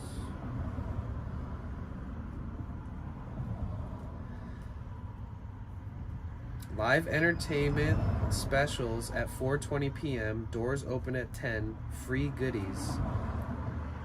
And this is at Venice Kush, the one I already brought up earlier.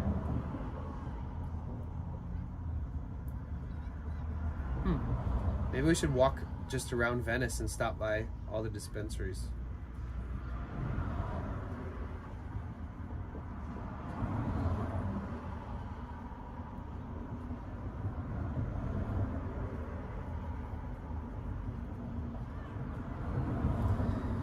April 20th, Underground 420 Fest. Oh, this looks like a concert. Downtown. Mecca's Area 420.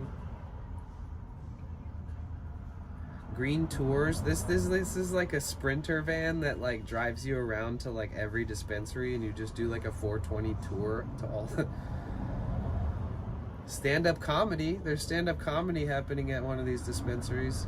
I mean, it could be really bad. It's in Venice at the Green Room. You'll have a chance to see hilarious comics and a 420 friendly event, so feel free to partake while you're here. Just note that the event is bring your own BYOB.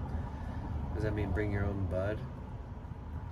There's another comedy place. Good People Comedy is offering a special 420 themed comedy night.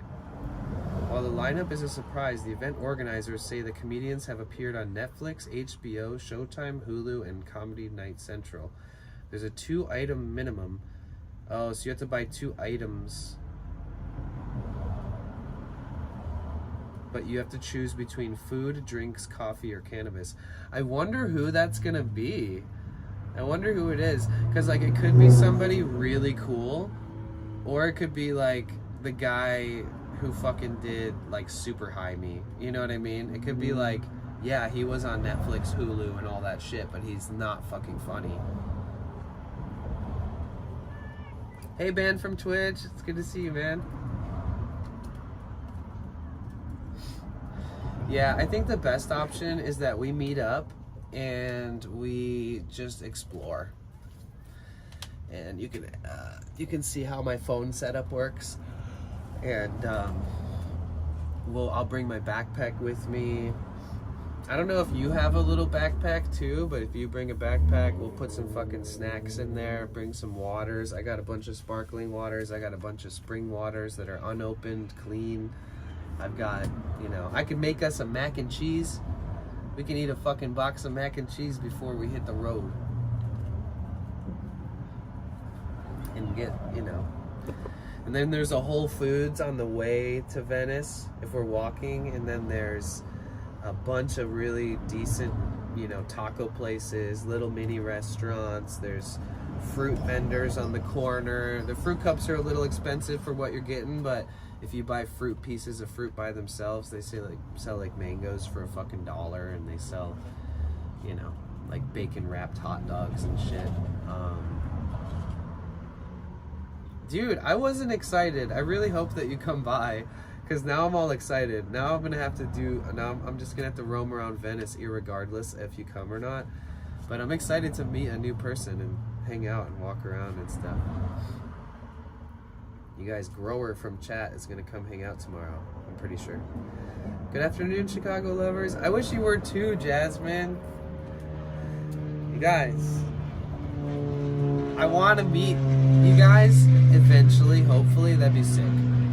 Like, and one of the easiest ways to suggest that is if for some freakish reason you guys go to San Diego TwitchCon this year, that would be obviously like the healthiest, most cross beneficial, because you get to experience a TwitchCon and you get to see some community members and streamers that you know.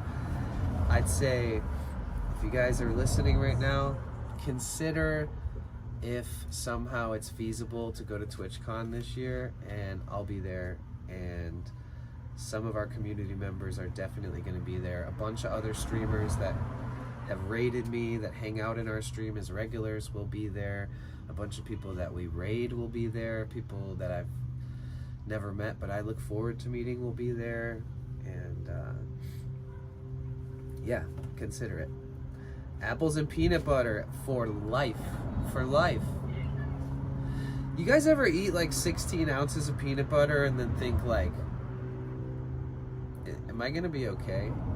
Because that's like, if you ever look, like, imagine this is a peanut butter jar.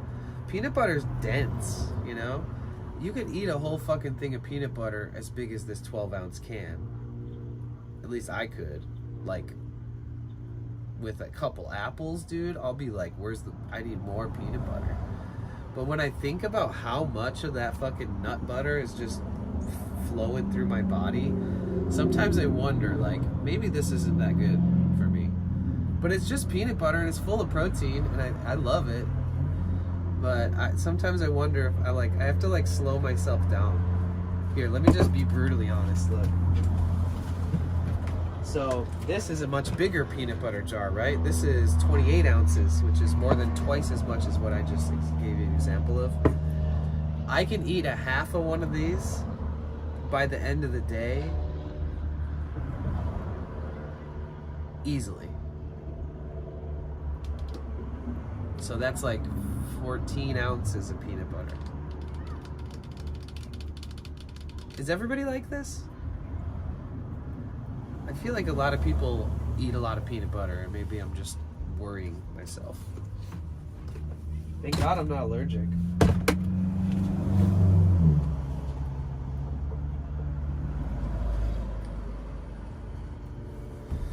With the car show recently, I had to spend all the money I had saved. Oof.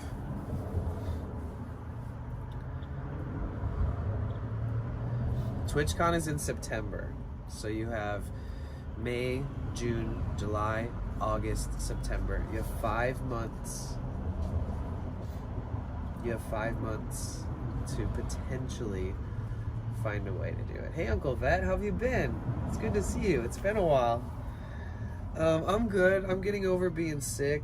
I had like a upper respiratory thing going on, a bit of a head cold, and yeah, I'm doing all right. How about you? My husband and I love and eat a lot of peanut butter. Fuck yeah. I support that.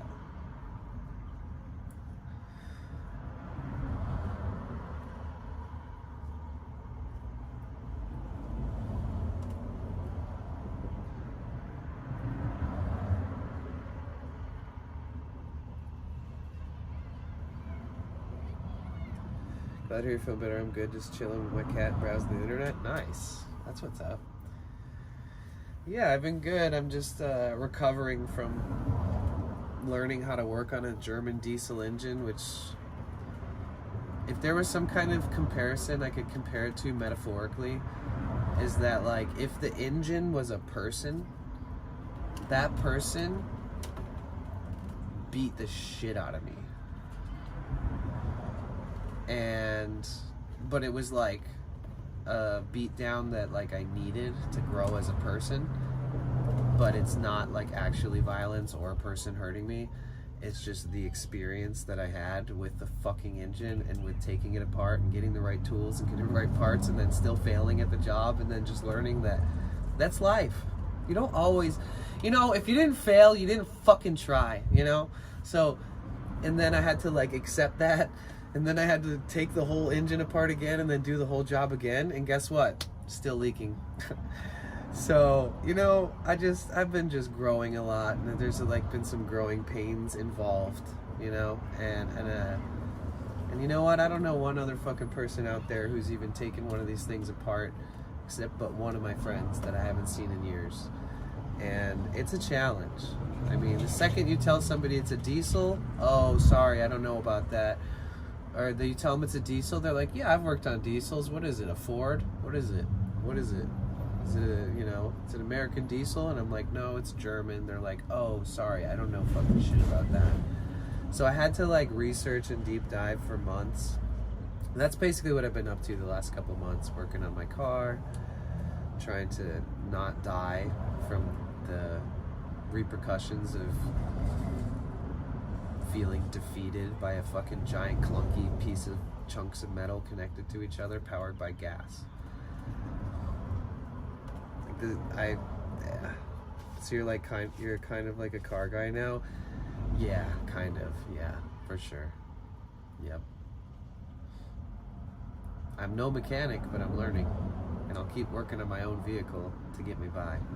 Even if it, it's shit that only like a professional mechanic would need to learn, but I'm no mechanic, that's for sure.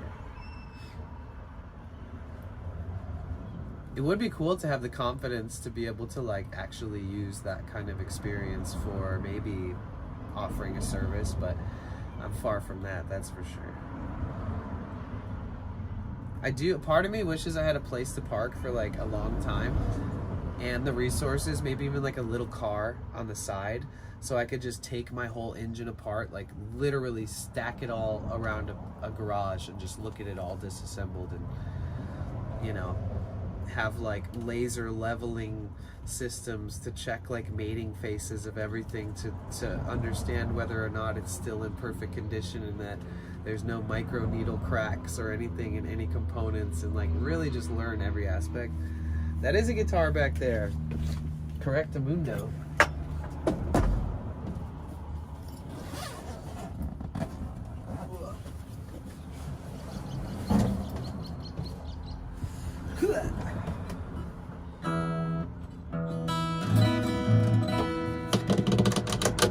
Wake up, baby. Jump start it. Live!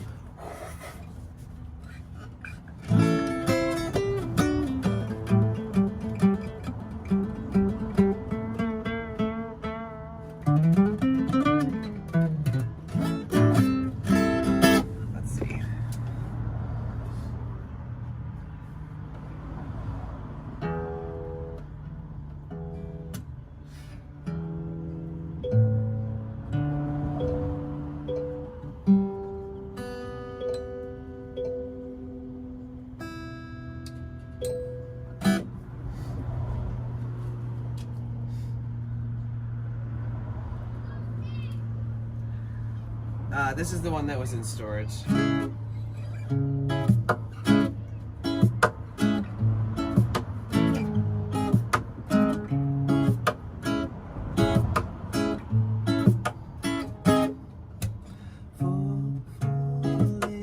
Falling in slow motion, yeah.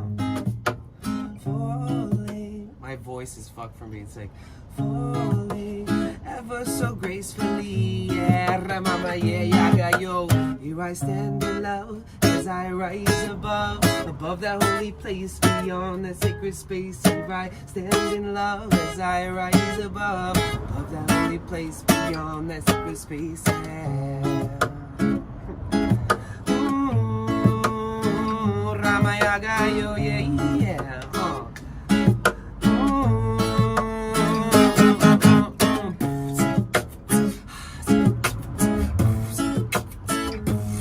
Let's go. I can't do it. My voice, my brain, my hands. Hold on, let's slow down. It's actually a song I made up. Here I stand in love here I stand in love as I rise above that holy place, beyond that sacred space. Here I stand in love as I rise. I don't remember. It was pretty cool when I used to remember. Same chords to Rising Appalachia. Wise men say that rushing with violence, and so is your silence when it's rooted in compliance. Stand firm in love and defiance. Stay true to you. I don't remember the fucking words. I don't know. I like the fire rhythms. I don't play them very often, but I think they're hype. Like when it's got that reggae upstroke or hard downstroke rhythm. They call it like fire rhythm. And then when I mix that into the slide slaps, I get percussion.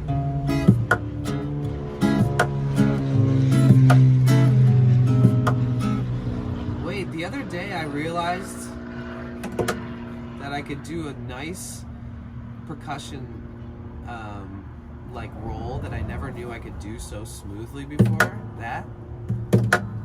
But I've always done, and but I never for some reason went. So I gotta find a way to make that into something that works.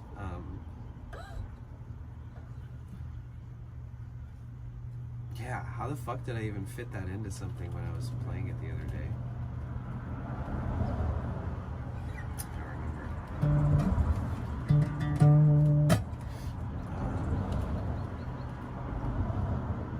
I'm really into playing like mesmerizing fingerpicking parts that I've come up with on my own, and they kind of it's reminiscent of piano playing, sort of, to me.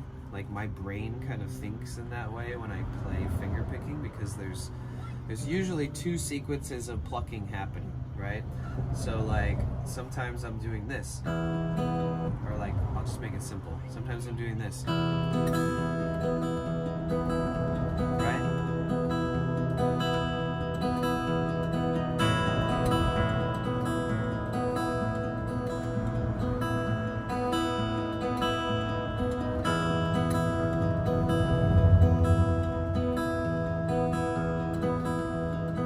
Sounds so full because there's two repetitions happening on top of each other simultaneously, which is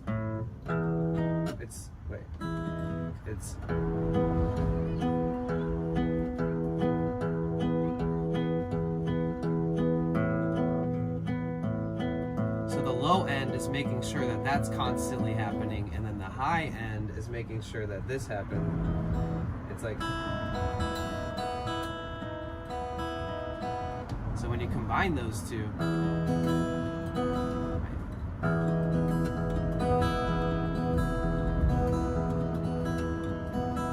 it just feels good.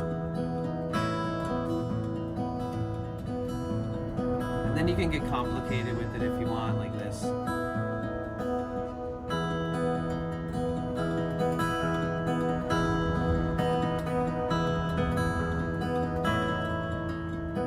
Thumbnail's still too short, sorry guys.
What do you mean it's sold out? It's a fucking beach.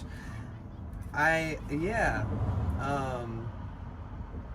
Apparently there's like, it must be like they must have like a certain amount of square footage that they applied for a permit for, and then that certain amount of footage has an estimated amount of capacity, almost like it would be in a building, but it's the beach. I think that's why it's sold out. Yeah, like technically you could probably walk up, but who knows, they might even have like, you know, like those like guardrails with like posts or something, you know, closing it off for people who didn't RSVP, so that the people who did RSVP can get in there first.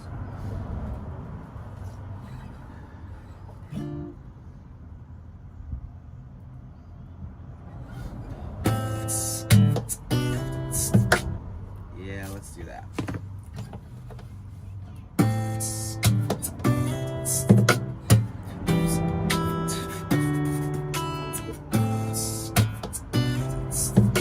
Damn, I'm a sloppy mother flubber.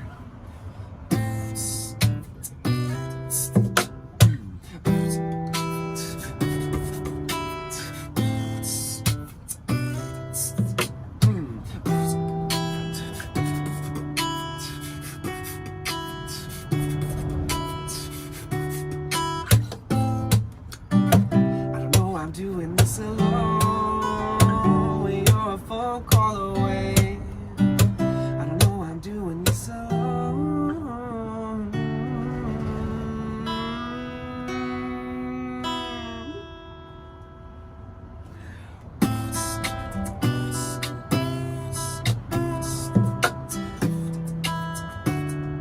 Fuck, man, it's almost there.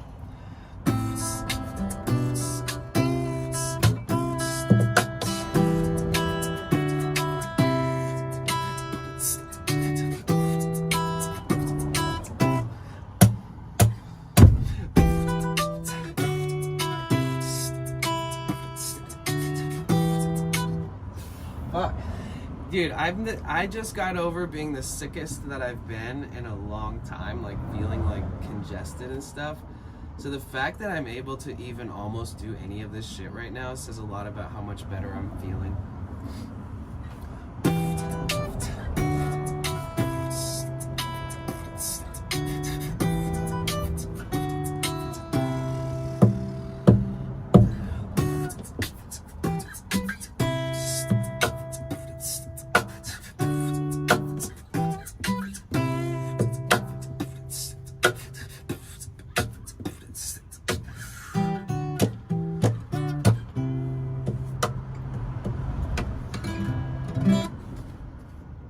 It does take a lot of energy out of me right now, though.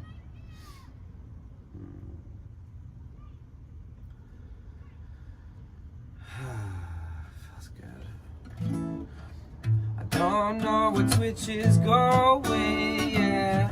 Don't know what Twitch has been. I don't know what Twitch is going, but I know they're losing their head. I know what you're thinking, it's alright with me. I know what you're thinking.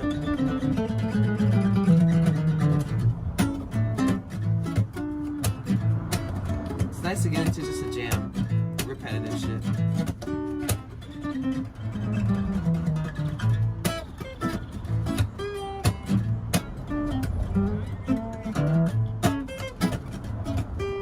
Sloppy, sloppy, sloppy, sloppy, sloppy, sloppy, sloppy, sloppy.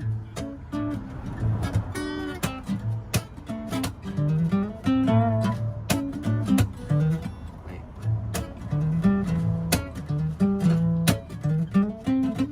Fuck. My fingers aren't alive like they used to be. Wait. It's supposed to be like this. Boom, chaka, boo-da-da-da-da, boom, chaka, boo-da-da-da-da, boom, chaka, boo-da-da-da-da-da-da-da-da-da-da-da, boom, chaka, boo-da-da-da-da-da, boo-da-da-da-da, chaka, boo-da-da-da-da-da-da-da-da-da-da.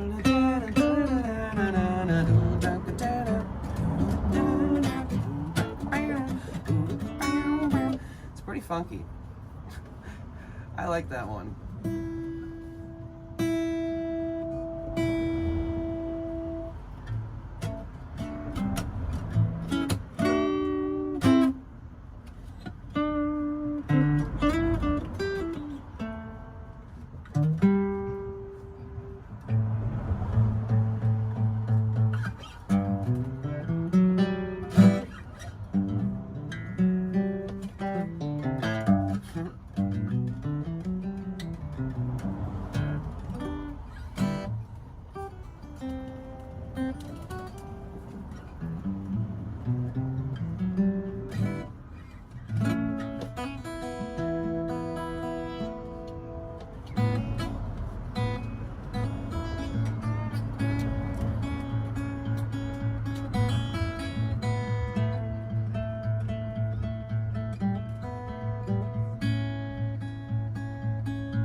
You guys remember how to do this stuff, man? Hey Spartan, welcome in. Appreciate you being here. My name's Danny. Climbing up the pine tree, high as we can go. Climbing up the pine tree, find a pine cone, it's home.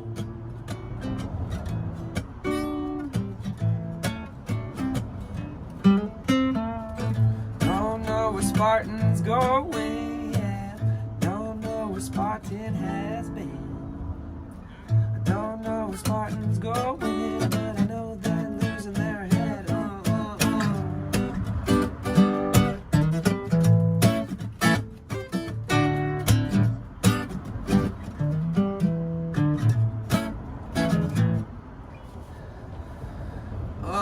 So I had my guitar in storage like all year, and I just took it out, and so this is me just really remembering how to play and try to sing and not break any nails.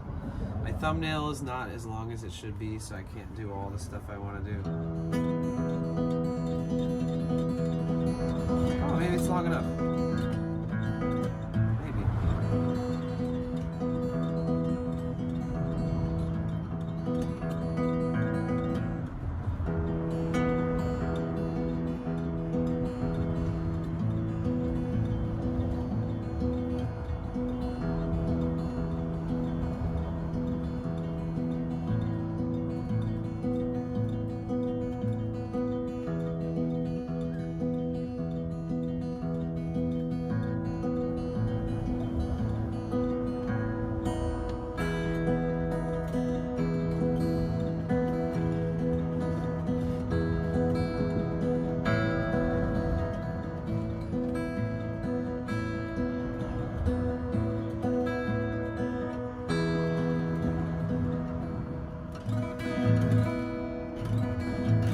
Still writing in these keys, and it's like taking a while.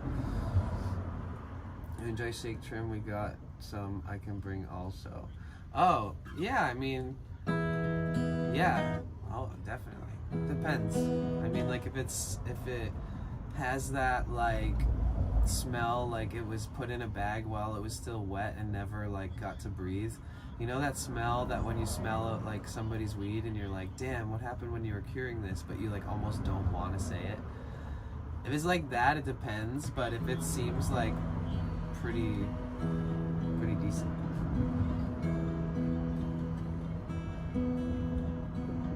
It's not sour, okay. Yeah, bring whatever. As long as it's not like you know, just only bring like what you are willing to be generous with on a day like 420, you know?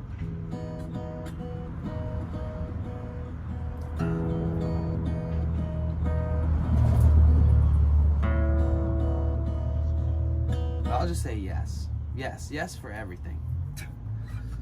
I'm the most impossible person to like accept things just being given to me. So like it's really hard for me to like answer questions like that sometimes. But I'll make it worth your while. I'm on my knees, yeah, begging Lord, please give me the seeds that I need to make these dreams grow, yeah. I'm on my knees, yeah, begging Lord, please, yeah. I'm on my knees, yeah, begging Lord, please give me the seeds that I need to make my dreams grow, yeah. I'm on my knees, yeah, begging Lord, please, yeah.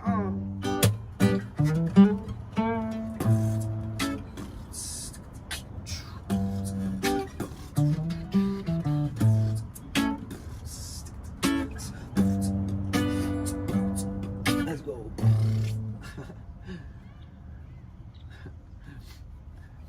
Those lyrics are funny. I made them up like a long time ago. I'm on my knees, yeah. It's kind of weird to talk about being on your knees, but either way. I'm on my knees, yeah, begging God, please give me the seeds that I need to make these dreams grow, yeah. It's like asking God to give you the seeds that you can plant to make your dreams grow, you know? Did I show you a signed copy of Tim Leary book? No, you didn't show me that. I definitely would have remembered something like from Timothy Leary in that conversation, even if it wasn't you showing me a book. We didn't even talk about it. You dreamt it. It was a lamb chop induced dream spell. Oh, okay, yeah, cool. Please do. I'll check that out.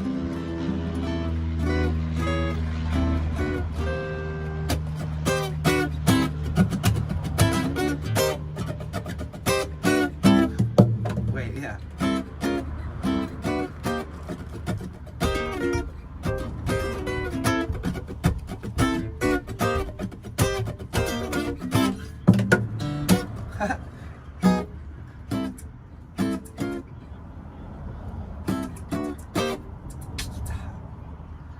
Wait, was that the guy who always talks shit about people? Never mind, sorry. There's this one guy that lives around here who like hates everybody who lives in and travels in a vehicle. And he's just like, these fucking freeloading sons of bitches. I'm like, you live in California, bro. Stop it.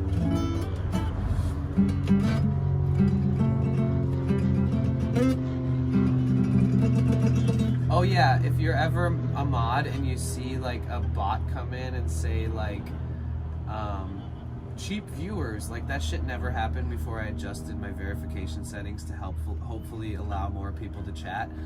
But luckily Nightbot stops it. But if you see that, you don't even have to worry about them because they don't follow me. They just type in the chat. They try to offer me cheap viewers. Yeah, you don't even have to worry about that. If for some reason you see that on your chat, because once you're a mod, I think you do start seeing deleted messages.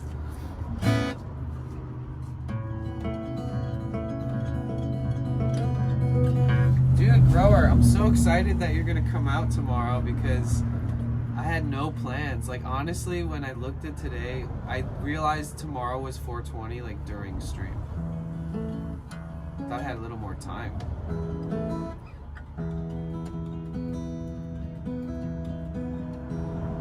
Oh yeah, no worries. It like just came up just now anyways, Therion. So I was just trying to just let you know. Those are like non-invasive except for if Nightbot didn't stop them from doing it. Excuse me. Once in a blue moon though, there'll be like a bot raid where I get like 100 followers from bots. And then I have to like ban and remove all of them myself. But it can be a little scary if you see that. You just don't even really worry about it. You are too, honestly? Yeah, me too, dude. I'm so glad. And make a new friend. That's perfect. I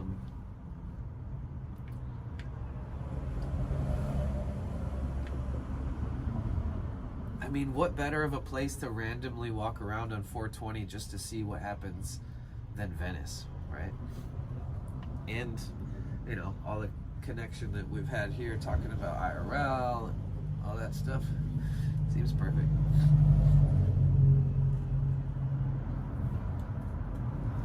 I enjoyed meeting all of you. I'll appreciate that. You're like the third streamer I've hung out in the LA area. Oh, really? Who else have you met up with? Any cool people that I know? Be cool.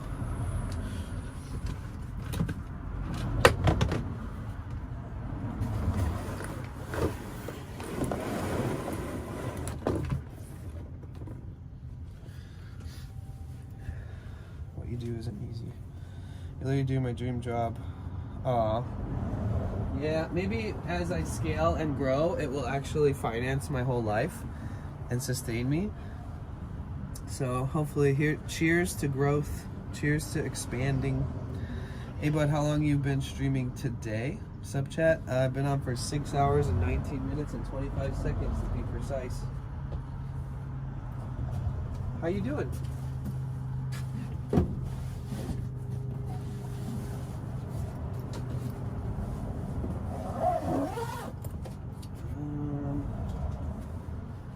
Ooh, I have an idea.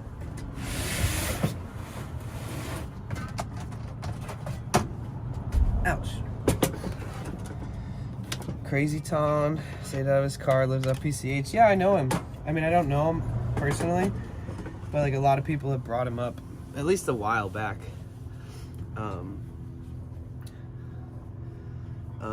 Did he ever get a Sprinter or no? I'm on Zans right now, so I'm cooling. Nice. Crazy Tom, did he buy himself a van yet? Last his community talked to me because a lot of his viewers still have Twitch, but he doesn't stream on Twitch.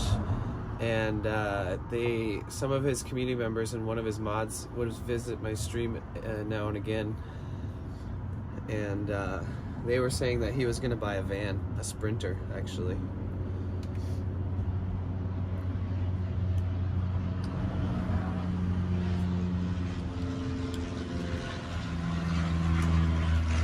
I thought that he lived at a house or something and then IRL streamed from his car. I didn't know until his community members in my stream told me that he lives out of the car. And I was like, oh, shit. Fuck yeah, you know, because like there's some similarities with me and that, you know. But did he get a Sprinter? Or did he have to like wait or...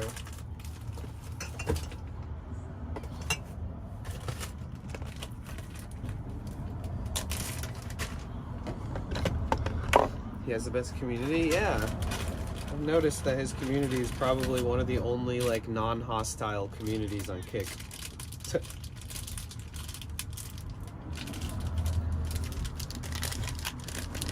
Oh, no worries. You can tweak all you want.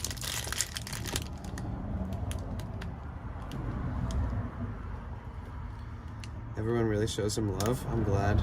Everybody deserves that. He also used to be a grower. Oh, I didn't know that. I've actually crossed paths with him like 3 times. I've like stood like 10 feet away from him a couple times. And then one time I saw him and he was like, "Are you streaming?" And I was like, "Yeah." And he was like, "Are you streaming on Kick?" And I was like, "No." And then I walked away and didn't really talk to him. Because sometimes they hang out with people that are banned on Twitch and I don't feel like getting banned on Twitch because this is my platform and I don't like to stream on Kick, so I was like a little hesitant of like walking over to his group that day. Hopefully he doesn't think I was trying to blow him off. I just didn't want to get banned for someone else that doesn't give a shit about Twitch, you know?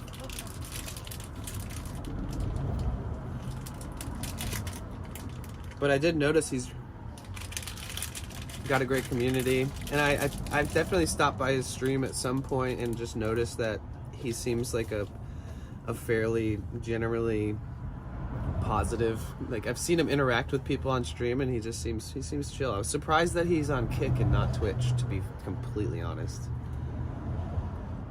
And that's not to spite or, you know, but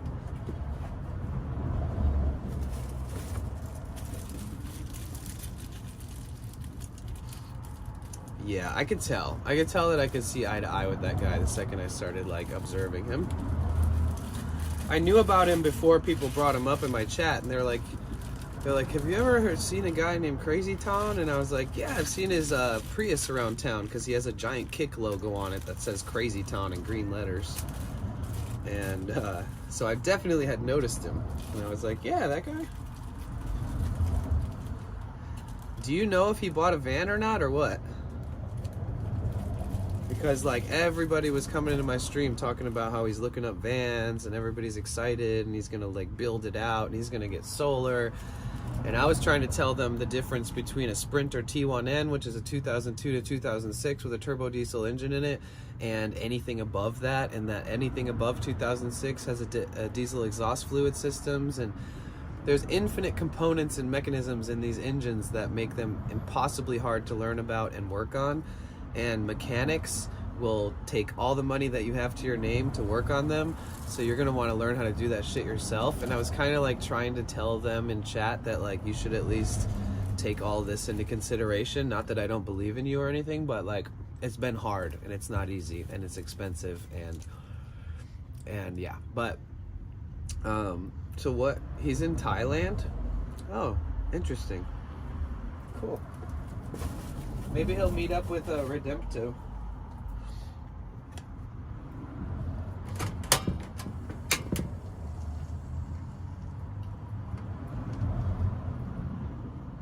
Redempto told me that when he gets settled in Thailand, that he said that that he basically like said that when I'm settled in Thailand, you can come, and they'll have a space for you, and it would be cool for us to hang out finally and stuff. And I was like, kind of taken aback a little bit when he said that, because I was like, wow, what a nice guy.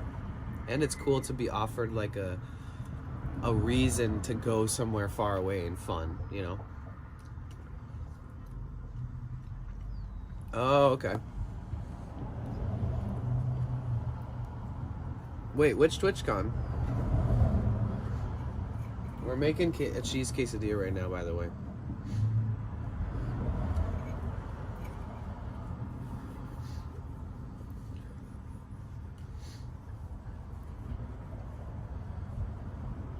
Just always keep your guard up for what?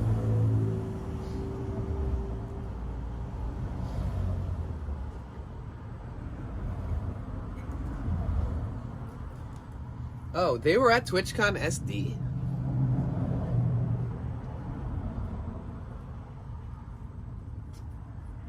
I was living in San Diego at the time. That's crazy that I never knew that.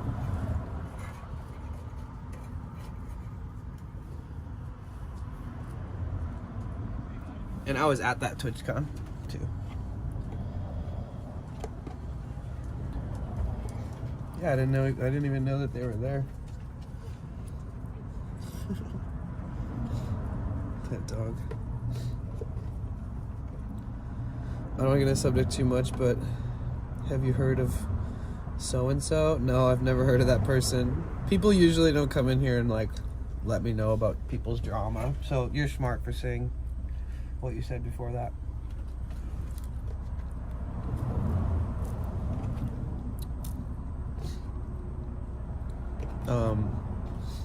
Like I've had times where people are in my chat and they're like saying other streamers' names, and they're like, I don't really like them for this reason and this reason, and like, this is, sure, I'm glad you can express yourself, but like this isn't the stage for that conversation. Like when you talk about generalizing behaviors, it's so much easier. Like if somebody never says a name, but they're like, have you ever noticed this about this, or people with this type of belief system, and how sometimes it can turn into this. Like it's kind of hard to dangle on the notion of actually talking about the subject and not say who it's about, but it takes practice.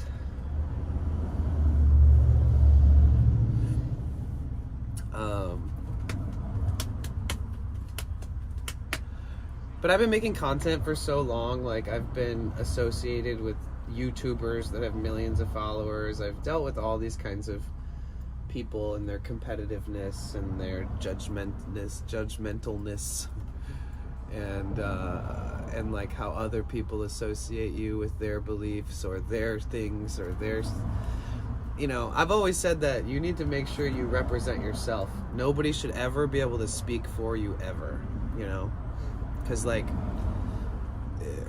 that's when things get weird. So see, that's the thing, is like, you don't know, you know what I mean? Like, if, I don't know, I just don't think, I think that a lot of people will say a lot of things and then it can turn into something that it wasn't supposed to ever, that it never was. I don't know.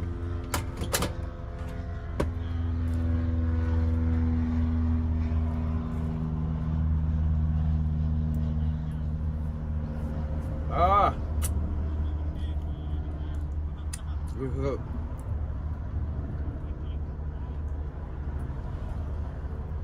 But this is so far out of my realm of like understanding. Like, I would have to ask 100 more questions to even understand, but I don't really want to know personally what even you're talking about.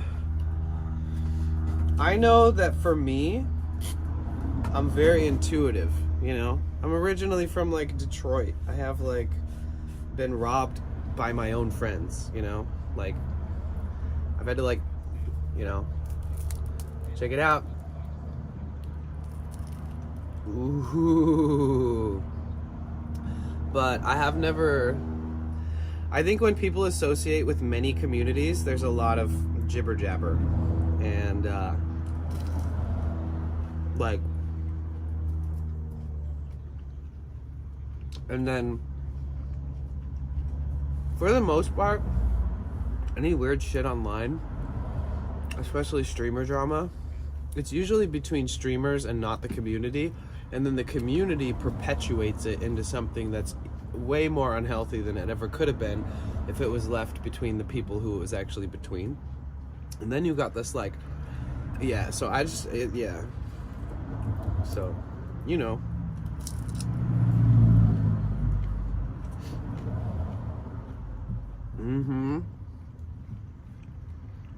Have you tried hooking up a big propane? I haven't, because the one that I got, I bought the one without the propane hookup, because it was like half the price.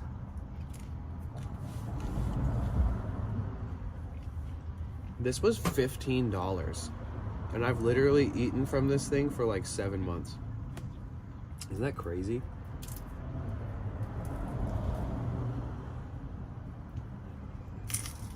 Hi, Kathy. Oh.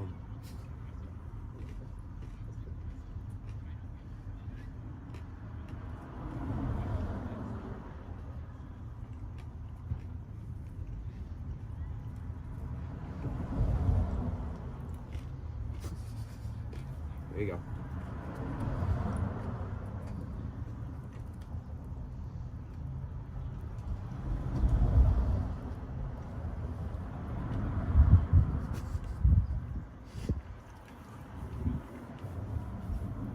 Oh, it's 4:21 here already.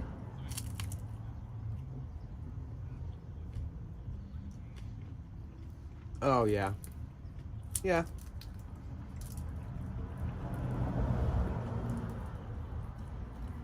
Well, one bit of advice I can give you is that, like,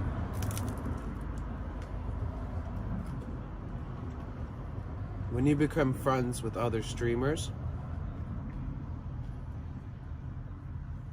use your intuition and, you know, stick to your own lane. Don't be a yes man. Don't agree with people that say shit that you don't believe in just because it's easier for you to say ha ha ha, you know, and not like naysay them. but don't try to start drama either. Like, stay away from people who don't benefit you and your happiness and your passions and stuff. You know, you gotta become friends with people for the right reasons. Like, when I found Redempto, I was like going through a lot, and it's been like that with a lot of streamers, and I could tell like he was going through a lot, and I just felt like our souls were like fucking connected, you know? I was like, dude, this guy knows what it feels like to be me. Like, I can just see it in his eyes, you know? And like, no matter what, when I feel that, I don't feel that with a lot of people.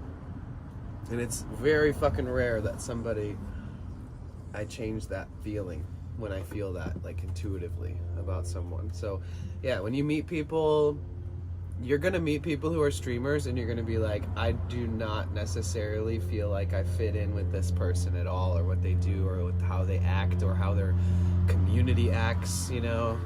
It's like if you're an IRL streamer and you meet like a cute e-girl streamer and all of her community members are just simps, and you're like, yeah, I don't see how we could even learn from each other or benefit from each other in any way, shape.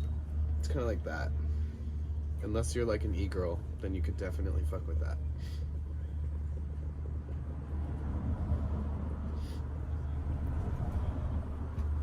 Well, either way, we're not trying to talk about individuals, like I said, so I would just refrain in my chat or anyone else's chat for saying people's names, because that makes it personal, and nothing's that personal other than between the people who it was between in the beginning. Like, if there was something. Usually there isn't even. Usually it's just a bunch of people trying to turn communities against each other and turn top supporters and big gifters against each other, and like, all I gotta say is stay as far away from anybody in any community that seems to be that tight-knit.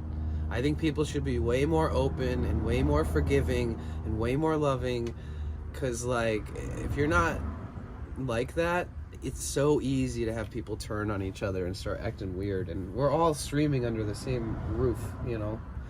So I feel like we need to kind of try our best and to keep it chill. And that's just like on a general basis, not even just talking about who you're talking about. Because I've had a lot of encounters with people. I've had people say shit about me. And I'm like, fuck you, bitch. I ain't got shit to hide. Tell me what's wrong with me. Tell me what you don't like about me. And then it always ends up turning out like I was right. They were just talking shit, and they were just trying to cope, or they were just trying to emphasize the hurt that they had in the form of a couple over-embellished statements, and then a couple of those people that care a lot about that person starts mimicking or, you know, repeating, parroting, and yeah. Unless you find out someone's like a pedophile, then, you know, fuck that piece of shit. They can rot in hell. I hope they get, you know, the worst of the worst sentence in the world. Or if they're like a murderer or something, you know, if like people are like actually worth talking shit about, that's pretty much like, I feel that. But nobody's like that here. It's all petty bullshit. Really, personally. I feel that, but that how you also get walked on and screwed over. You know what? You need to love yourself enough to know that if somebody walks on you or seems like they're screwing you over, that you are more capable of succeeding on your own than you ever will being accompanied by somebody like that in the business. So it's actually to your benefit that you learn who those people are and lose them, than try to yeah. You know, my favorite thing about streaming is that like I didn't have to like talk to streamers to like be a streamer, you know? Like I didn't think I needed to like pick up cues or pick up like tips from people to just be a streamer. When I needed to learn how to set up an IRL backpack, I definitely needed tips, but like I wasn't the type of person who joined people's Discord. I wasn't the type of person who like tells people I'm about to stream anytime soon. And I feel like, believe it or not, you will see significant amount of growth and engagement and new people when you collaborate with people and you associate with certain people, but you can do all of that on your own. Some of the biggest streamers on this platform and the most like open and honest streamers on this platform, they didn't ride anybody's community upriver, you know, they didn't get big raids from big streamers, they just built it from the ground up, and it took them years, you know. First year, 12 average viewers per month. Second year, 15. Third year, 20. Fourth year, 50. Sixth year, 200, you know, like, but yeah, a lot of people need to hear that. For sure. It's like Twitter would be dead if they didn't think they needed to ride the coattails of other streamers and other people's opinions and question other people's communities. Kick Twitter sphere wouldn't even exist if more people wholeheartedly like took what I said to heart and somehow they agreed with it. Because a lot of it is just people like trying to be like other people and trying to compare themselves all the time.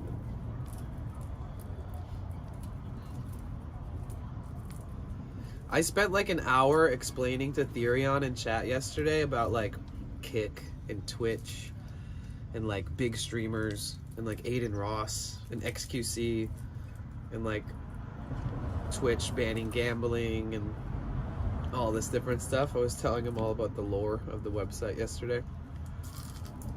That was fun.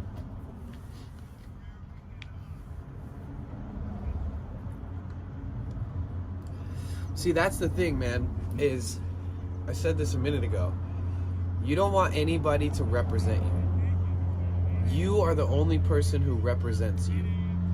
And you're the only person with the answers that people are wondering. And when they come from your mouth, then you take on the accountability for everything.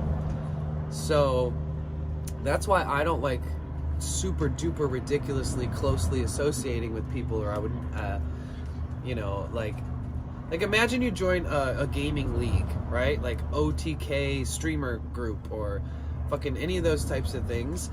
If you have a member in your community who's racist, well, guess what? You fuck with that person, and what that person does falls on you.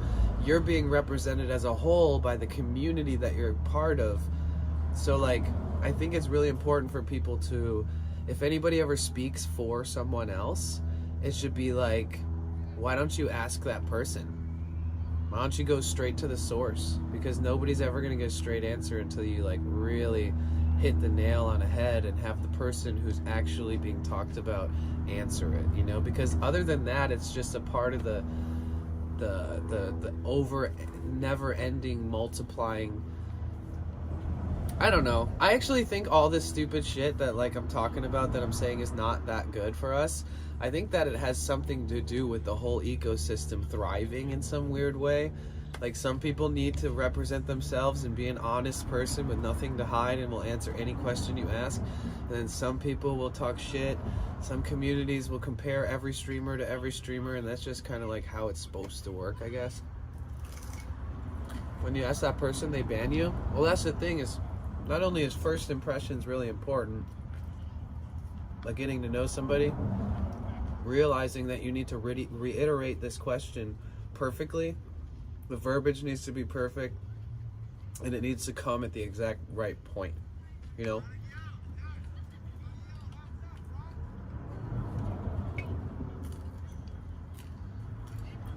The biggest thing you can do as a streamer is stop caring about anyone else but your community and yourself and your closest friends that you make along the way. Like, it's so much more healthier to have like a bias against like Hasanabi or XQC, because it's not gonna taint your whole fucking experience. Like, the biggest streamers on the platform have way more things that are not perfect about them than the smaller ones, but people seem to like dig in on each other. That's all. Why though? Oh, because first of all, if you're asking somebody a question to try to get some kind of answer, and it's something that like they've already processed and they've already accepted that they're in the right and that it's unusual that people keep coming after them, it starts to feel like you're being terrorized by people who think that the opposing thing that someone else said about you is like supposed to dictate who you are or indicate like who you're going to become or how successful you're going to be. And why dig in on someone when you don't have a valid reason? Oh, you mean like why is it better to rag on like Hassan or something?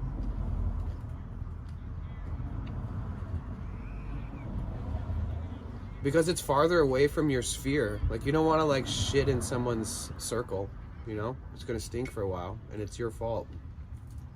But if you're in like a gigantic community where that kind of stuff doesn't really affect everybody's emotions and piss people off and make people question everybody, I think it's a safer bet to just blend in a sea of people than it is to walk into a small room and be like, hey, I have problems with everybody here, because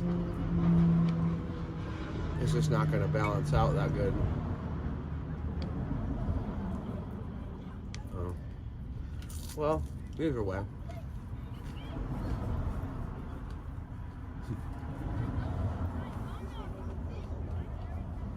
Yeah.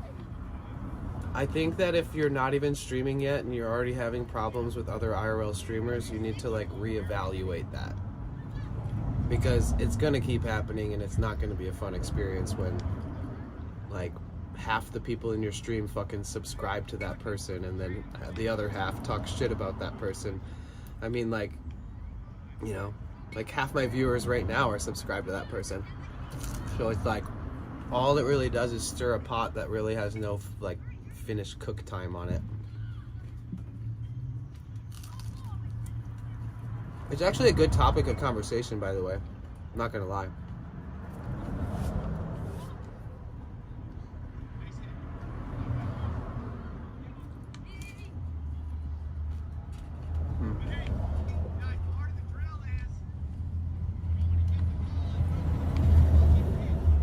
Yeah, I don't want to get into other people's personal lives. I think that, but if I could give you any kind of advice on like why somebody will shut people out like that, it's because more than likely it has to do with some kind of personal long-term interaction between that person and another person that nobody's even ever met in real life and or had a decent friendship with. Maybe they cross paths or this and that, but like I think it's when everybody else tries to step in and be a part of something that should have been cordially processed and come to terms with between like two human beings like it should be in normal life. It's kind of like there's like an internet influencer aspect where your whole community wants to be a part of everything that's going on in your life, even if it's like a divorce or something, you know? So that's tough. Sometimes people are just over it. Everybody asks the same questions. They never accept the answer, whatever. Like, I personally don't even know what the fuck you're talking about, so I'm kind of glad that I don't know, because I'm able to just keep ranting about it and not feel like I'm, like, pointing at anybody or anything.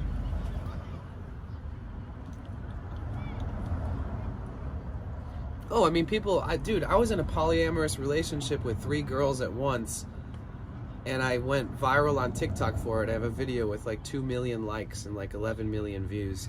People come and ask me all the time, but when people ask me and I answer, and I confidently answer, and I have nothing to fucking hide, and I wear my heart on my sleeve, a part of me still wonders why the fuck it's any of their business and why the fuck they give a shit about it, personally. And if you can understand that aspect of it, it kind of makes more sense probably. Because like, all in all, even if you got nothing to hide, most of the people that are answering the questions could have so much better productive things that they could be worrying about, but I'll answer, you know? So, but that's why it's like I see everybody's perspective, and I just hope that everyone can see that. And it doesn't seem like everyone sees it, and I think eventually more people will be a little bit more like flexible with their understanding of that. Maybe not change their understanding, but like agree to disagree and all that kind of shit.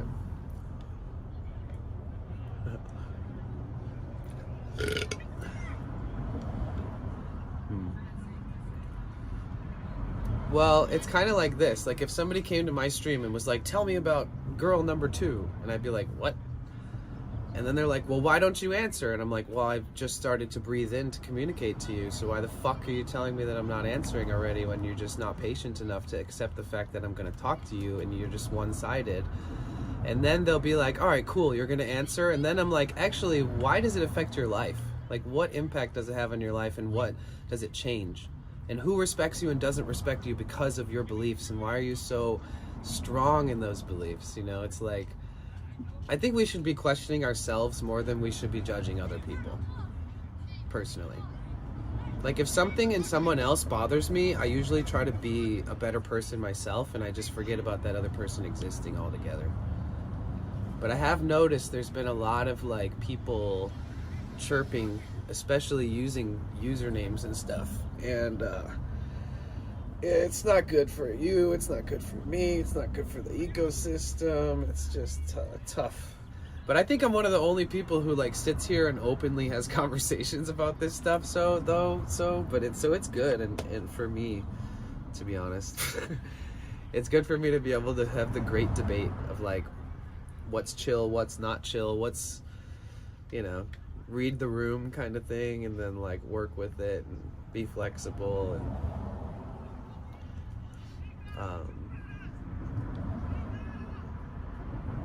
but yeah, what's good for anybody on this platform is good for us, right? So even if I disagree with somebody, or if they have content that's like something I would never ever associate with, what's good for them is good for the whole. What's good for them is good for the platform, because we're on the platform. It doesn't mean we need to visit them. That doesn't mean when somebody brings them up that we need to try to bend over backwards and kiss our own ass to try to sound like we fit in, like we like them too, even though we've had a personal issue with them. So like, I don't know, just being as real.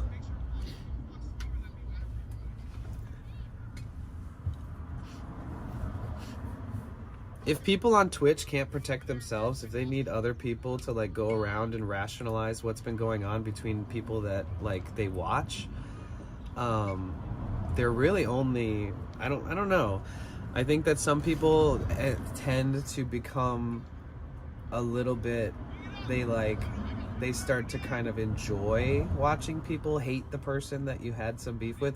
Like for me personally, if I had somebody like step on my heart and ruin my month and leave and all this shit, like if I was the victim, and if people in my stream were like bringing it up, like, oh, that other person put you in the place that you are, oh, that other person's probably what held you back, like I would tell my community to shut the fuck up, straight up. I would be like, you guys are pieces of shit, stop fucking telling me this shit. I'm my own single human being, and it doesn't matter, like I'm moving on.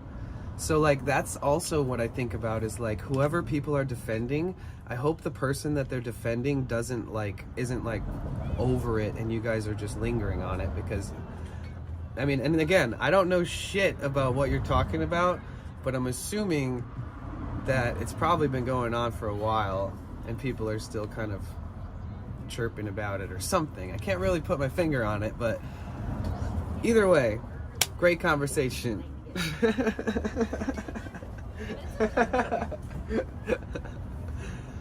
Straight up, dude. I'm so glad that you brought it up, honestly, because sometimes I need to hear everything that I just said. It really makes me feel more like independent, and it makes me feel like I've got a better grasp of things than I even can give myself credit for.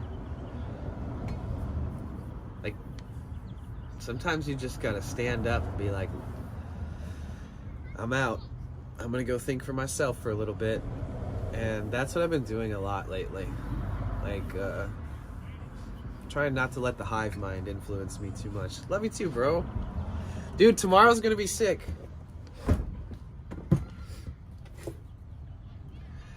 It always portrays the lack in your own life if you want to go on and on about someone else. Very true. And then once your life is more fulfilled, you'll like low-key admit that that's kind of where you were at later on. At least me, I've done that.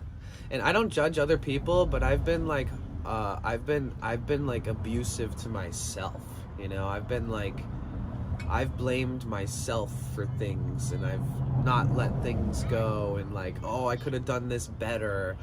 Oh, I wish that my life was different, and like all these things. And man, like I've said, if somebody ever talked to me the way that I talk to myself, I'd kill that motherfucker. And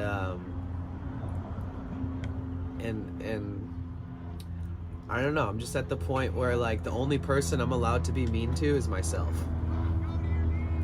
Which doesn't mean anyone else can be mean to me.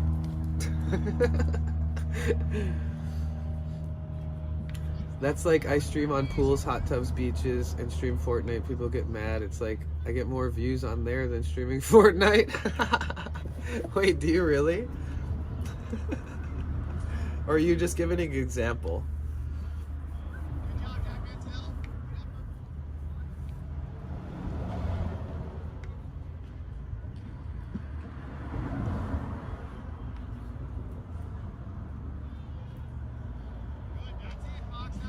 What's going on for tomorrow, Cassie? Grower's gonna come out to Venice, and we're gonna meet for the first time and hang out and talk about IRL streaming and see if anything cool is happening in Venice for 420. But we've never met before, so it's gonna be exciting. The bros are self-aware. I like it here. Harsh. That being to yourself shit is whack, Brody. Listen, I know, man, but I'm single. I've been separated from my family, whom I love. We're not like, I wasn't like, you know, let go from the family. I have a very small family, and they live like 2,400 miles away from me. And lots of them passed away. So like, I don't have that fucking, I don't get acknowledged by people for by like close people I trust that have known me for a long time. I don't get that like uplift. I don't get like reminded that I'm valuable by people that have known me my whole life. Like, so I'm constantly like evaluating how I'm operating, I guess. And I think that dude, it's just the harshest thing I could admit out loud. And I heard it on a podcast, and a caller called in and said, if somebody else talked to me the way that I talk to myself, I'd kill that motherfucker. And I was like, ouch. You know, because secretly in my fucking head, I don't think I'm good enough. And I'm not saying I don't think I'm good enough to stream. Bro, I could take this I'll stream forever. I don't care. Even if there's half the amount of people that are here right now, I'm gonna be streaming 10 years from now. I love it. I love it. It's just a part of what gets me out of bed. It makes me want to hike. It makes me want to do things. But I still am insecure about just like things. Like surviving in modern day 2024 society, being able to afford a future, have a home. Am I ever gonna fall in love and reproduce and have a baby that like looks like me and like my partner? Am I ever gonna, you know, am I too far away from my family? Are they getting too old? Am I a bad, like, am I not, you know, there's all these things that I don't talk about out loud that I process, you know, and I think about, and I'm hard on myself. And then when I see other people treat each other that way, I'm like, don't do that, you stupid idiot. Don't be mean. And like, I don't know, but at least I'm not that way to other people. This is where the demise of existence comes in, I swear. You know what I mean? This is why I fucking love you guys. Because even if you don't totally understand what the fuck I'm saying when I'm ranting, some of you guys get it, and I feel less alone. I don't even feel validated. I just feel like there's another person out there who just at least gets it. You know? We live in tough times, guys. We need to stick together. We need to let bygones be bygones, if possible. Like I said, if someone's a fucking pedo or a fucking creep, maybe they need to get their fucking ass kicked and nobody ever talk to them again, and hopefully put in prison or something. But with all the other, like, you know, don't sweat the small stuff, pet the sweaty stuff, right? Isn't that what it is? Don't sweat the petty stuff, pet the sweaty stuff, you know? The older I get, it freaks me out. I know, Cassie. I'll always be here for you, Cassie. I love you so much. I'm always surprised when I meet like super awesome people who are super hard workers and super personable and great at communicating, and then on top of that they like have no idea where they want to go with their life, and I'm just like, really? You seem so like you would. But then I'm like, thank God, you know, no matter what people look like or sound like or act like, a lot of us are in the same boat.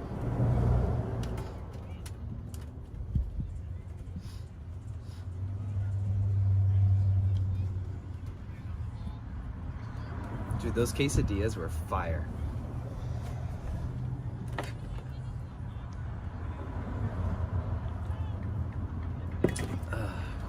Thanks. Sometimes I say things perfectly and then I try to reiterate it and I just like blow it. And then everybody's like, you said it good before, you kind of should have just stopped there. So I'm just gonna slow down now and stop, because I think I've said it as well as I can. I'm not gonna ruin it now. I'm a cringy little mess. Nice. That's why we're like besties.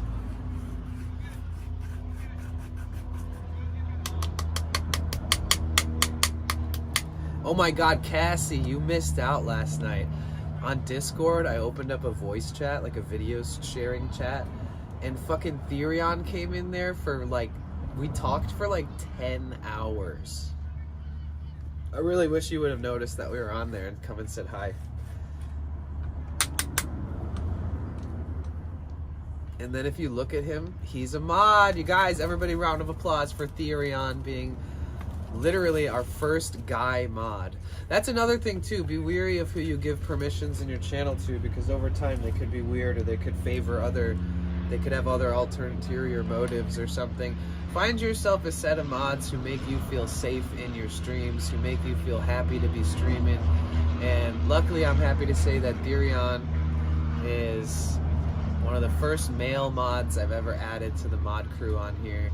We have one other guy, but he lives in Mexico and his name's Pepe. He doesn't chat a lot and stuff. But yeah, Therion,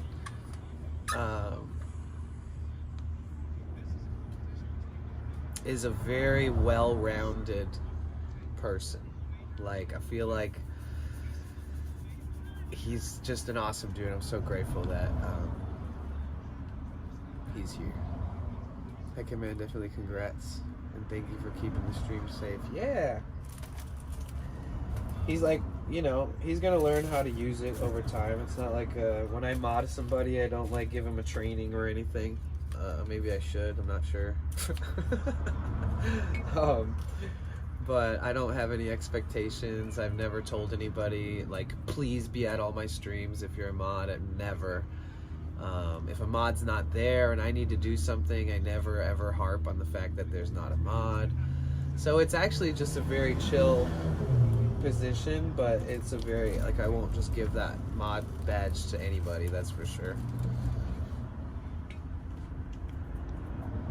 It's almost best to mod people who like aren't mods for like a million other streamers, even though those are the best mods as far as technicalities go and quickness.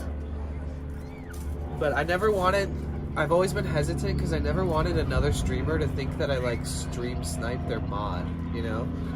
I always worried about that for some weird reason. I don't even know if I ever heard anybody say that that's a thing. But I noticed that most mods are like there the second most people start their stream and all this shit.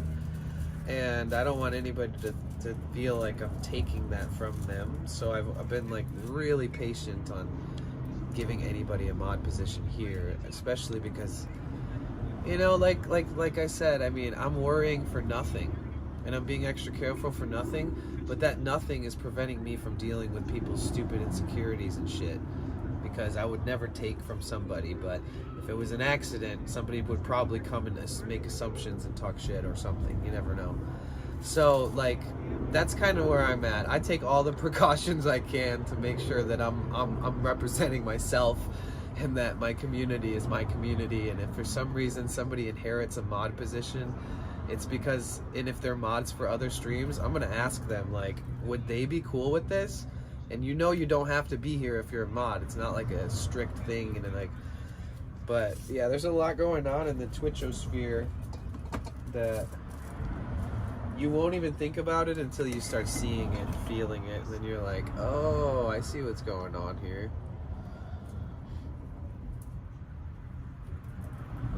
But just like, you know, like nothing will be hard for me to talk about on Twitch, I feel like, you know? Like I've dealt with such traumatic things in my life, and I've had to talk to people who accused me of things. Dude, I had to go to court for fucking 2 years straight to convince the government that I wasn't a felon. And then they dropped the whole case. You know, like I'll always stand up for like what's real, and I'll always push against, you know, somebody trying to force me into a bubble and make an assumption about me. I'll fucking write 100 million page essay, deep, like without AI help, just to make sure somebody understands that I'm not gonna stick my tail between my legs and let you make an assumption about me. And if you're not willing to listen to me, then you don't know shit about shit, and you should shut your fucking mouth. But that's just me. That's just like how I operate.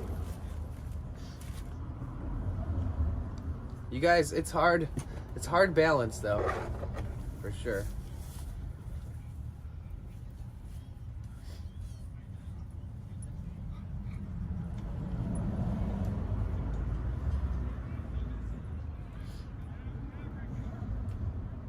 The cool thing about streaming is that you just do it because you love it and you enjoy it, and then people randomly find your stream, and that's where the magic happens.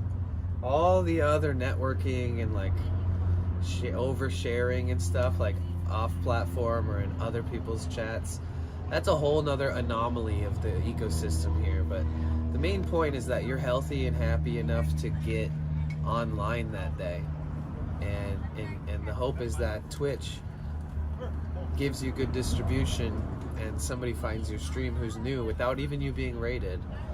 And honestly, that's all I need in life. All I just need is some natural discoverability native to a platform. I can sit down, make a new friend. It feels synchronistic almost when they show up and they're like, hey, what's your name? I'm this person, blah, blah, blah. There's just something so rewarding about how this platform works and the fact that we're able to use it for free. It's kind of crazy. We should never take advantage of it or taint it, and try to make the best of it. Oh yeah, Cassie, you were trying to click it a few times. That's funny. Interesting. I wonder, yeah, we were having issues with it too, I'm not gonna lie. It seems a little glitchy and a little hard to navigate if it's your first time. But whenever somebody joins, it goes doo-doo-doo, and then I can jump to the screen and see who the person is that joined, and I never saw you join. Holy shit!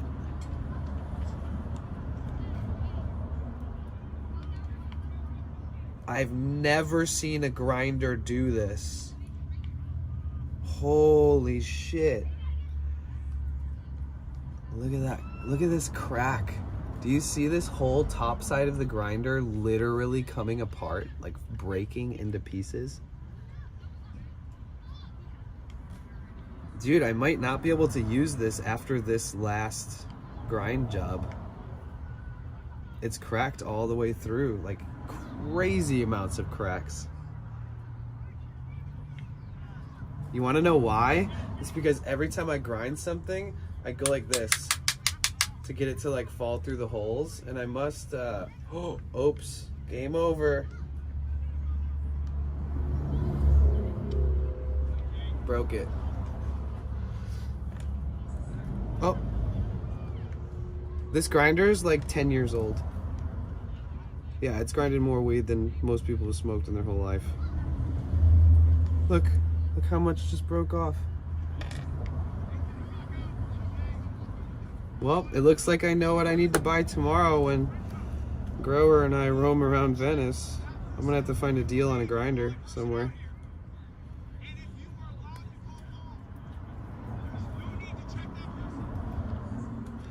Damn, that kind of sucks because like I need to use it like tonight. I guess I got like scissors. Look at that. Oh, I guess it still works actually, right? Oh, fuck yeah. We don't need a new grinder. Until it really falls apart. Yeah, grower. Yeah, I'm excited, dude. And also, like, in person, I'll, like, hear you out, too. If you for some reason you really want to vent about things, don't worry.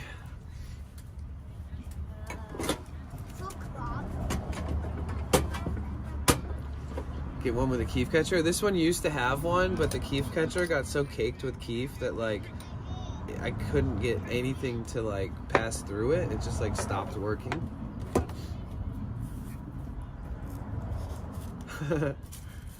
Dude, I used to have a Santa Cruz shredder. If you've ever had one, exactly, I don't want to vent. Okay, no worries, no worries. I'm just letting you know that I'm an open ear. Especially in person. People tend to, like, really tell me a lot of things when I'm in person with them. And I'm just letting you know that, you know, I'm there for you if you need that kind of friend around. But you'll know I'm not a psychopath. You're not? Fuck, man. I was hoping. I'm trying to pick up on some psychopathic qualities. Yeah, you're not a psychopath? Red flag.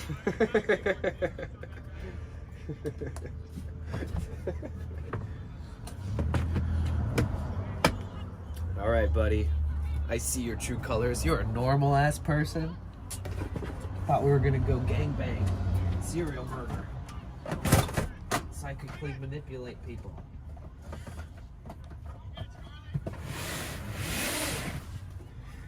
I wonder if we could get like a sit down with a psychic in Venice.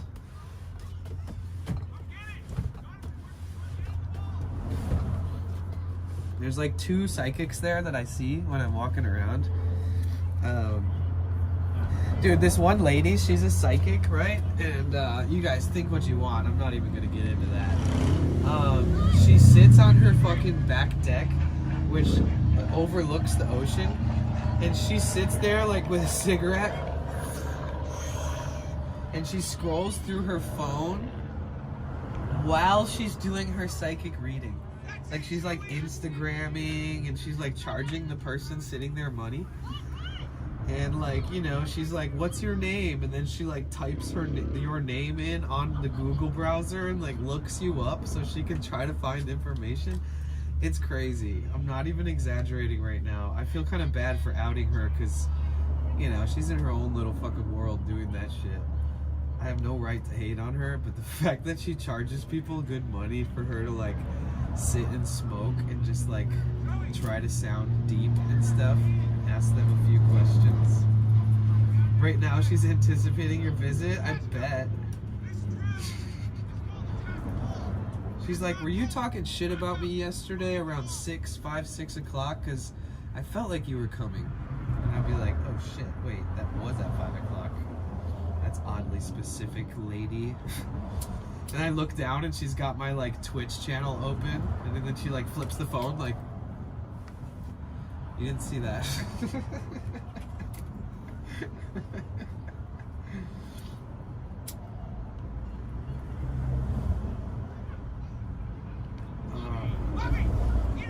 Oh, what time do you want to come out tomorrow? It'll probably be best if we meet right around this area specifically, because there's going to be a lot of good parking here pretty much no matter what, and you won't have to move or anything throughout the day.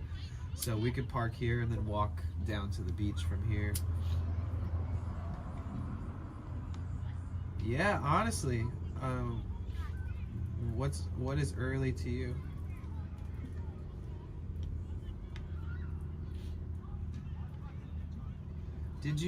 Are you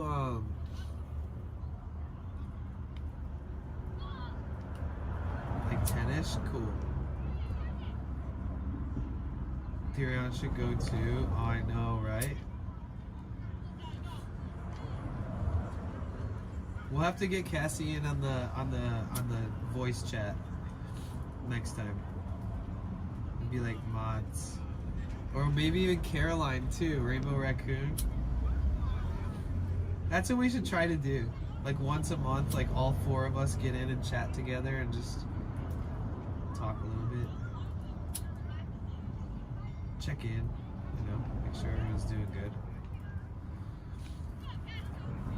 Ah!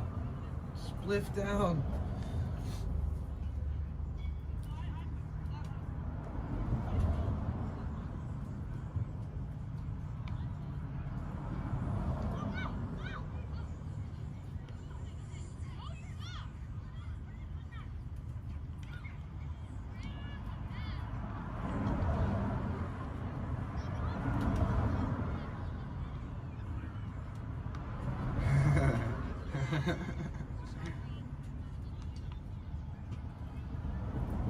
God, I feel so much better. It's insane. Like, it's crazy.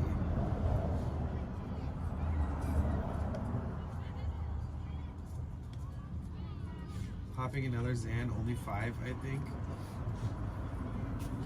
Do you have like a tolerance to them? Are you prescribed them? It's the second time you mentioned taking Xanax in one day, so I'm about to ask you a couple questions.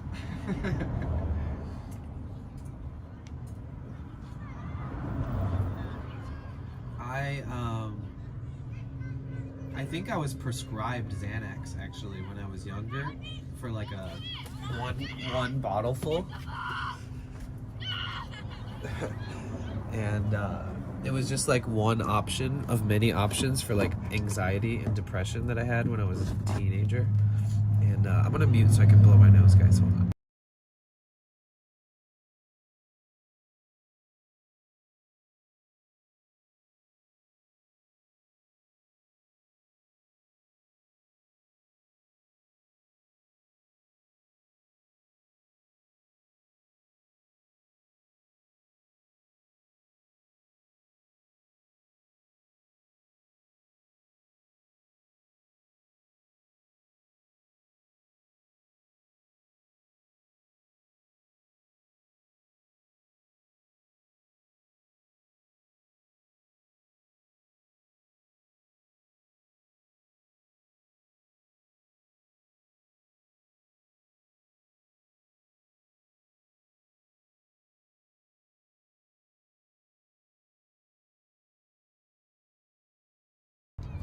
So you think you actually need them?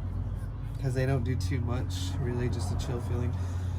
Pretty big anxiety and depression. Got it for my sister, to be honest. Okay. I feel you, man. No judgment. As long as you're not like... So I had a friend growing up, and he ate an entire bottle of Xanax in one day. And he did something that he'd never done before. He ate a whole bottle of Xanax in one day, and he just blacked out, and he started breaking into houses. And apparently he broke into like 10 houses, like in a row, like one house, next house, just kept walking and breaking into houses. And then eventually the cops caught up to him, right? I mean, who knows? He probably walked into a house and saw a person and turned around and was like, "Ooh, I'm out." But eventually the cops caught up to him, and he said like the only reason he even remembers the cops coming is because like the cop punched him in the face, which means that my friend probably fought the cop first. And my friend has been to jail so many times. He's been to prison. I grew up in Detroit, Michigan, so it's like not a surprise. But and he's a white guy. He was a juggalo, Insane Clown Posse. And I mean, oh yeah, he said that once the cop like really got him good, like punched him in the face, that he said that he like went to town. He said he like just started punching the fuck out of the cop and like got a bunch of good punches on the cop's face, and like he thought he was gonna win. And then he started to run away, and that the cop chased him. And then he said the only thing that really put him down was the cop punched him. The cop like hand slapped him with mace in his hand. So like not only did he hit him as hard as he fucking could in the face with a bottle of mace as a weapon, as a blunt weapon, while also pushing the button. So he like ran up, and from behind he fucking like just swatted him as hard as he could, but with mace, and like it fucking like broke his face and cut his face, and his eyes were like bleeding, and pepper spray in that. So he just gave up, and yeah, he went to jail for a really long time. I didn't see him for a long time after that. It's kind of crazy. And a lot of my friends were like using heroin and crack and fucking around and finding out. But he's the only person that I've ever seen abuse Xanax, and to the degree that it like changed his whole life in one night. But I think he said he took like an entire prescription though in one day. Like the same day that he got it, he took them all. Just went out on a black, like he said he blacked out until the cop hurt him enough to make him kind of come to, and then all of a sudden he's fighting a cop. Oh yeah, oh, I wouldn't doubt that. Is there a name for when, do they have a nickname for when you like black out on Xanax? Is it on World Star? No, this was before anybody gave a shit about that kind of content. Which is even scarier because nobody's filming back then, you know? Like at least when somebody's filming, the guy will glance over and be like, yo, stop curb stomping him. Trust me, there's dude filming. But like nowadays, it's like, I mean, back then it was like, you never know how that can end. You know, Detroit had the highest number of unregistered deaths, like unidentified deaths, for a long time. Like for example, say like 100 people die in the ghetto of Detroit tonight, that like only half of them are ever gonna get identified, and only half of them are their families ever gonna find out that they passed away, or how or when. And so there's just like a lot of mystery and a lot of sad energy in Detroit back in the day. It's a very scary place, honestly. I can hear a gentle voice, oh please sir, please stop curb stomping him. Exactly. My best friend, the one that passed away, that was her downfall, abusing her medicine to the point where she was getting them from the streets. Yeah, that too. You definitely don't want to fall into like needing a prescription before it's ready to be refilled. At least try to like not get to that point. But people who deal with pain and they use modern day medicine to ail that pain, it's really easy. Like that dude from Friends, wasn't he like one of the first celebrities to publicly admit that his Vicodin addiction like changed his whole life for the worse? And that he only ever took it because it was like pain relief after some kind of surgery or something like that? And that like he really didn't have any other strong addictions, as far as like if that was a kind of addictive personality trait that he had, that like it just can happen to anyone.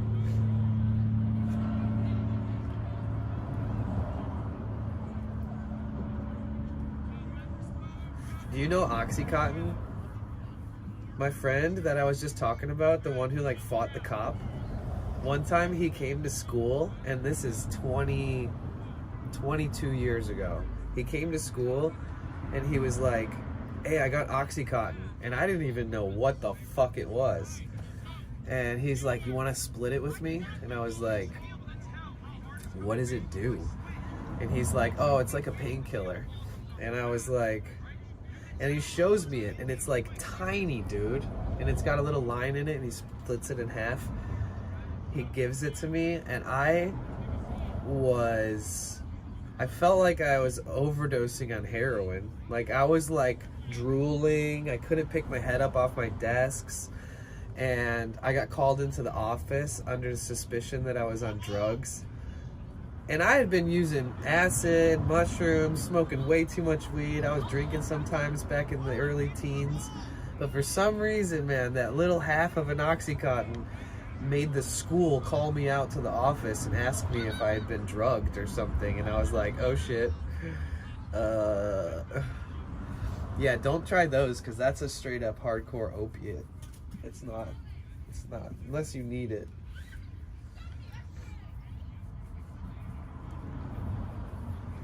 But also, I won't like judge and condemn people for even getting to the point where they are abusing pills, because life's fucked. Life is hard. Pain is real, and God forbid I make you feel any worse than you already do about your situation. If anybody was in a situation like that,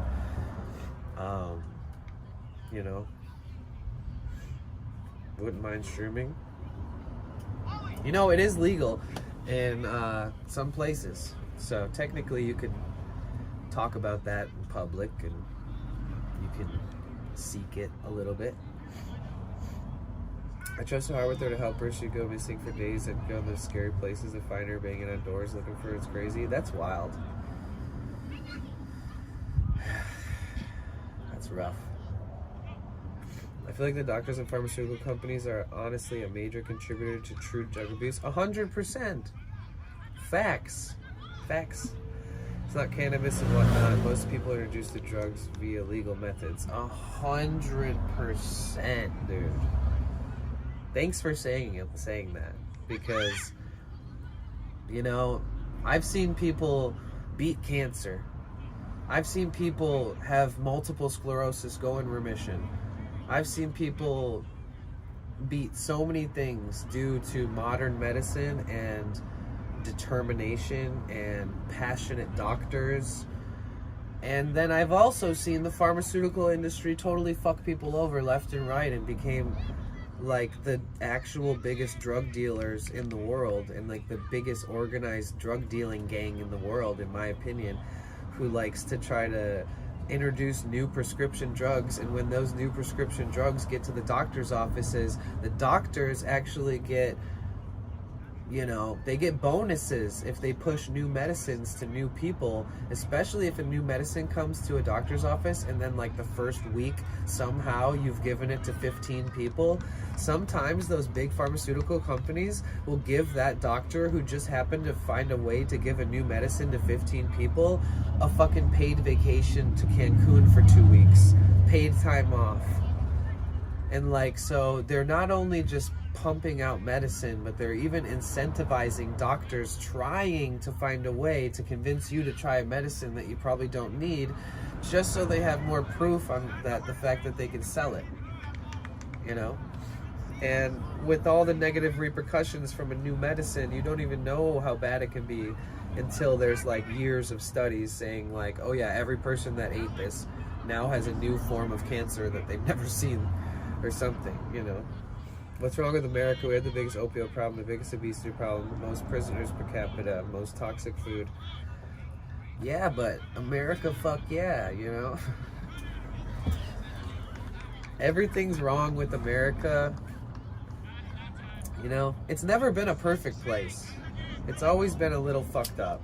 We just never were probably old enough to see it for what it is, and our parents probably sheltered us from us learning it at too young of an age. But I genuinely think we're just like the newer generation to realize it's fucked up, and with like the hyper intensity and fast stimulation of the internet and stuff like that we're really feeling it. I can't open Twitter without seeing somebody get like headshotted, and I don't even follow those kinds of accounts. It's like hard to, everything's just being shared at such a rapid rate. Part of me wants to know what's going on in the world, and then part of me wants to like regulate my Twitter usage so that I don't open it in the morning, so the first thing I wake up to isn't somebody being like their head cut off or something, And our families did not have to think about that kind of shit on a daily basis. They didn't have like a little hyper fast technological computer thing sitting next to their bed every night that the second they wake up they jump back right into technology. That was like our TV. And even the TV was so slow rolling. The TV was like, everybody was like, fuck television, fuck corporate television, fuck news. This is all just a bunch of corporate bullshit trying to get paid ad dollars to get sponsors in their shit and blah blah blah blah blah, and it's like a psyop and all this shit. I mean, now we carry around something that's like infinitely more fast-paced and influential, and now they have all of our Google ad revenue and or not our Google ad revenue, our Google searches and our voice, and they make it so that everything impacts us on an emotional level. Like they play with our emotions purposefully, and they don't just try to sell us stuff. They actually try to emotionally manipulate us. For what reason? I don't know. Mushrooms, even LSD and pharma, cannabis and other natural medicine are lumped into drugs. They get a bad rap. Meanwhile, real drugs causing the problems are legal and except if you have a script. Right. Yeah, because legal drugs are taxed and lobbied. Yep. I'm constantly blocking accounts that show up on my recommended Twitter. Me too, Mukbang. Yeah. You know, if you follow one person and that one person follows like a fight account, you know, like brutalknockouts.com or whatever it is, if you follow that one person, your news feed, not your like following feed, but your other one that's randomized, it will show you posts from the people you follow, who they follow. So you also got to kind of like, you know, recognize that has to do with the algorithm too. But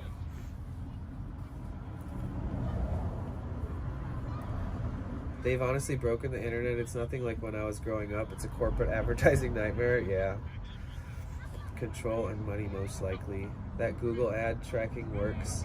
Find myself buying shit just because there's an ad. It's crazy. Yeah, I have a friend that would always buy shit off Instagram ads. Like, we'd hang out and I'd be like, whoa, those shorts are so cool. Like, where the heck did you get those? I've literally never seen anything like that. And he's like, really? You like them? Dude, I got them from a fucking Instagram ad. And like, ever since that day that is a real story that I had with my friend, he'd always started showing me things. Yo, look at this crazy thing that Instagram showed me. And I'm like, you bought it? And yeah, I mean, it's crazy. He's like, yeah, I joined a shorts club. Like, I pay a membership this much a month, and they let me pick out new pair of shorts every couple months. Something like that. I was like, damn, not only did they sell you something, they sold you a subscription to something. Like, holy shit. How much shorts do you need? It's crazy. Yeah, clothing subscriptions are real, Therion. Yep. You know what is one subscription I can stand behind that's like a retail subscription? Is cannabis. There are subscriptions in California where you pay a certain amount per month, and every fucking month they send you a new vape, a couple new cartridges, a couple eighths of flour, a couple pre-rolls, a couple like honey holes, a couple things of like hash, you know? You know, I was gonna say cannabis. Hell yeah, I'm glad that for some reason you knew that. But yeah, those are dope. Dude, I remember I had a friend who had one, and then the company was one of the first people to what's that vape that everybody uses, the portable glass one that it's rechargeable. Usually people take dabs with it, but it's what the fuck's the name? No, not Stizzy. It's like a mini bong. Puffco. Sorry, I've been sick for the last few days. I'm just getting a little like back to feeling like myself. I'm trying to gather all my memories. Yeah, I remember one of the subscriptions in California did like a surprise introduction of one of the Puffcos, and like everybody who happened to be subscribed to that subscription got a fucking Puffco, and it was like way out of the price range of what they would normally put inside of this thing. But yeah, those subscription services are pretty dope. The Volcano, yeah, that's old school. That's like first the volcano with analog buttons on it went away, and then the digital one came, and then it's like you could only probably find a volcano in like a head shop in Amsterdam or like a smoke shop in Amsterdam. I'm here in LA with you. Really? Everyone has one. I don't. I buy flowers in bulk. Bro, you and me both. I have this conversation with people all the time. I'm old school. I'm a flower guy. I literally will buy a pound and a half of flowers, put 90% of it in my storage unit, and just call it a day. And then I visit my storage unit like it's a dispensary, but it's a free dispensary because it's stuff I've already bulk bought, you know? And like literally the last time I did that, now it's like 7-8 months later, and I'm down to the snickle fritz. I'm down to the mids. I'm down to the leftover swag.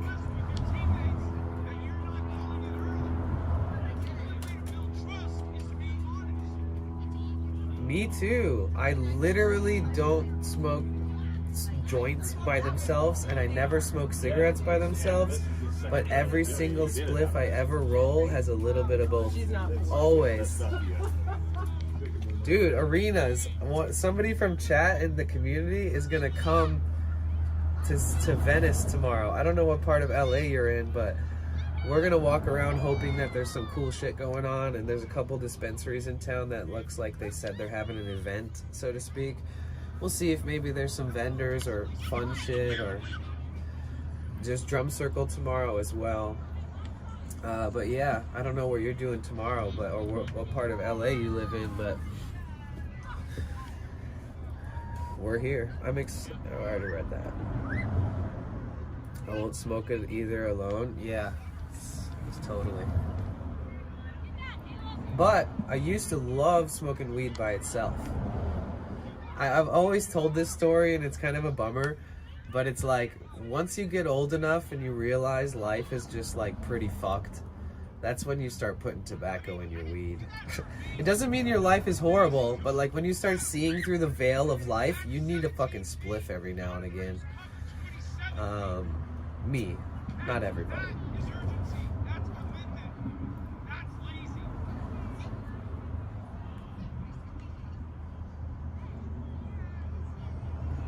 Wait, what is that? What's on Sunday? What's a cyclav? Is that like the cycling group that puts lights all over their bicycles? That was deep. Then drive to Canada and I'll cook for all of you. Yes. Damn. Next time you get a break, Cassie, from life, just look at ways that you think TwitchCon. Do you think you're gonna go to TwitchCon?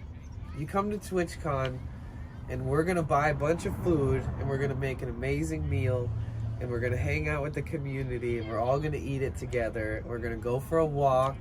I could stream it if you guys want to be in the stream. I could not stream if you guys aren't comfortable. I don't give a fuck. Oh, don't worry, I got the link. Nightbot is just trying to protect us.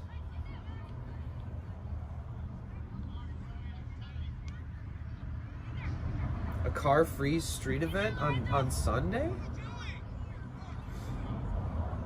A non-profit that catalyzes vibrant public spaces, active transportation, and good health through car-free streets. I don't know how to say it. Kick, or is it sick? Ciclavia engages with people to transform our relationships with communities and with each other. Connect with over 1.8 million people have experienced this thingy. It's the biggest open street event in the United States. Participants represents 80% of the population of Los Angeles County. How? Los Angeles County, how many millions of people live here?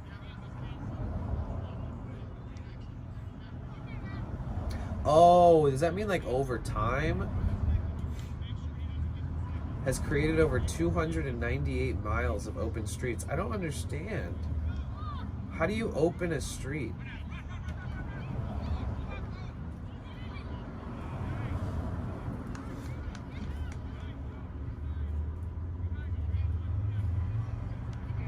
Can you explain what that means?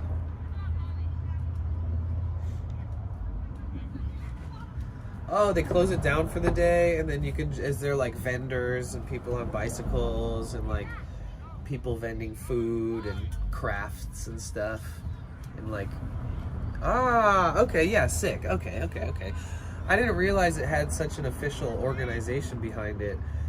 I mean, I kind of always wonder, like, how the fuck do you plan shutting a street down like this? But it seems like if I had to try to rationalize it in my brain, I'd think I'd probably have to contact the city, and this is probably like one of the organizations that can help make it happen or something.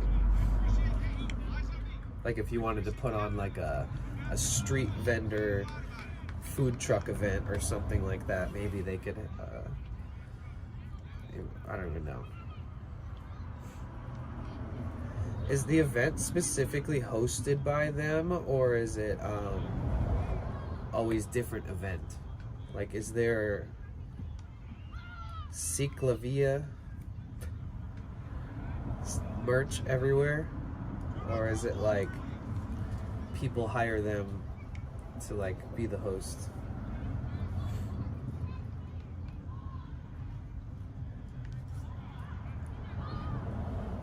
Pearl Jam release. What album was that on?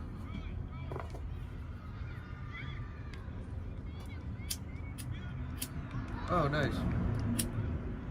What are you gonna do there? Do you plan on going to meet friends or something? Or just check it out? Your co-op has a booth along the route. Oh, okay, that's what it was. The name of the nonprofit that hosts the event, but they get a lot of different organizations to participate. Okay, cool. I'll be there with my bicycle repair group. Nice. Okay, sick. What street is it gonna be? Smoking, drinking a little, just chilling hard. Nice.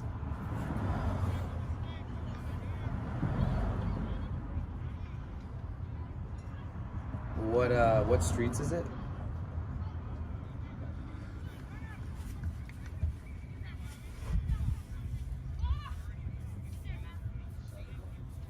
I'll definitely go check it out. I could go stream it on Sunday.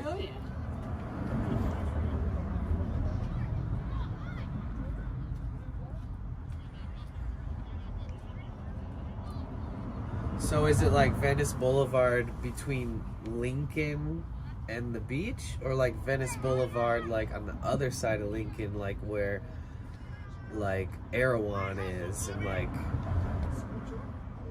or is it like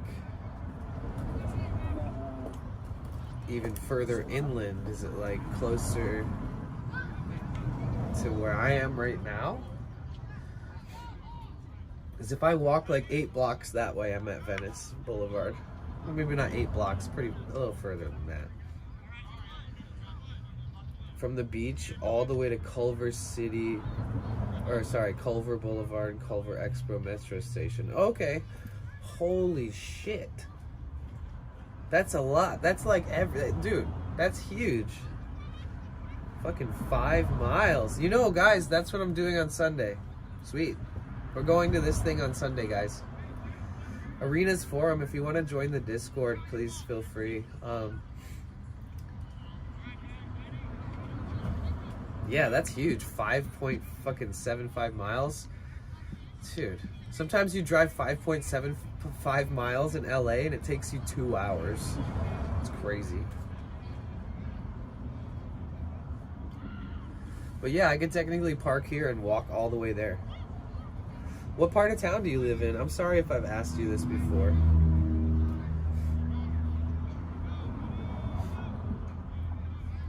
I used to rent an apartment in Santa Monica for a long time, and lived in that area for a long time.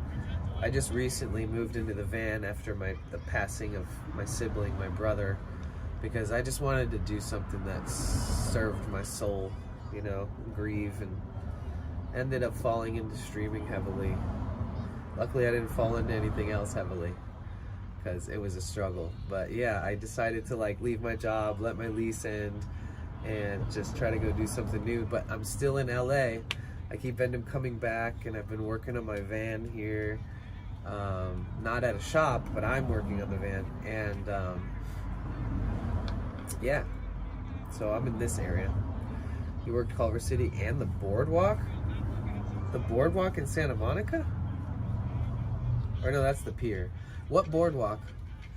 Are you calling the waterfront area? I don't know what to call it. Are you calling that the boardwalk? Is that what you mean? Like the waterfront areas where all the vendors are and all the restaurants and different shit is right there at the beach.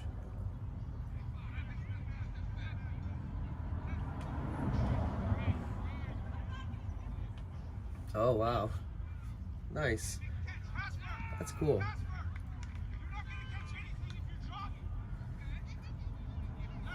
So you've probably seen a lot of shit.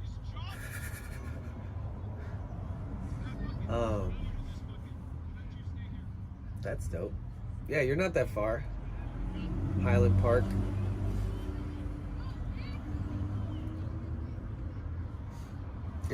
What time is the event again? It's gotta be practically all fucking day if it's that big of an event.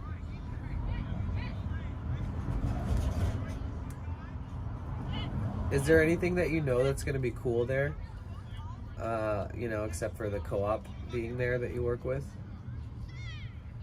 Is there like anything you could mention just off the top of your head that you think I should maybe go look for that you've seen there before through their events or anything like that? Granted, I like to explore and find the unexpected shit, but just in case you know something cool there, like regularly there, you can check out. One time something exploded in a tent under a 10 freeway underpass. They were cooking something, sounded like a grenade.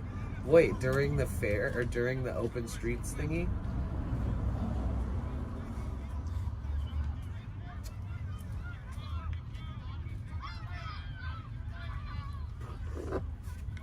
Just the other day I saw a guy at this park. He was naked and he pulled a machete out and started fucking stabbing it into the ground and running around with it, and he's like holding a machete and he's like throwing punches and like slashing like he was a ninja warrior, but he was dead.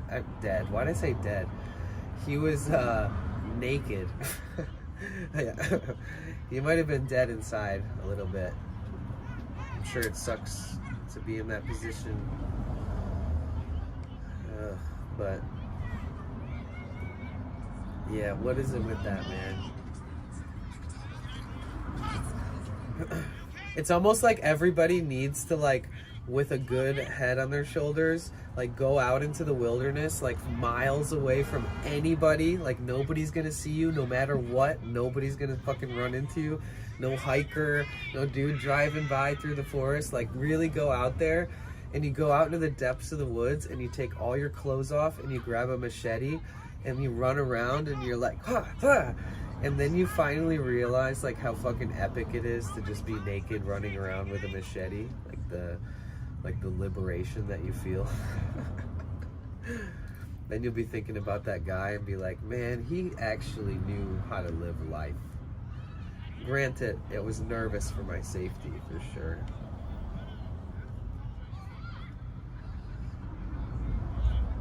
They might have a NASA booth. Oh, that's cool. Huh. Maybe Elon Ma will be there.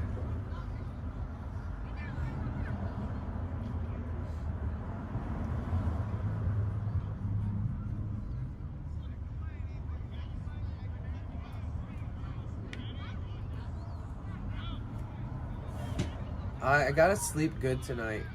I have been getting very short hours of sleep.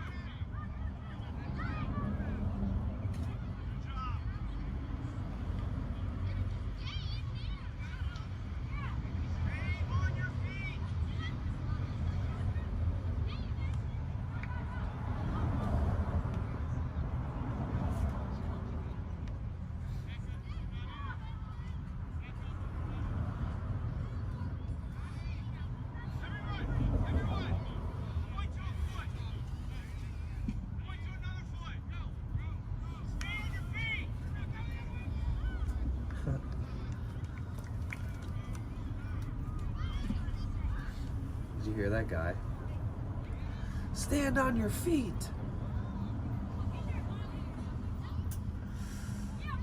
Hi, welcome in. What's up, RL?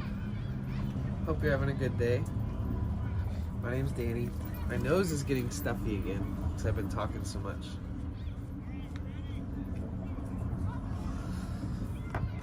Somebody stop me. I guess my last message was too salacious, but it was a true story.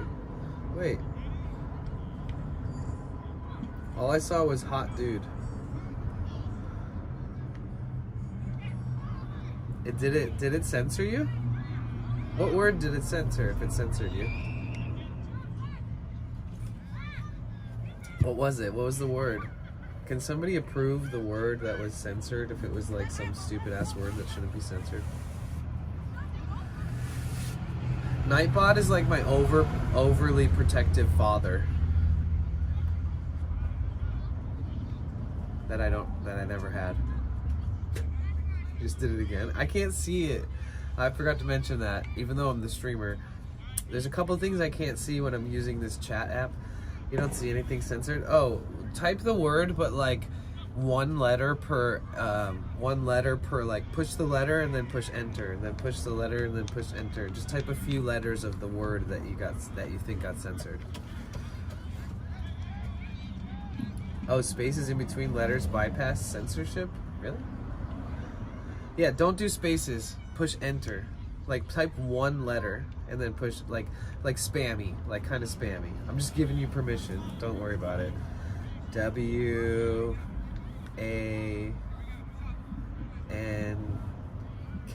Wanker? You can't. Oh, wanks? You can't say that. That's so funny. Can we? Okay, let me fix that.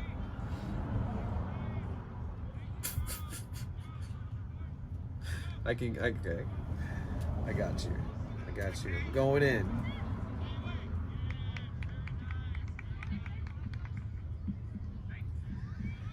Oh shit, I need to update the app actually. Hold on. Wait, is ModView on Android? Oh, let's see. Twitch. Update.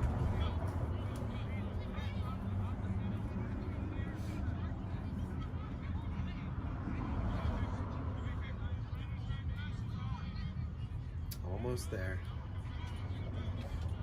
We'll let it update. I'm gonna grab my drum.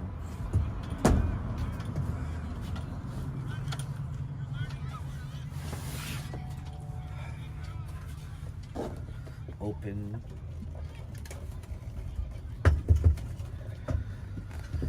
Okay, let's try that again.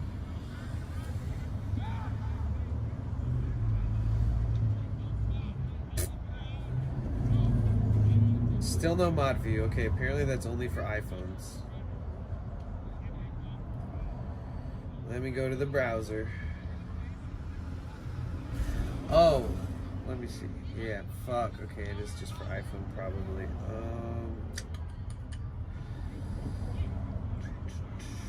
I should have just gone here first because I would have got it done right away.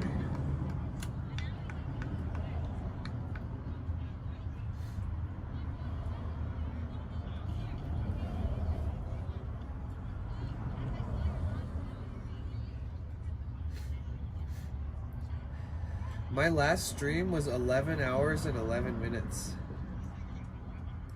It's kind of crazy.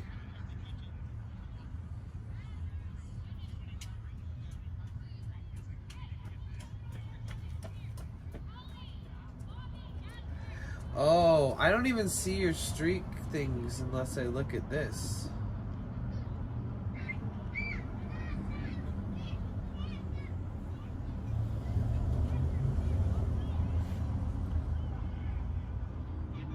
A lot of people have streaks. I've never seen this shit. Why don't I ever see this? Secret City. Pretty sure I've watched you more than 3 days in a row, but I'll take it. Streaking, baby. 3 stream streak. Rainbow Raccoon. Dope, dude. 3 stream streak. I didn't see any of that stuff. Alright, my ADHD is kicking in. I'm gonna look for the gonna go to the mod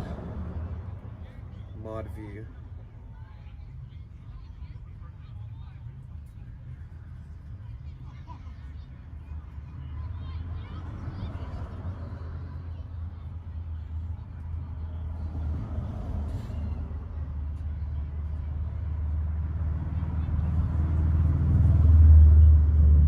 Wait, why did I just clip that? I didn't.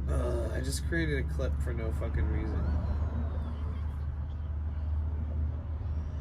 Mod view is something that you have on iPhone where you just click the 3 little dots right at the bottom right of your Twitch when you're watching a stream, and if you're a mod, and then it comes up a menu, and then you can click mod view, and then it lets you do things like, it'll say,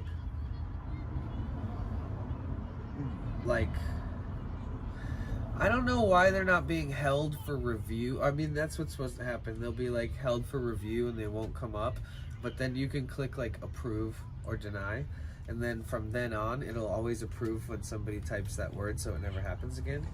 But it does help sometimes depending on the word. Once in a while it catches somebody trying to say some totally foul shit, and so I'm trying to find a balance because it's in auto mod settings, and you can turn them on like very strict, like in the red zone of like security level, but I have mine turned like all the way down. I might just turn it all the fucking way off soon, honestly, because if you can't type wank or wanker in here, that's silly. It's like, that's the last straw. Can't type wanker, damn it. Streaking. If you watch a stream for a certain amount of days in a row, Twitch will let you like announce to the streamer in private how many days that they've been watching, and it counts the streak. It's this new thing that it doesn't really matter at all.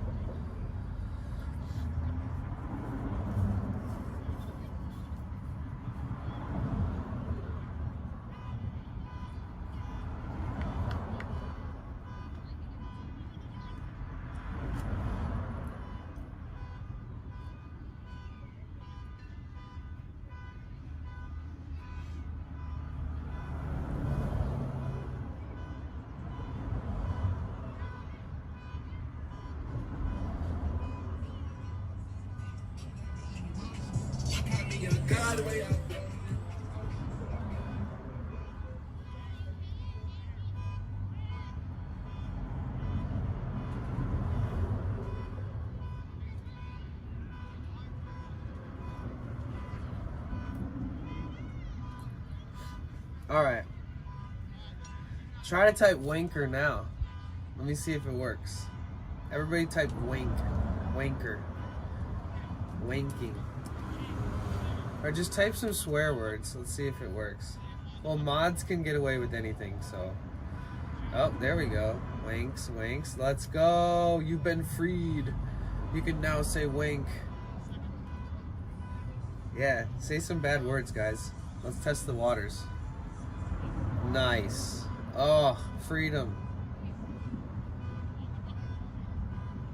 It's this new thing, guys. I do like to, you know, keep things a little bit secure because they give me options, but I'm not like total tight butt about it. But there's this new shit. It's called smart detection in beta, and like I have it on like like I said, there's like 4 levels of filtering, and there's different tiers. There's aggression, and then you pick how much filtering you want on threatening, enticing, or promoting violence or harm type words. And then there's bullying, name calling, insults, and antagonization. That's a whole new set of words that you have select filtering on. Then disability, demonstrating hate or prejudice based on perceived or actual mental or physical abilities. That's a whole nother, it's this new thing. And I turned it on just to see, and I turned the filters on to like the lowest setting, where I almost thought maybe this is pointless. And it's been censoring the fuck out of everybody. A lot. And the only time that I was ever like, fuck you to the chatter when he got censored is because I responded the same way I did to you, and I said, what is the word? Let's approve it. Let's fix this. And he was like, he said the word was rape.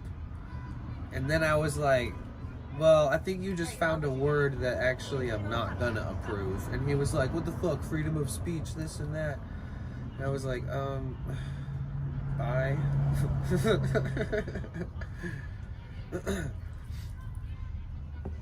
Because he said if anybody in the chat had a problem with him using the word rape, that it's themselves, that they need to work on themselves, and that it's not his problem, that he should be able to say anything.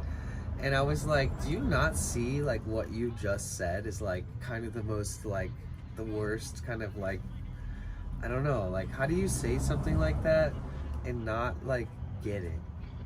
You know what he literally said, if I use that word in your chat and somebody's offended, that's on them, because that's something they need to work on themselves, man. And I was like, the Orioles team. How does that make sense? I was like, I had to say it too. Trigger warning. I was like, I had to say, so what you're saying is that if somebody in here has unfortunately been the victim of sexual assault or rape, that if you said the word in the chat in a joking manner, that if somebody was uncomfortable with that and it's their problem. I was like, and even then he was like, he didn't understand the concept. He was just like, yeah, that is what I mean. And I was like,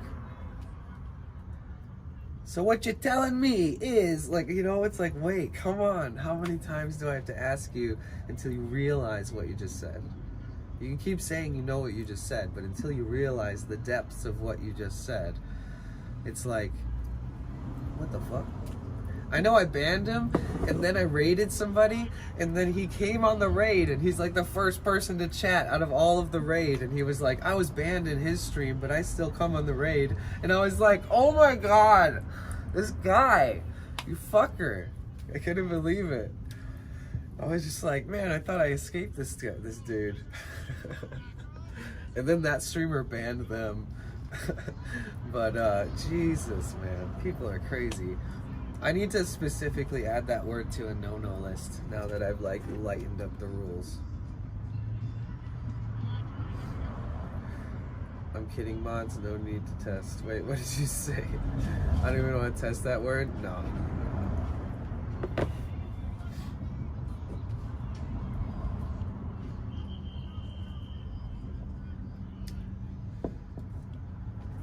Oh wait, I guess somebody could type it right now. Somebody type the word. This is the weirdest request. Type the letters R-A-P-E. I just want to see if Nightbot will censor it or not, because I think it should be censored. Maybe. I mean, yeah. You know, the only time somebody's ever said that word in the chat, he was saying it with that kind of condescending, weird, narcissistic, uncomfortable energy. So, like, it kind of felt like, oh, this is a good indicator that... No. It doesn't ban you for saying the words, by the way. It just censors you. Somebody who's like a subscriber can do it. You can trust me. I don't care. Like if you don't want to, arenas don't.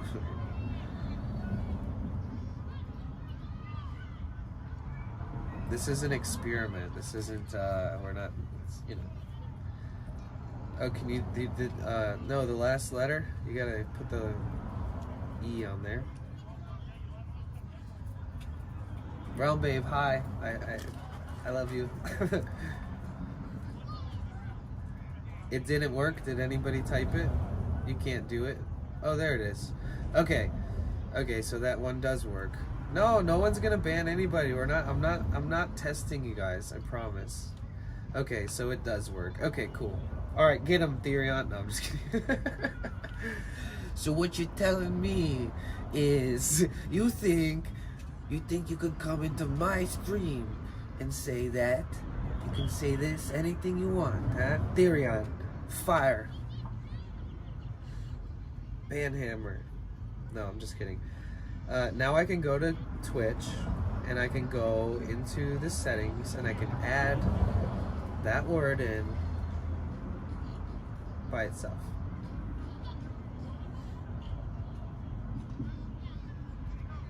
Thank you.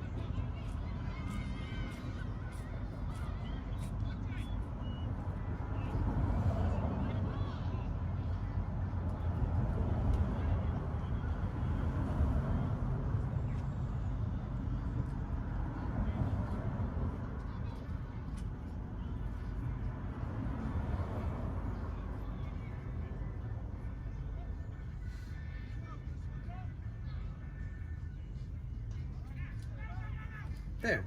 Handle.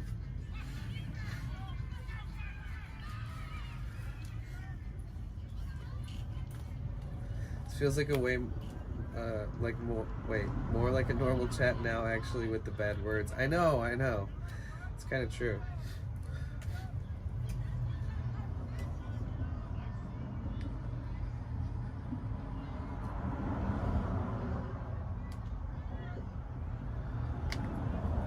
Now we're good.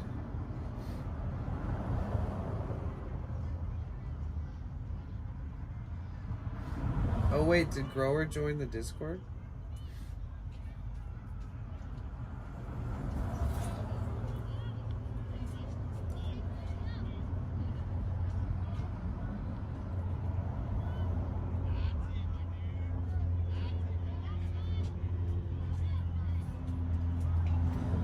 Sorry, I was looking at the memes page again.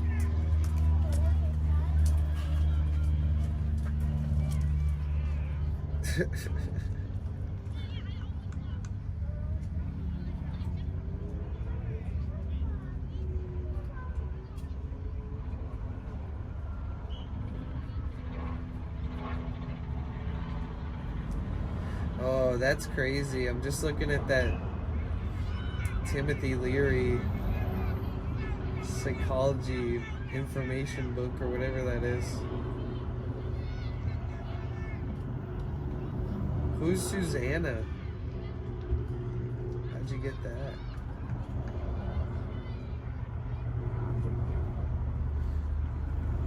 I wonder if Mo is Grower or if Mo is Momo. Momo, did you join the Discord? Are you Mo on Discord too? I mean, that would probably make sense, huh?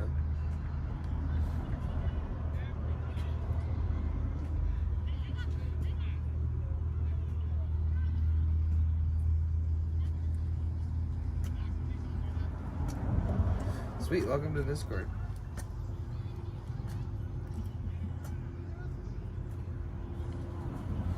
Susanna was a friend I met that was a friend of Leary. She gifted me the book before she left to Florida. That's epic. That's cool. Realm Babe, how are you? How have you been? I hope you're doing good.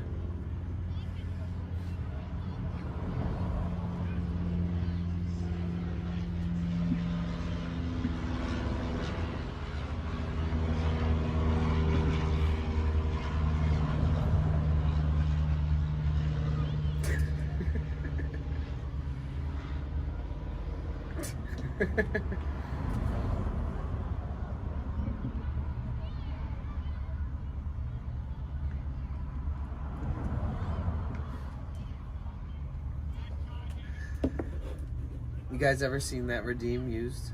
1 million points. End and delete stream.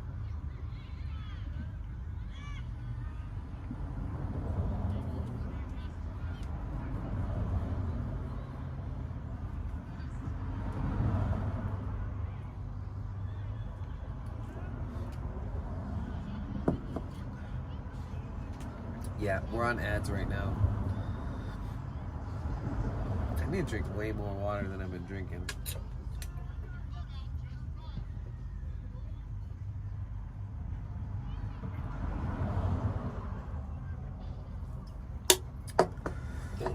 Your internet going in and out.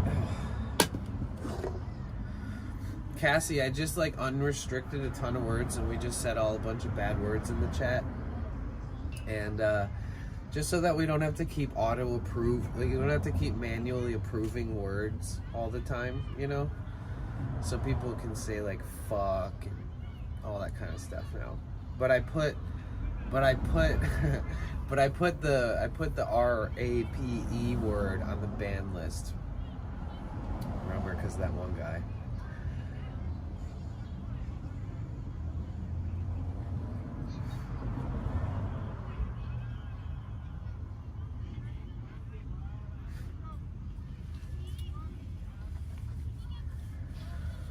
Hooey!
feeling? Still feel like crap. Really, like crap?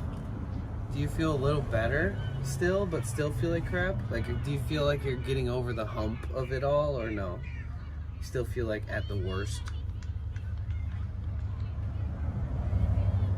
Or is it just lingering?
Damn.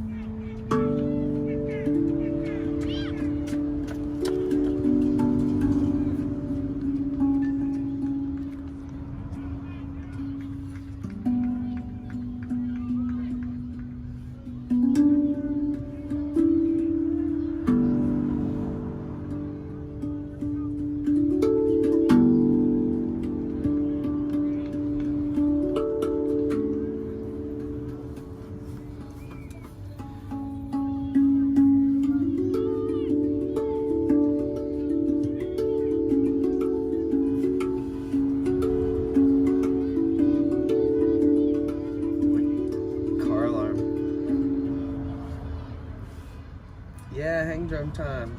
Posted an intro. Come at me, bro. Mr. Nobody. Listen to the car alarm. Hold on. Can you hear it?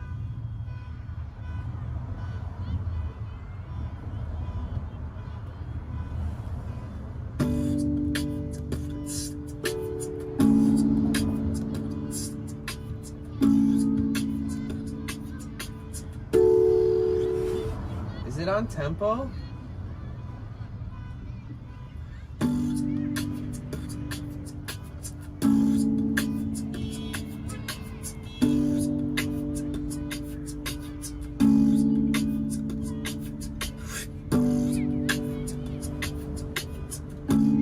I had it on tempo for a second with the car alarm.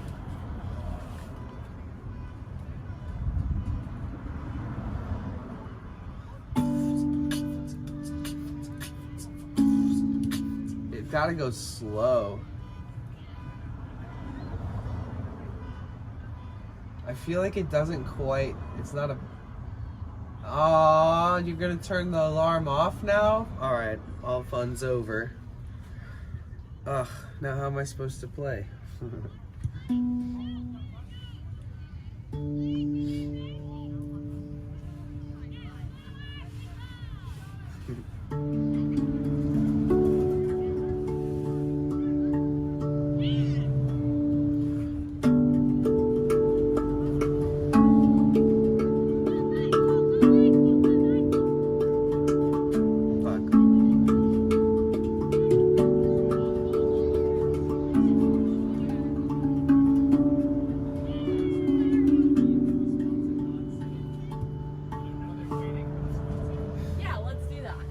Yeah.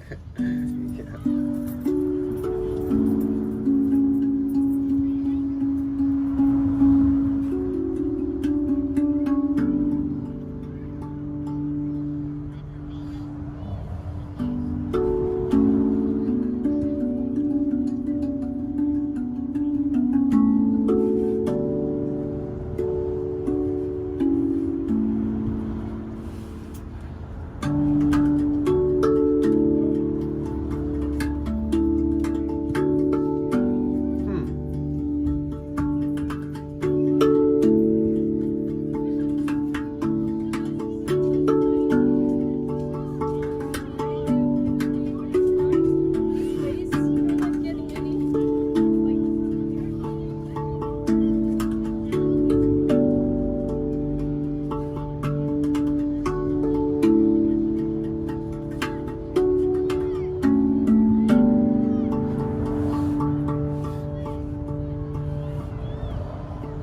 It's so loud outside today. There's so much like crazy ambient IRL noise, city noise.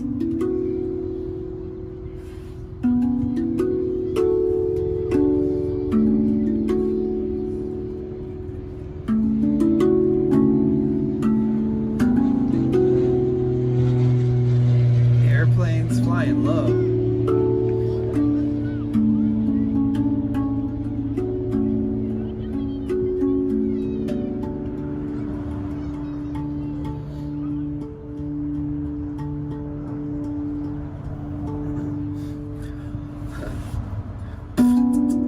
Do you remember those nights in December? Kept the engine running, gas was burning hot, rain and the thunder rolling on in. Ain't gonna stop me, I'm not gonna wait for the storm to end. No.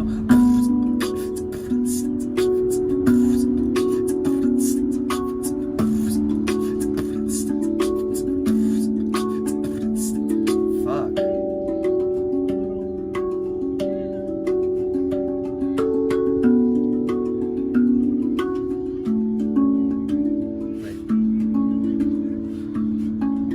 Wait, what the fuck?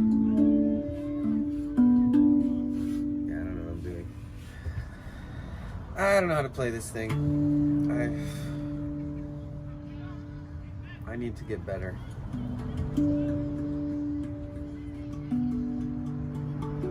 I feel like I haven't even scratched the surface on what I'll be able to do on this thing, which is kind of crazy. But I do want to get new ones, like different versions of this drum one day. Yeah, I take pride in how much I've gotten like comfortable with this drum, and I feel like I'm good at it. But I have so much to learn, and it makes me happy. I like I have something to look forward to. More self-abuse, that's right. Beating myself up.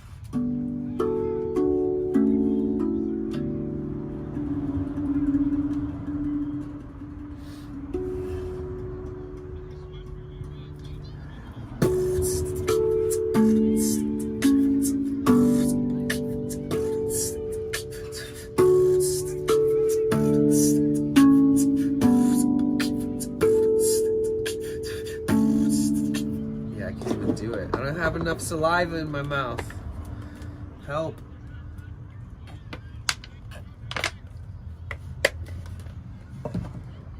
Blah, blah, blah.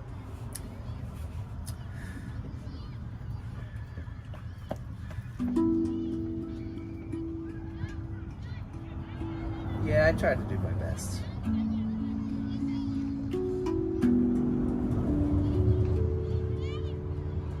My favorite part of playing this drum is like my flow state too. Is that like when it all, like, you know, even if I'm working on something or I play something again, there's always a bunch of random shit that I've never done, like little things that are very improvisational sort of. And that flow state of that, it's pretty much priceless.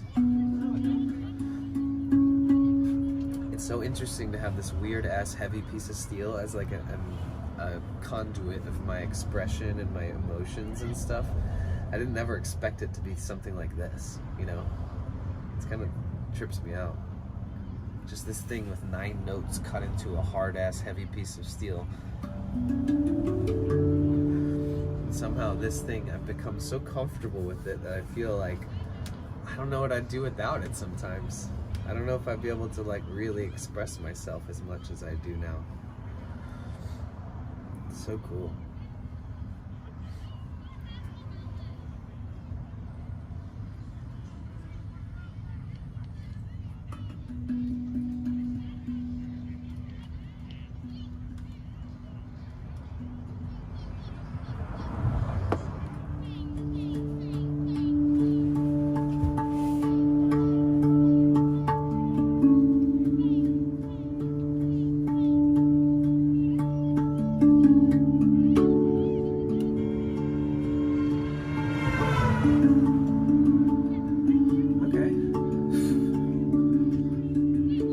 It's funny how like the most relaxing thing in the world is literally happening in this van right now, and there's somebody driving by like speeding past my car, honking their horn aggressively, and my van's like woof, and like sways because of the momentum of that energy that just flew past me, and I'm in here just like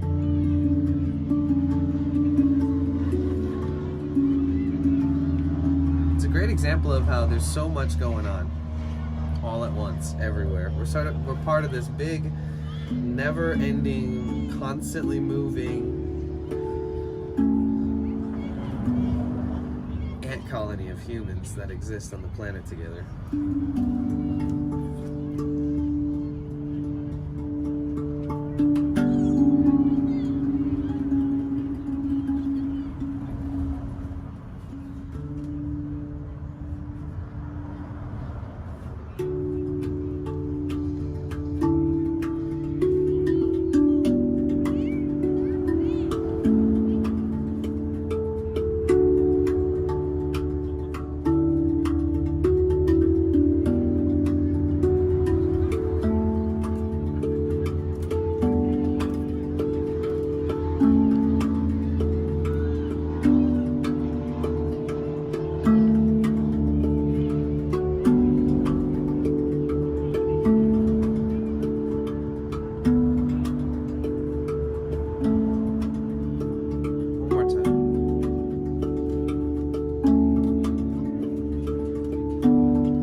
I love that weird snare drum instead of going, which is like a tongue and teeth sound. Most people do the snares like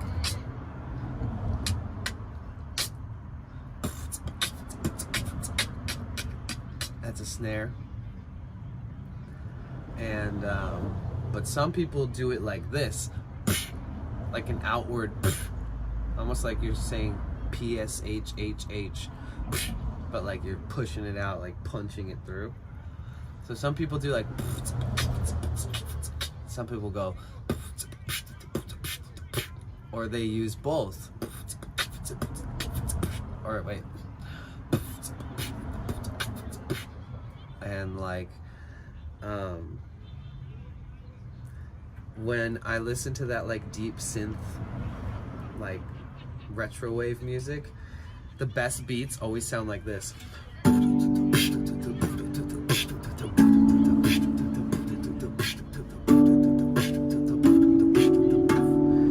And they always have this like really like, I don't know how to really describe it, but it's such a good cadence. It's like really gets you like into it. I fucking love that, but I hardly ever do those sounds with like the snare, but it really like, it's really out there, and it's like a harder sound to do because it's really quick and easy and fast, but is like a lot of effort and air, and it's an extended sound that needs to like fill a certain amount of time, versus like, which leaves space for other possible variations of a percussion pattern to be made. So when you use, it's like a big commitment. So yeah, it's that's how my brain works.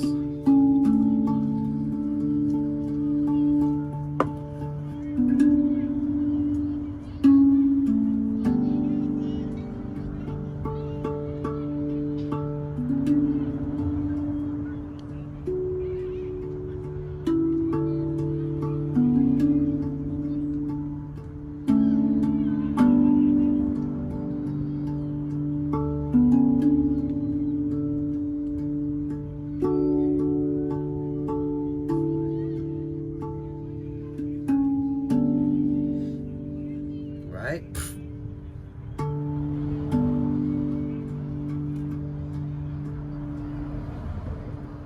This is supposed to be reminiscent of Terminator.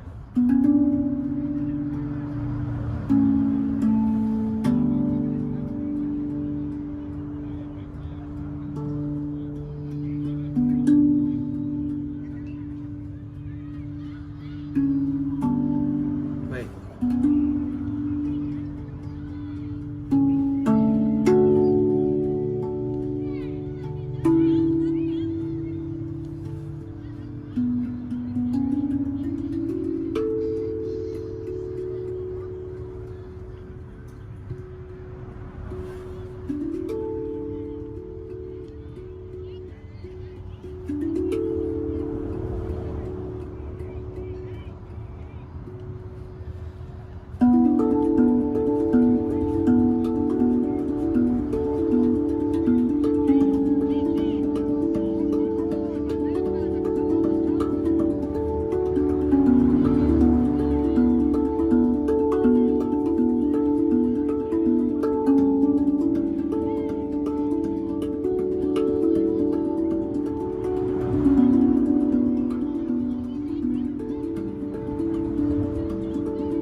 I haven't played like enough, you know,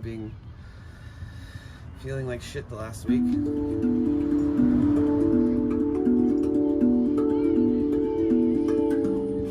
can't even hit the note I'm trying to hit.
stop playing in a second. I'll be done. Hold on.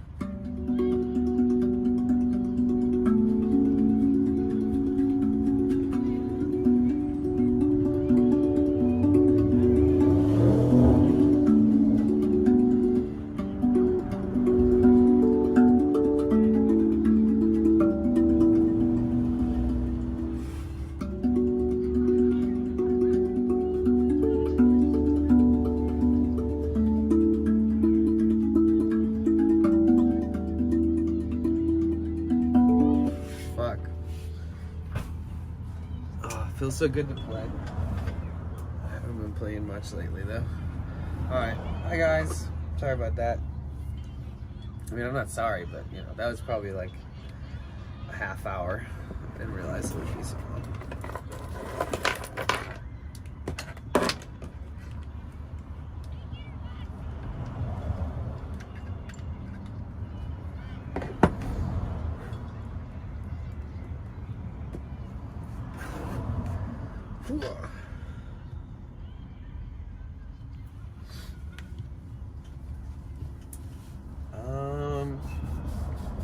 Tomorrow is gonna be fun. I don't know how I'm gonna meet up with them. Or, I mean, like, I don't know. Like, I don't like have contact with them outside of Twitch. So I'll probably just get online early tomorrow and then just like stream or something, you know, make it easy for myself and himself. He knows where to find me. Or something, unless he joins the Discord.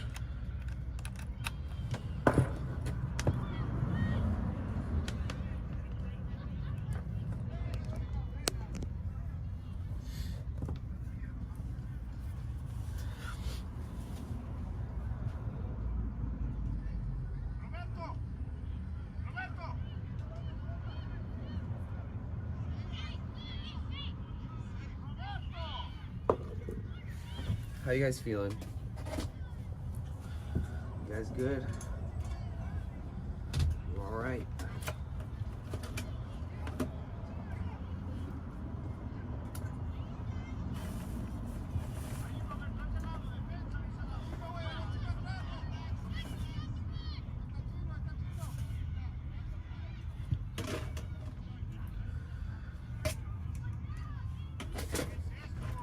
I know how I'm feeling.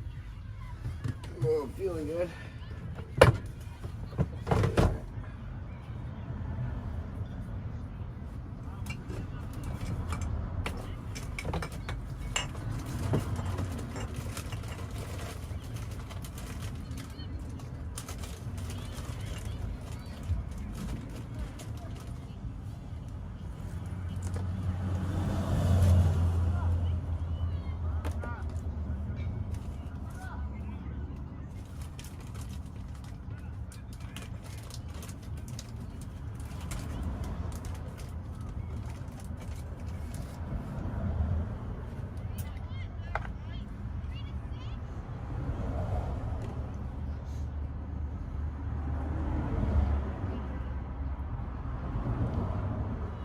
That's plenty.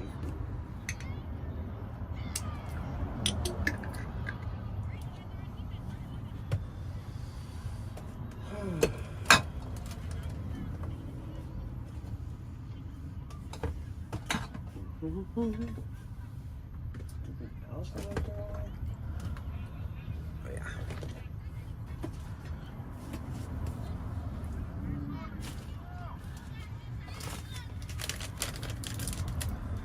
Fucking salad, let's go. That's right.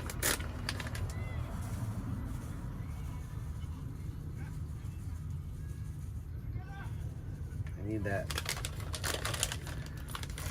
Nooch. Oh. Shit. This fork.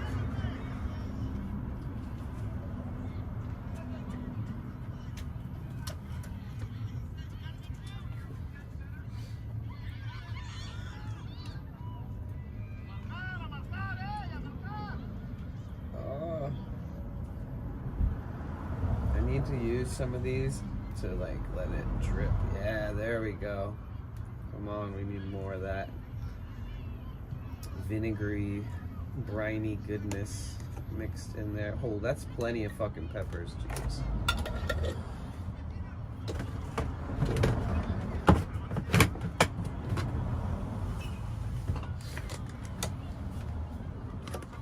Voila. Salad. Salad.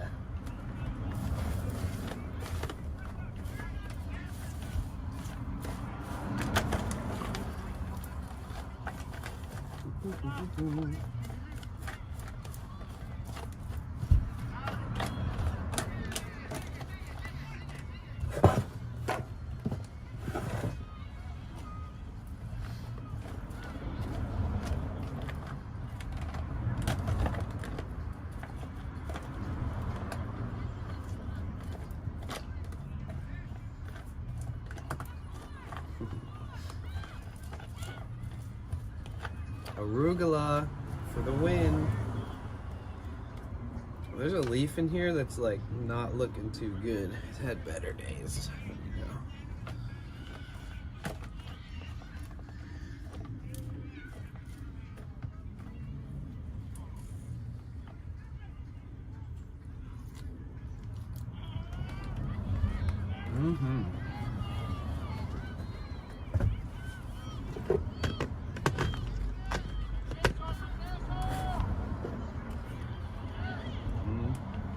Oh, this battery's charger's still good. Keep that one by my bed tonight.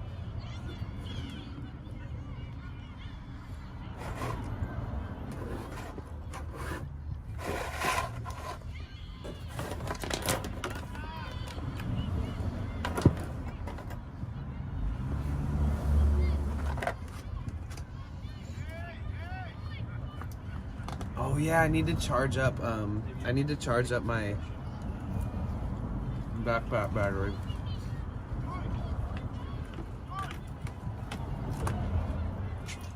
There's one in there that's at 75%. I mean, I'd be fine actually. If I use the one that's at 75% for the modem instead of the phone.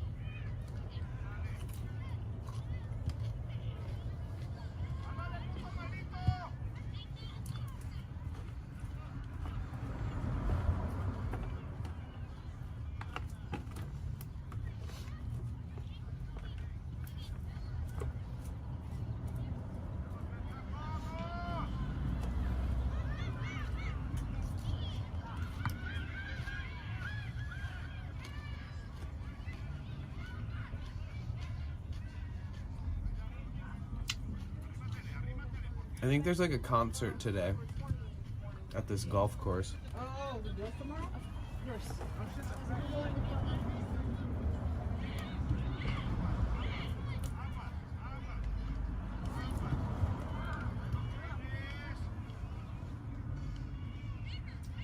Or something. Maybe it's, well, that whole huge event that was happening is gone. There's lots of people walking on. Like the whole street is filled. There's like no open parking spots at all.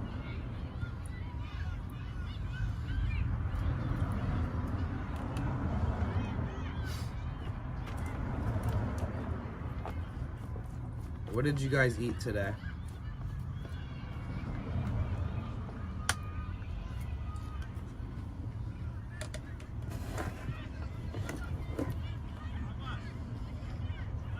Or what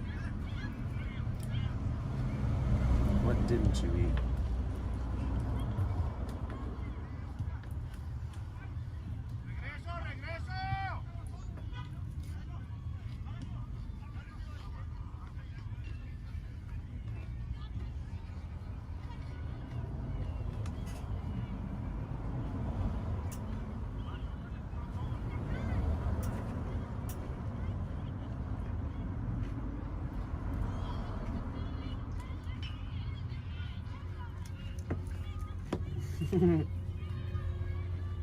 Would you put anything on it?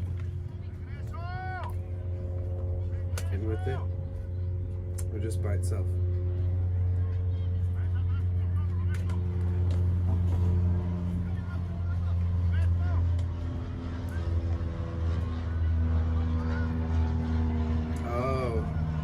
I didn't see the pizza.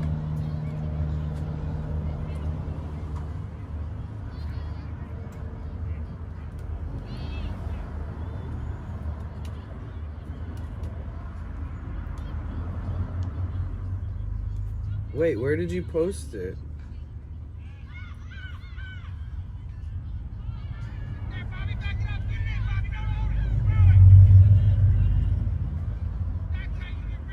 Damn, everybody's been posting so much good food and I've been missing it.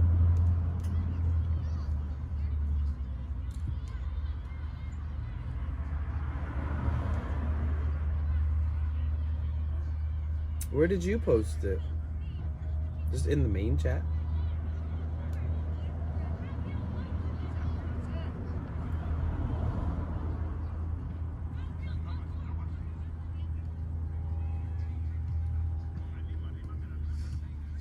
I can't find it. Just straight Greek yogurt with a spoon. You're an animal.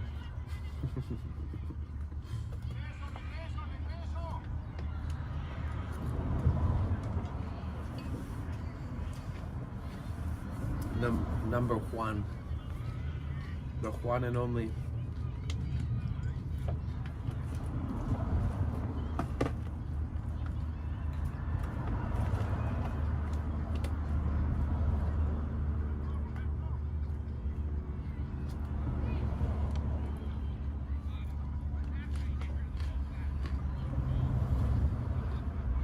Momo, what'd you eat today? Don't lie.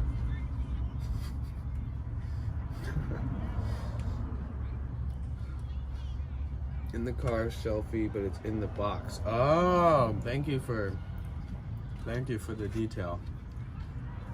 I was wondering, I was like, where the heck is it? It's like an Easter egg. How do I find this?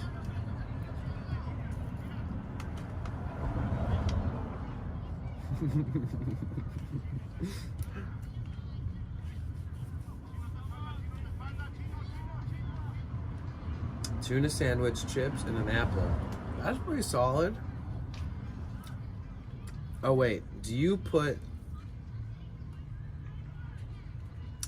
chopped up onions in your tuna salad stuff that goes onto the sandwich, or do you not put chopped onions in it?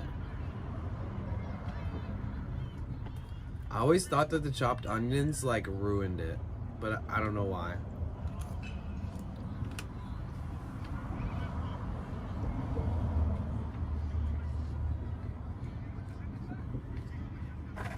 My mom's like severely allergic to the chemical in raw onions.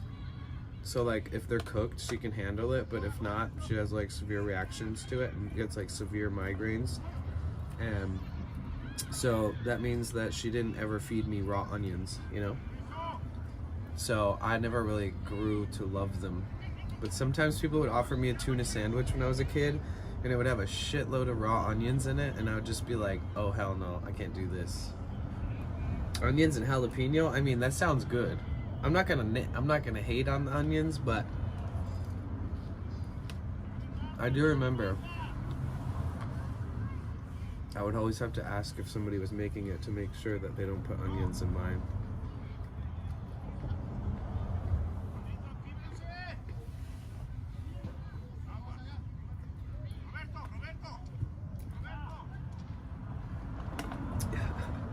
Cassie.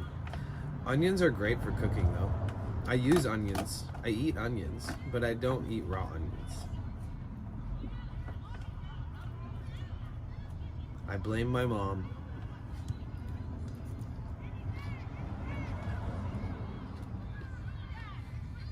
She knows.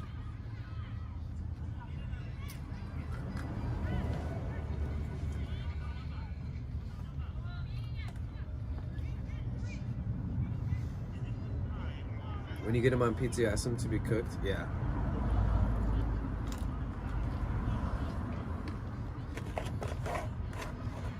I feel ya.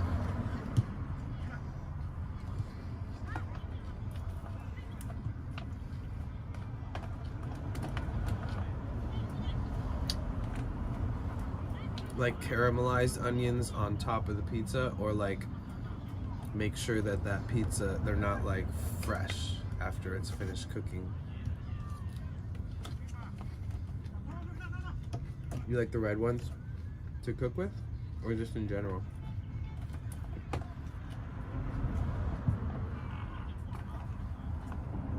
Oh yeah, to cook with, I'm sure you're saying that.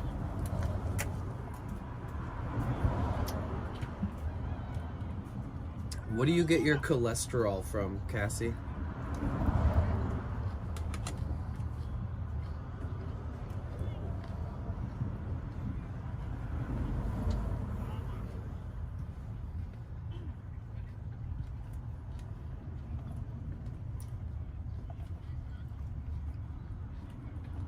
I mean, last night, I don't even know what the fuck I was eating that had cholesterol. I was like, what do I eat that has cholesterol?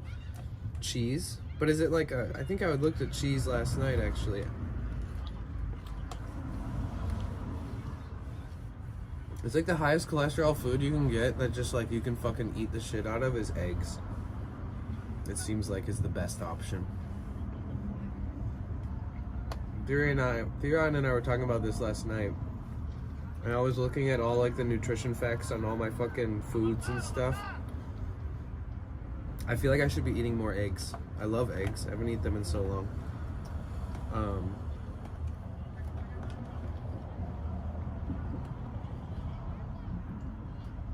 Oh, and then I realized that the food that has the most calories that I eat is actually the mac and cheeses. So it's kind of like a power calorie meal because especially when I've been streaming and walking around a lot, like I burn so many more calories than I'm taking in.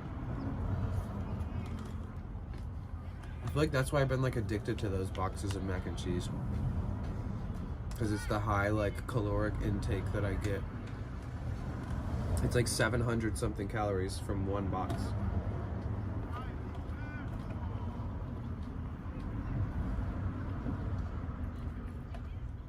What about peanut butter?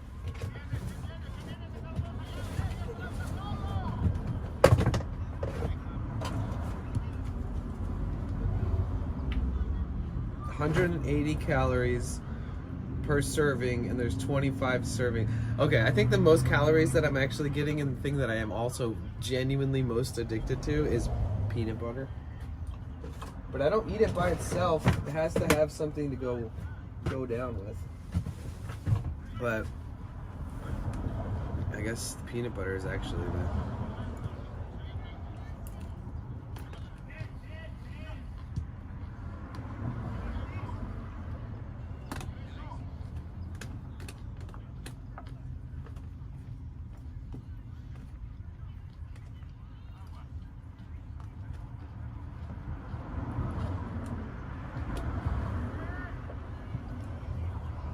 Theron. I wonder if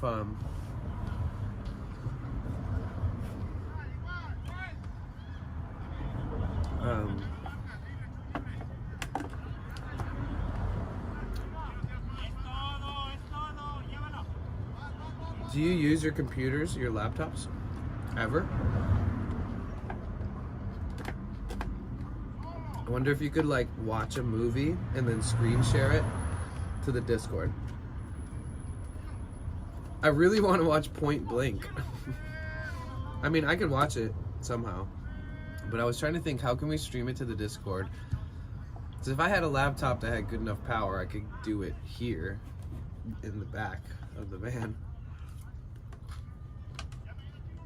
I don't know if I can do it through the phone because there's certain kinds of like, when screen recording's happening, there's like a lot of workarounds that make it so you can't do it. Megatron, thank you so much for gifting a sub to Mr. Nobody. Let's go. Thank you. All right, Mr. Nobody 143.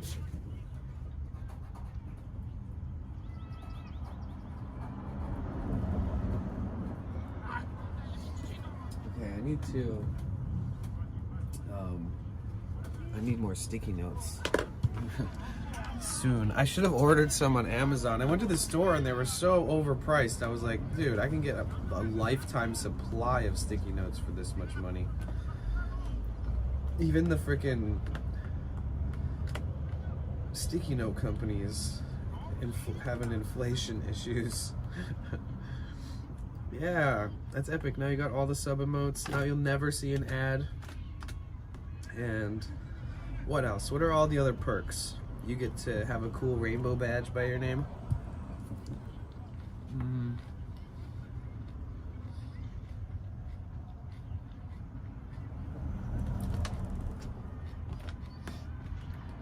You think they'll ever add new sub perks? You think there'll ever be like a time when they'll like totally be like, look at all this new stupid perks, but they'll like actually be good?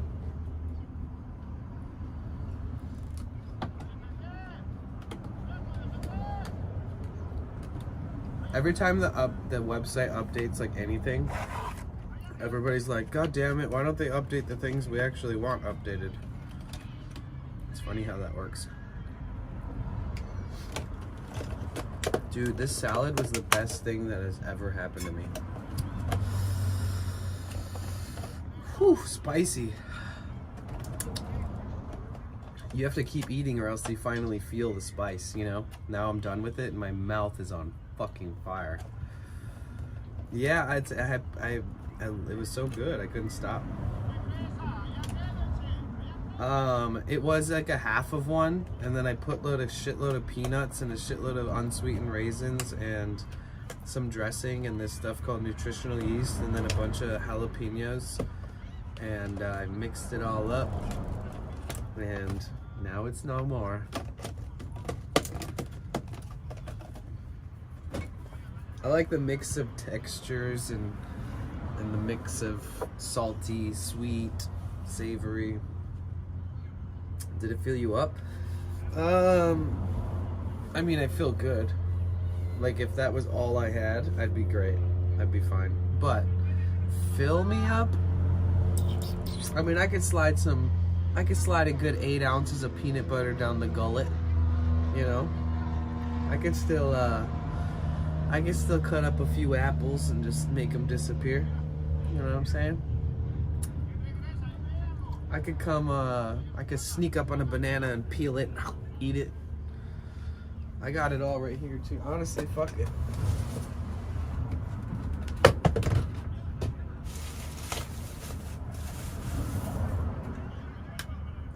Look, just like a few days ago, I decided to start putting the apple stickers on this lid, and I have this many already.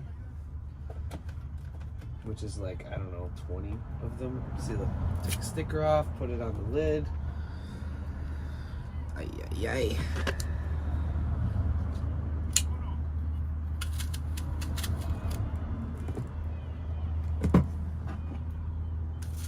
Okay. If I'm eating an apple by itself, I don't use a knife, by the way. If I'm eating it with peanut butter, I use a knife. I learned that a medium jar of Nutella is the perfect size to dip a pound of strawberries in. Wouldn't recommend taking it all in one sitting though. Wait. Oh, the perfect amount to dip, just like so. A medium jar of Nutella and a pound of strawberries is like the perfect ratio. Are you dipping them modestly or glutinously, you know? Are you like enveloping the whole thing in it, or are you like just dipping the tip and taking a bite and like kind of... We also need instructions on how to eat it if we want to make it match your exact statistics. Is that a Honeycrisp? These are Pink Ladies. If there isn't Pink Ladies, I'll eat something else, but if there is Pink Ladies, I'm always getting Pink Ladies. I'm never eating another apple again in my life. I'm sorry. If these apples go extinct, I'm gonna cry. I have my little hole punched in here. I don't know if you guys are trying to figure out the tech. You know, try not to make a mess in the van. or have too much of it exposed to the world, you know, since I'm not like in a kitchen that I clean all the time. I'm in the van, which I do clean all the time, but I try to do little things.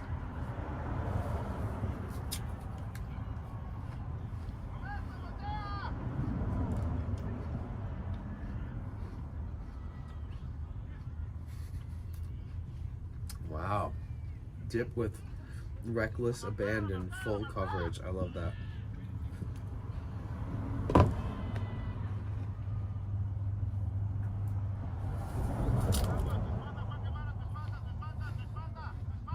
I like when apples are so hard that you're like, is this too hard?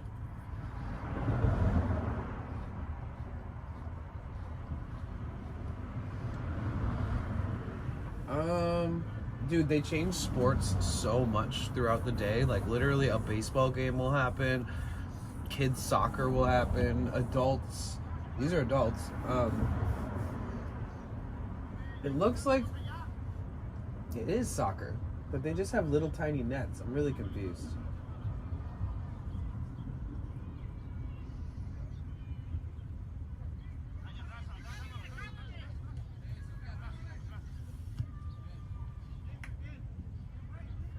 It's an all Spanish speaking league. They're not speaking any English. Maybe it's like a Mexican spin-off. Or maybe they're just like practicing with small nets for a big game where they're gonna have real size nets. I don't know.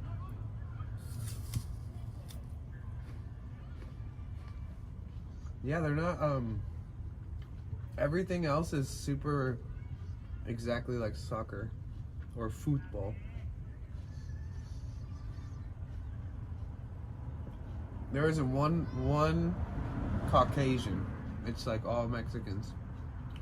So maybe it's just like something that I've never... Yeah, maybe it's just a practice. That's kind of what I was thinking. Either that or there's something I don't know. Because those tiny nets would be so hard to practice on. I guess they could just practice everything else, like their routines and stuff.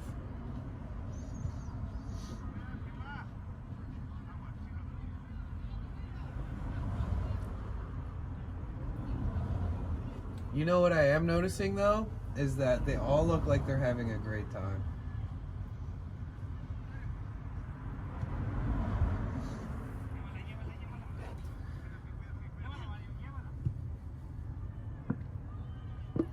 Maybe a light-skinned Mexican. Who? Wait, what? And this one gotta have some grease monkey as a cross of GG4 and Cookie Dream, just in case the stuff I grew is more of a sativa high. Huh. Wait, you think that the white runts is gonna be more of a sativa high?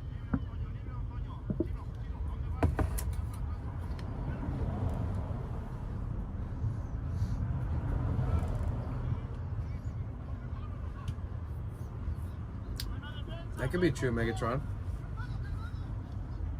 Or it's like not as big a deal, but like the plays on the actual field are more important to practice with your teammates, like the whole passing and defense and offense. And I don't know. I should go ask one of them. When they walk by, I should ask.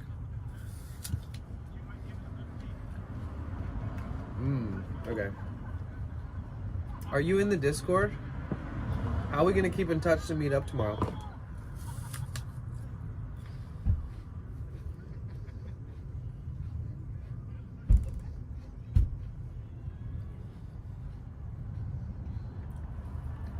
Oh, okay. Sorry.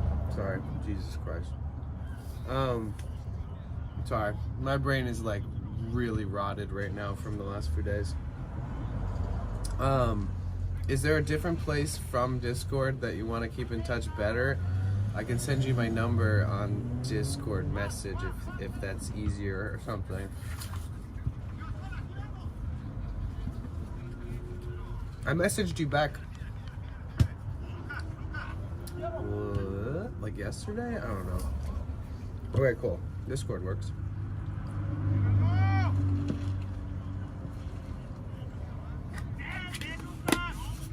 So, are you excited or what? You guys, wait, Cassie, were you here for me and Grower and I talking about hanging out tomorrow? They're gonna come hang out.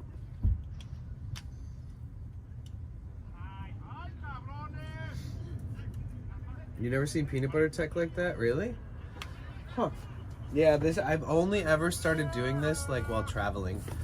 I'll like specifically like pull the tab and I rip it forward like with my thumb over it so that I get like a clean rip, and then I immediately turn it sideways so it only ever has like a little hole on it, and I only pour it out until it's hard to pour out, and then I finally open it.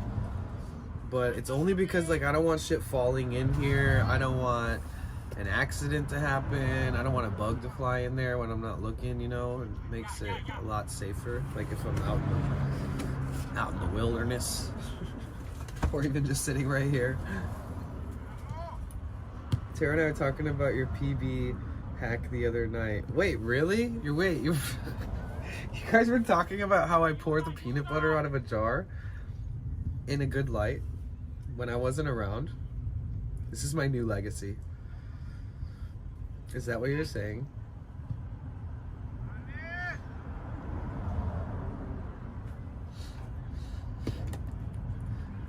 Some people think that they're never gonna make an impact on the world, and look at me.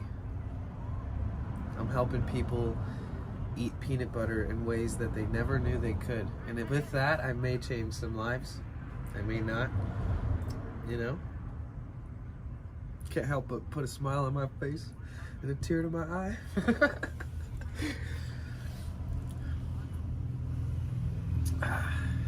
Thank you, peanut butter gods. Let's go. Good old root vegetable peanut.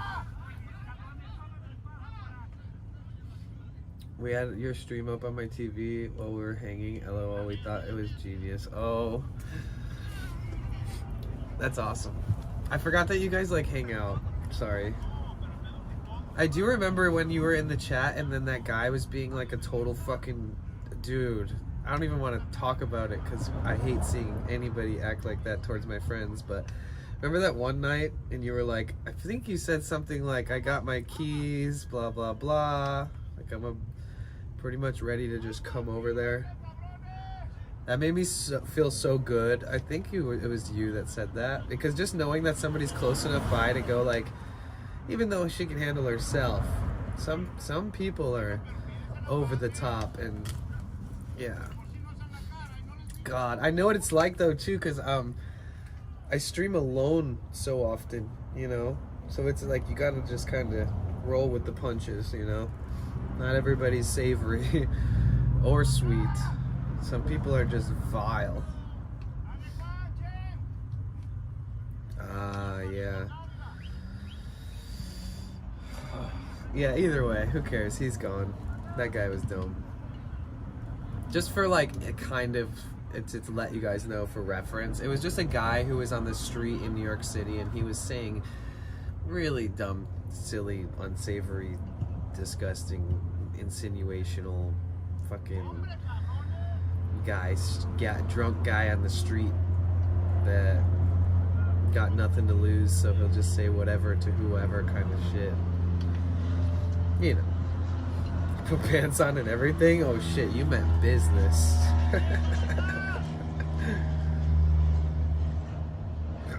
Yeah, and he was saying things, and he was also like not backing off. That was annoying. God, fucking anxiety I had for that whole segment. I was just like, pepper spray him, pepper spray him. Oh my god. Hold on. Damn, I haven't coughed like all day. Hold on, I'm gonna blow my nose really quick.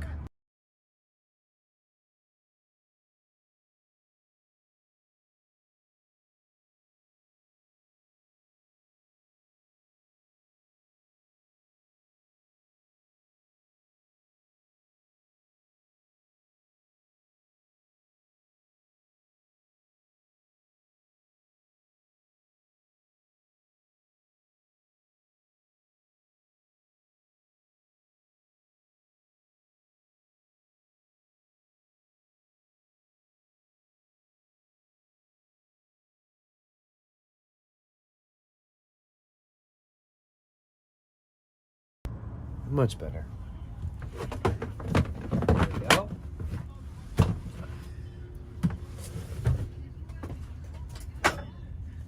Yeah, the other day somebody was asking if I ever dip the apples in the jar.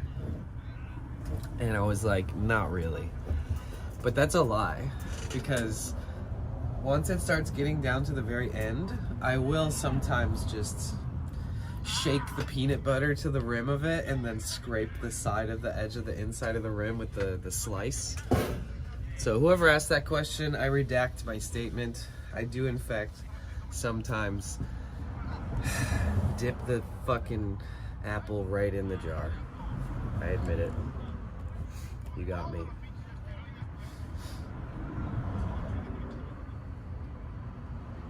Ringus Bingus with the tier 1 sub. Yo, thank you so much. Let me write you up on the sub wall. Thank you. Were you guys here the other day?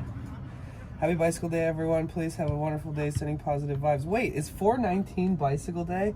Did I literally forget that? Thank you so much. Happy Bicycle Day. Wait, is today the day?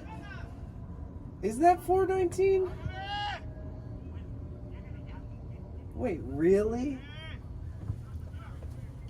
Fuck. Okay. Thanks for reminding me. Let me put you up here.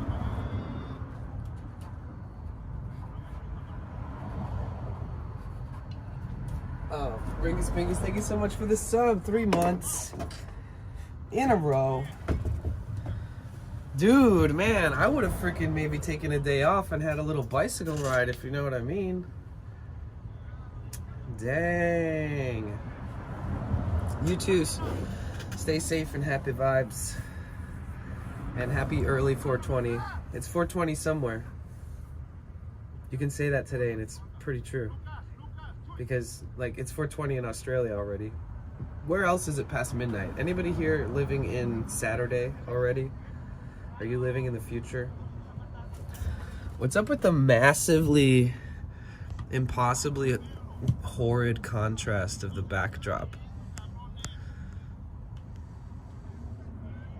I mean, like, it doesn't take that much to unfuck it. But it sure does like to go. Oh, I know what I need to do.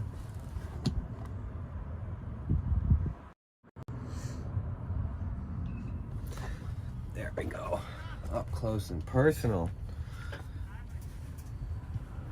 Now the contrast should be better, and the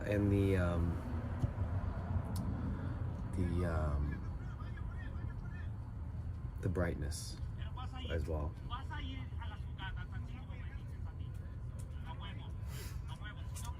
Beautiful. Oh yeah, wait, now you can see what's going on in the game. I should just go sit next to this like old white-haired Mexican man who's sitting there with the biggest smile on his face watching everybody play soccer. I should go sit next to him and introduce myself. Dude, I really love this area, honestly, because like, if I could rent a place but not get ripped off by the price and by these like crazy management companies that keep raising the prices of all the rentals in this fucking town every year, I would definitely live here. Not forever, but I could see myself like renting here again. Yeah, it's crazy, but it feels like home, you know. I love, like, just the other night there was a baseball game happening until like 11 at night, but it was like an adult league, and they were having so much fun, dude. They were going hard, and then they all like drinking and smoking in the parking lot at the park afterwards, and just, I don't know, it's super cool. I haven't seen anything like that too often out here.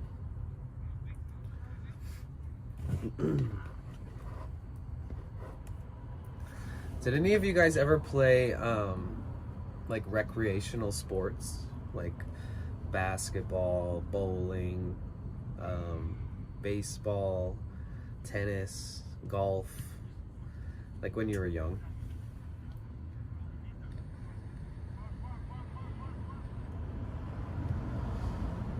or croquet or anything. Yeah, landlords will always rip you off eventually. That's true.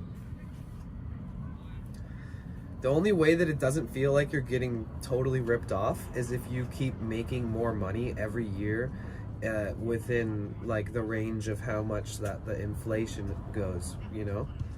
Like that's the only way. Like if one year you're making $65K a year and you're able to pay rent at a nice place and pay all your bills and pay off your, I don't know, pay off your car and all this other stuff, or feed your family, and then next year they raise the rent by like $450, and then you're like, damn, that's an extra, you know, what, $4,500 after 10 months, and then my ADHD math, and then like $900 more dollars. So you're looking at over $5,000 more a year just to say yes to the same place that you live.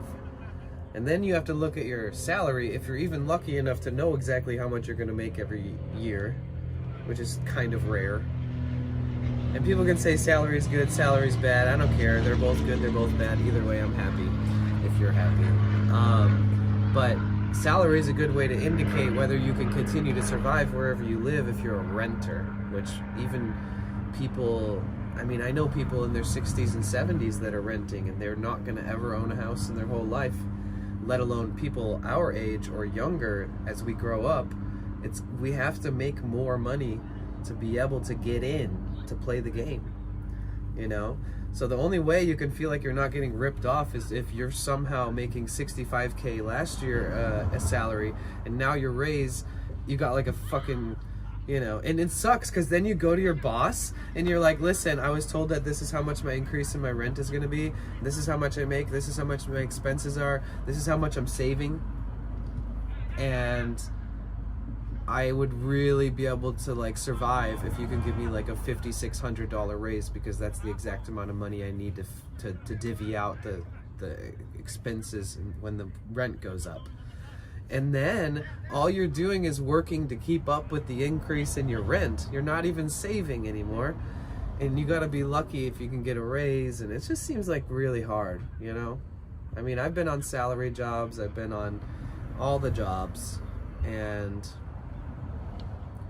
you feel like you've made it when a rental agency says, wow, your credit is amazing. Wow, your resume, or like your current job you have, like your statement from the CEO of the business you work for is spectacular. And, you know, and all that. And then you like have to keep up with that. And it doesn't work, it's so hard. It's too bad money just doesn't, you know, stop being such an inflatable fucking weird. I mean, when you think about it, money, like where does how do we only believe that it holds value so that we can use it for energy exchange, so that because we believe it holds value. It's like crypto. Money is just the same shit, because that gold that represents how much all that paper is worth, that whole concept, it seems like such bullshit. It seems like the hardest thing to actually believe in, and you might as well just, I don't know, I wish I had a better grasp of how to like understand all of this and somehow be okay with it. I was a cheerleader, we did competitions, but I kind of hated it. Wait, really? A lot of generations now will now never own a house. Boomers love to talk shit when it was way easier for them. No, I know boomers that are never gonna have owned a home. I was into LARPing when I was younger. I didn't join a sport till I moved to New York City. Joined softball beer league. Nice. Only played 1 year, but I'm still friends with the whole group. That's cool. That's dope. Cheerleading was awful, Cassie. I could see that. Of course, it always matters where you live. You could go to nowhere in South Dakota and get a house, but you're in South Dakota, and that's very true. But then the fucked up part is, even those places they know that people that are in places like this are now sort of resorting to do whatever they can, moving out of California. And I think that now even those places are more expensive than they would have been, you know, 10 years ago as well. So it's almost like there's no escaping it, is kind of what I mean. Life shouldn't be hard, but it's constructed to be so because we need classes of humans. 100%, I hate it. Yeah. I made a tweet the other day and was like, why does there have to be rich and poor? And nobody responded. But I was actually being serious. I was like, can somebody please keep explaining to me why we live in this world that just seems to be such a game? Like I don't know, Monopoly money, but it's real.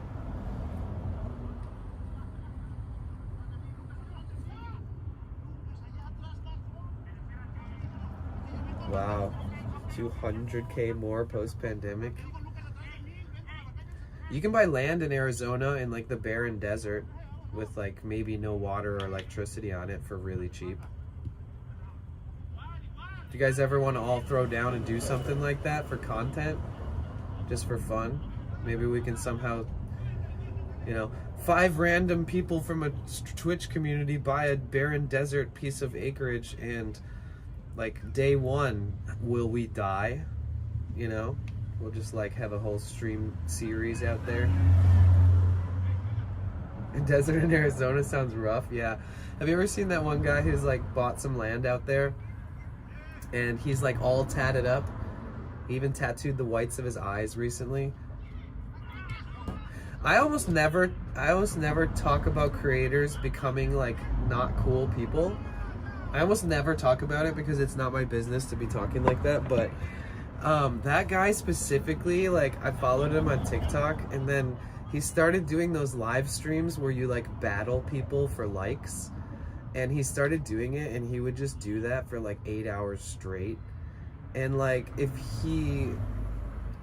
it's weird because he like didn't have conversations and he didn't have like a community. All he really had was like him saying like, come on guys, we need a cowboy hat, we can beat him, look, they're at 2,000 points, we're at 1,100, like we can get past them. And it's like this constant of both hosts on the TikTok live battle. It's 2 live streamers, 2 content creators live streaming on TikTok, and then whoever gets the most gifts, and these gifts cost money, whoever gets the most gifts wins the battle. And then the second that the battle's over and then the person drops from the live stream and it's just one person, they're like, all right, are you ready for a battle? You ready? Oh, I bet you are. You should be scared. We're gonna get you.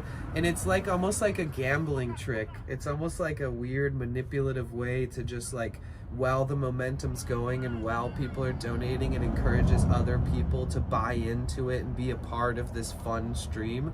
But then if you watch him a day after day, it's like he's turned into like this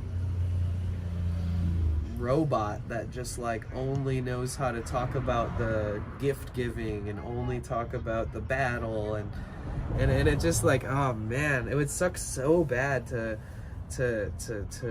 have like Twitch be your only monetized platform that you feel like can sustain your livelihood, and you have to like beg everybody to battle you and like get gifts and stuff. It sucks to see people like, I mean, even if that was me, I would at least just find a way to not have to do those stupid fucking battles and turn into a zombie.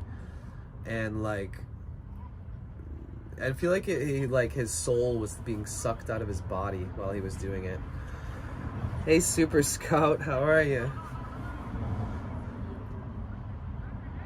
100% heard or saw this at some, heard or saw this point be made somewhere. Oh wait, I missed it. No one should be allowed to buy, no one should be allowed to fuck around and buy Twitter for 44 million. Like, what are we doing? I know, can you believe that Elon Musk bought Twitter for 44 million? Was that what it was? Well, he bought Twitter either way, and then he just turned himself into like, man, what crazy fucking PR just for himself, you know? And it's just kind of crazy. Like, he knew what he was doing. Billion, sorry. And he tried to get out of it. Yeah, I remember that. And then Twitter was like, nope. It's bound or something like that. Like, yeah, actually you can't turn around and not do it now. Wasn't it like that, or am I misremembering? Yeah, the money hoarders, and a lot of them are obsessive about it. Everything. Yeah, I think once you get like $1 billion, you shouldn't even be able to fucking have any more money than that. If you have $1 billion and you think you need more money, you should probably, you know, take a break, rest, chill out, relax, stop it. Start donating $1 million a month to like people in need, and not even random nonprofits just because your rich ass wants to write it off as a tax break. Like, actually help people. Who needs $1 billion? Nobody. That's why I say, if somebody has $1 billion, you should be cut off. There shouldn't be more. You shouldn't be, it should be like a max, because it's like not even realistic. It's like there's no reason to even try to make money if you have $1 billion. 999,999 million, or no, sorry, that's 999 million plus 1 million. That's way too many millions. I mean, that's fucking crazy.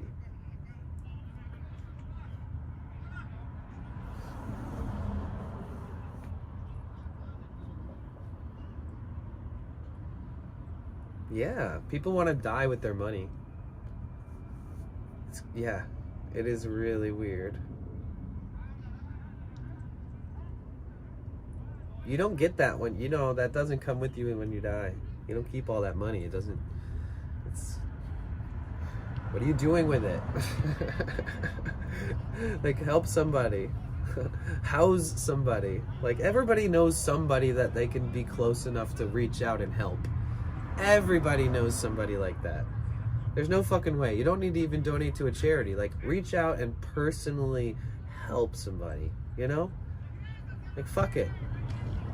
Like, you know, that one family member who just has had the hardest, you know, life ever, and they keep trying and they're doing their best and they're staying honest, but it's like some people, no matter how good they are, don't get treated any better.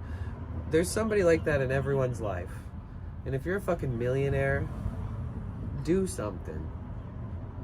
You know? Fucking be selfless.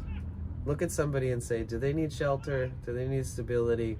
Do they need wheels to get to work? Do they need this? Fucking hook them up. I'd be like fucking Santa Claus, dude. If for some freakish reason I got a phone call that was like, listen, I forgot to tell you, you have an aunt who was a queen and she's a billionaire and you just inherited $1 billion, I would literally just, until the day I die, use that money to put smiles on people's faces. Period. That's it. I might even be the most modest living person ever. Like, literally have no change in conception or concept of like what I believe would be a nice place to retire in. Like, just a tiny cute little house is all I really need. Maybe some land, but nothing too crazy. Somewhere safe. I could only imagine if I had $1 billion, dude. I would literally walk into this fucking park right here and just throw like $5 million on the ground and walk away. And also, I wouldn't film it. I wouldn't try to create like satire, I'm gonna save people's life content like Mr. Beast. I wouldn't do any of that. I wouldn't perpetuate the vicious cycle of life that we're in right now even more. I would just do it. You want to tell somebody it happened? Sure, whatever. Take credit? Sure, I don't give a shit. Like, I would just help people. It doesn't matter, man. Because in the end, it doesn't matter if somebody posts somebody being helped on the internet. It doesn't. It might have a domino effect of people becoming more generous based off of what they see and they want to replicate that. But all in all, people already want to help people. And the only reason that that shit is on the internet is so that they can make ad revenue and grow, and their ego just like knows how to take advantage of people, but under the guise of being like a philanthropist or a generous person who is constantly outreaching to people and helping them.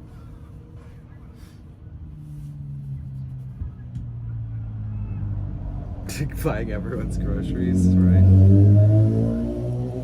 I mean, even if I only got it, I've asked this question in chat before, because it's a really good question. I've asked, if you got $1 million right now, like realistically, this is like,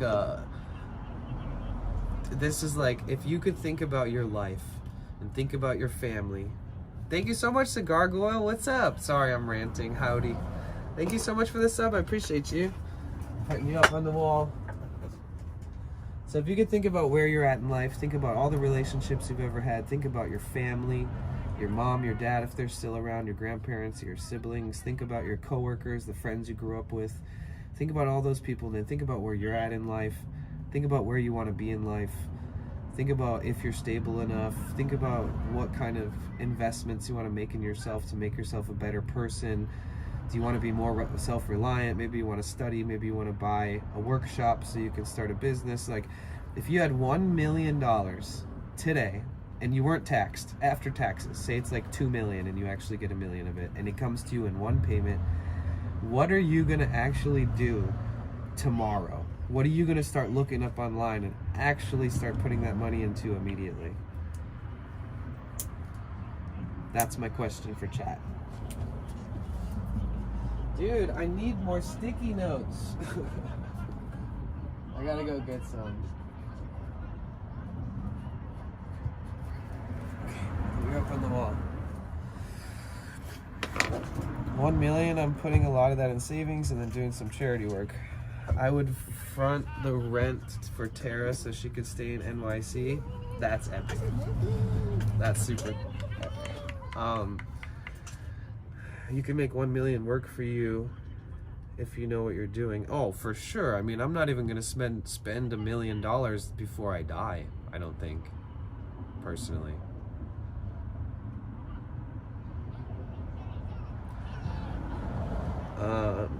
Go back to Michigan, buy a little home near family, invest the rest. Becoming the #1 live streamer, hell yeah. Holding the biggest Coney dog party ever. Yes, keep it coming, guys. What would you guys do if you got $1 million, like day one after you get it?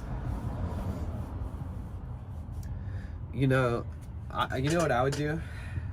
I would go to every single doctor and specialist that there is and have like a full body, head to toe, skin, hair, organs, blood, brain activity. I would have everything in my whole body checked. I would go hard in the like, make sure that I'm in healthy like condition, make sure that I'm not accidentally not realizing I have cancer or something, you know, like the shit that like you would never pay for until like you finally have a really bad symptom that scares you or something. First thing I would do is I would check my physical and mental health. I would probably immediately call my family and ask them to be honest with me and ask them if they need any help. And if they do, I would love to help them. And even that wouldn't put a dent in anything. Basically, I'd take care of my health and make sure I'm in good health, and then I'd make sure I cover my family real quick, like literally all in 24-hour period. And then I would try to decide where I'm gonna buy some land. And just like Cigar Goyle said, I would probably, you can type a link, but don't do it twice in a row because Nightbot will time you out. But if you do it once, I'll get the link, but it's still gonna act like you did a bad thing. But you just don't worry about it. It helps when like ViewBot companies come in and then nobody gets to see that shit. Are you a hypochondriac? Me? No. But I feel like everybody waits to the last minute to get their health in order. You know, like instead of having a cavity, you need a fucking root canal, you know? That kind of shit where like you put things off too long that like it's actually harder to fix than it was going to be if you took some preventative measures type shit. Yeah, exactly, Nightbot. Try to talk shit to Mega. Good luck. I won't let you do that. Alright, I opened the link. I got it. challenging Brian Johnson on his never die biohacking. Wait. Oh, I've watched okay, this is like an hour long. I'm gonna keep it on my YouTube though. I'm gonna check it. I've seen a ton of shit about that guy. Like, I've seen, like, ever since he started getting popular online, I've been, like, seeing that guy and watching his shit. Theory on it's this guy who lives in Venice, actually. He lives, like, fucking in this neighborhood. And, how old is he? How old is he, Mega? He's, like... Basically, what he's doing is he has, like, a routine that costs, like, $1 million a month or some shit like that. And he's like biohacking. I thought it was a pretty smart conversation. Sweet, I'll definitely watch it. Yeah, I've been watching him on different podcasts and on his own content. And it's trippy because he's like biohacking to try to reverse his age.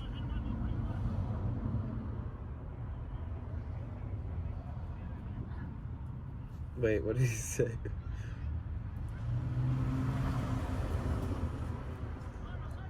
I seen you in Longo's chat, I think. Oh, okay.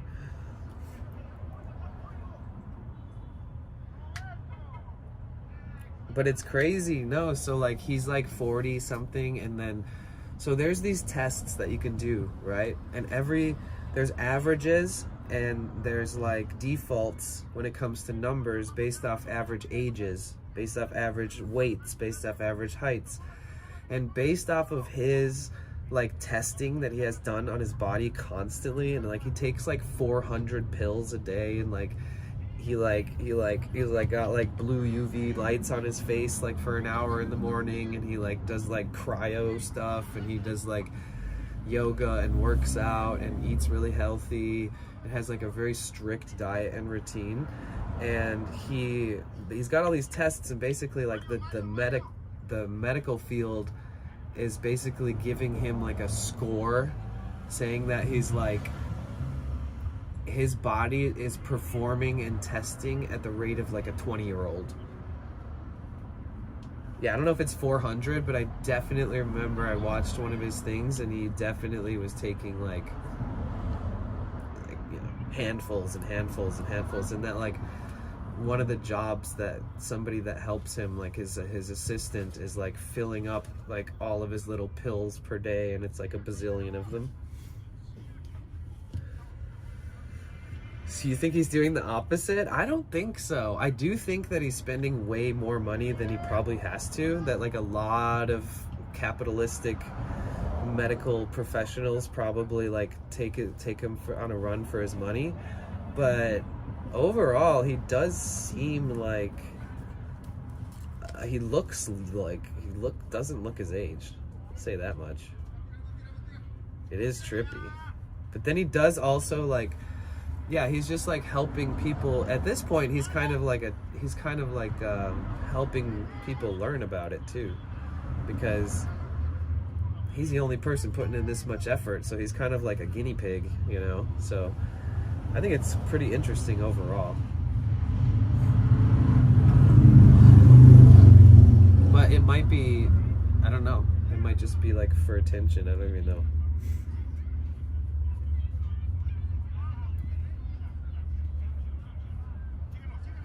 But I've watched him, and he speaks about a lot of things, and he's like a really sensitive and sweet person. He's not like, he doesn't like talk like he has an ego. He doesn't talk like he wants to be young for whatever reasons that, you know, are weird. And at one point, God, why do I know so much about this guy? And half of it I probably am misremembering, but he has like 2 kids, I think. And at one point he was like, hey, do you want to donate plasma? There was like this thing where he could get his children's plasma infused into him. You know what I'm talking about? Where like the fucking people will like have their, like the blood of children infused into their blood, and that they'll like become youthful because of it. You know what I'm talking about?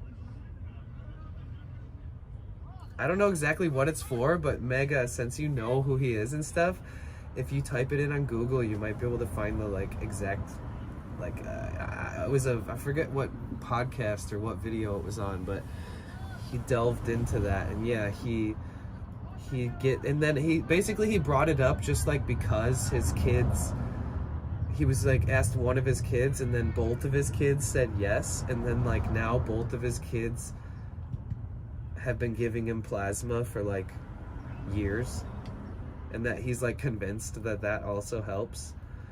So he's like taking his blood from his kids and having it infused into his body. And this isn't like some rumor or something that somebody told me. He was saying this stuff. So if you look it up, it should be pretty accurate to a degree.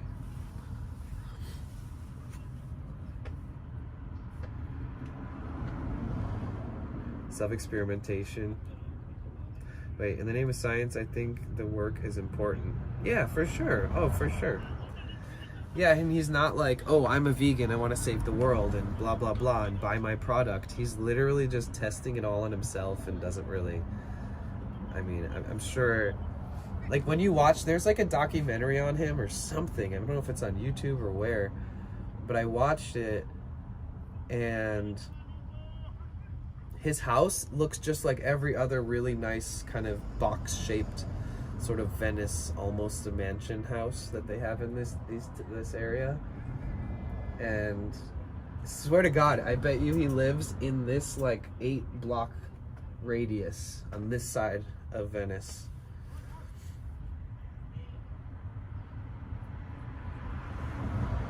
I mean, does science back him up at all, or does he just believe it? No, that's the thing, is like the doctors and stuff, they're not like saying, wow, you look younger, it's working. They're like doing blood tests and kidney tests and colonoscopies and skin grafts and all kinds of crazy shit, you know. They're poking and prodding this guy, and yeah, I mean, all in all, they could definitely learn a lot from him. Oh, I get it now. 420. Oh wait, why light? Did you not realize what my caption was about? Is that what you're talking about? I mean, it's his life. I know, right? I do think it's crazy because he did say his regiment was costing him like $1 million. It was either $1 million a month, which I thought was outrageous, and it sounds outrageous when I say it out loud, or it's like $1 million a year. I think it's more like $1 million a month. I gotta look it up. Brian Johnson. He's got the most American name ever. Brian Johnson. Brian Johnson cost of routine. $2 million per year. An unsurprised, okay, $2 million per year routine that the 46-year-old follows every day. John starts his day at 5 a.m. and immediately takes part in an hour-long and high-intensity workout. Oh, you can buy, oh, you can, oh, you can buy his blueprint as an investment into your health. $333 a month. Wait, on top of the $333 a month, or the minimum entry fee of $999 for 90 days worth of his blueprint ingredients, recipients will still need to fork out their, wait, oh, I think this website is talking shit about it. Millionaire sells anti-aging basics for $333 a month. Okay, I think I might take it all back. I think I might have to say that he's a snake oil salesman, and he's just as vain and naive as most people in this town who think everything that you take is going to heal you. I don't know. Fuck. The fact that he's selling that for 333, it's like an angel number. It's like a super pseudo hippie love thing that people love, matching numbers. And I also associate it to autism. I associate people that fixate on matching numbers to maybe be on some type of spectrum or like neurodivergent, because I've also been attracted to those things, and I think I'm very much fall in those categories as well. But when I see people utilize that as a selling point to like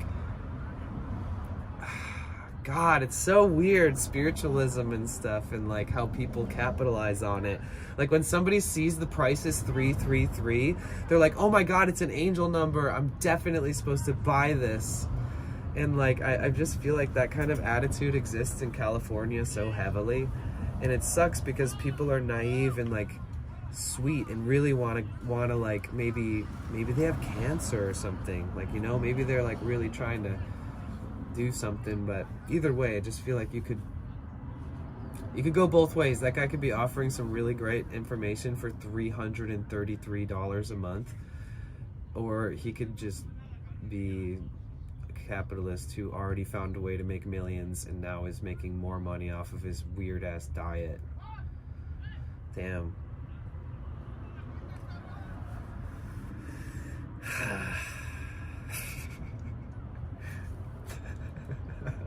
I'm glad I looked it up.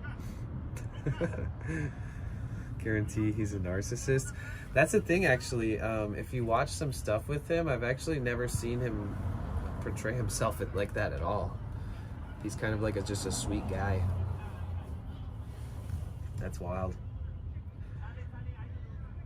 That's how they get you, with the sweet. They got that sweet exterior, but inside they're trying to rake you all your money out of your pockets.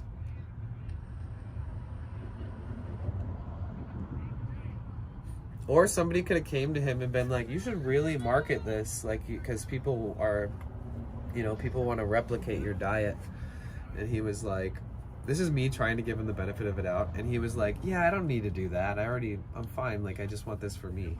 And I like sharing content because it helps people consider, you know, doing something like for themselves. And then they were like, please, you must dabble in the dark arts, please. We can make so much. Listen, people can portray themselves anything. That's how you become a billionaire. Facts. You'll never meet somebody like, I feel like, you know what's the best way to, the most vulnerable form of content that's the easiest to read is live streaming. Personally, I think so. Because you can't really pretend to be you can't pretend to be something else when you're on live. Or at least IRL.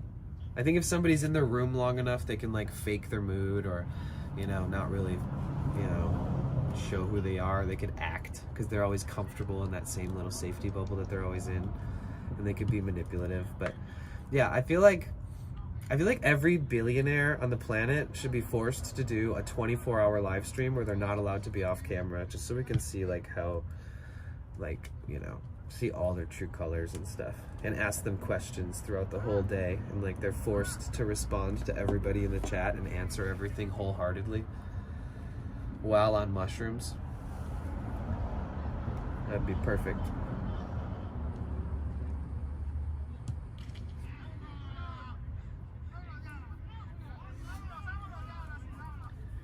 I remember when Musk portrayed himself as someone who's trying to help people. Imagine. Yeah, it's kind of crazy that he has so much influence. Like if somebody, like if he retweets something and he disagrees with it, it's almost like 100% for sure he's like got a based following that takes up the majority of the population of users on Twitter. I feel like he has almost like too much influence on a large group of people, even if he's doing good. It's like, because he can easily be political, and he can easily sway in a different direction, even if he seems like he's leaning in an okay space, you know, and talking about things that make sense for him to be talking about and shit. But like out of nowhere, he could definitely just say some shit about some place or some politician, and he could like start a fucking world war probably if he really wanted to. It's kind of scary that he has that power. I mean, Jesus.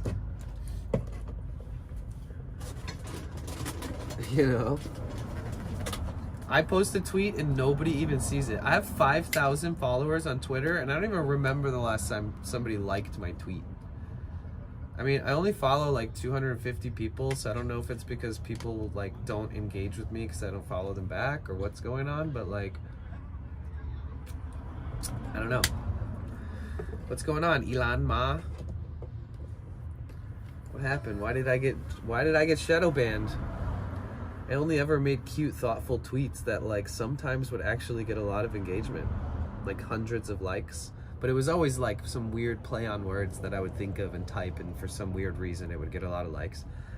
But like ever since a few years ago, I don't get like a like on any of my damn tweets. And I've never done anything on there that would constitute me being like restricted in the searches, or I've never been banned. I've never been like broken rules. I've never done anything. For some reason, this is the first time I said this out loud, actually. I think my Twitter's dead. Like, sometimes I'll post about my streams for like 5 days in a row on there, and like not one of them will get a like.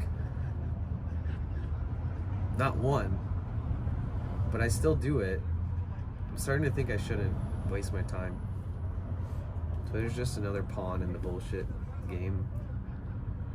But I thought maybe some of the people that follow me on Twitter are from Twitch, and if for some weird reason they see that I've shared a tweet about it, maybe that'll be the reason that they even come by. You know? Like, even if it's one cool person that we've met in the past that follows me on Twitter, maybe they'll show up just because of that tweet. And sometimes people would. They'd come and be like, oh, I saw your tweet, like back when I first started doing that efficiently. But not in a long time. I just go back and delete them later because nobody's even engaged with any of them.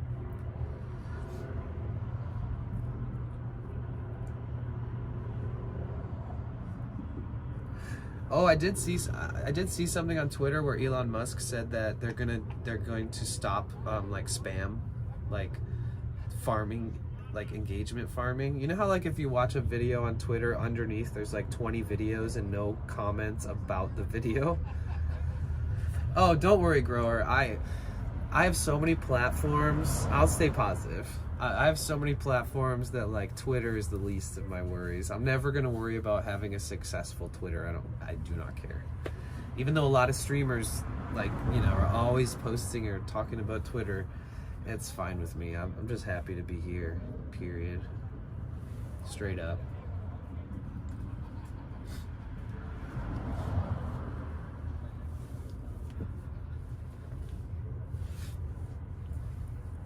But I haven't said that out loud lately, but I did notice on Twitter that I've been deleting old promotions for Twitch streams because not even one person has liked it or say anything. I don't think it's my arena, you know what I'm saying? I think it's more like, it's just an indicator that I can be spending my time elsewhere. I don't believe a word that comes out of his mouth. That man has an agenda. Dude, he could, man. He looks like an arch villain from like a movie. And I don't know why. Maybe it's because of the light he's portrayed in or the way that he takes photos or acts or talks or something. But he definitely has a vibe. Love how honest you are to yourself. Thanks. Me too. I take pride in that, honestly. So I appreciate you saying that. Like, it helps me from lingering and like thinking about stuff for too long, you know. As long as I just clarify to myself, get it over with, see it for how it is and move on, then I don't know, it's just been better for me to try to take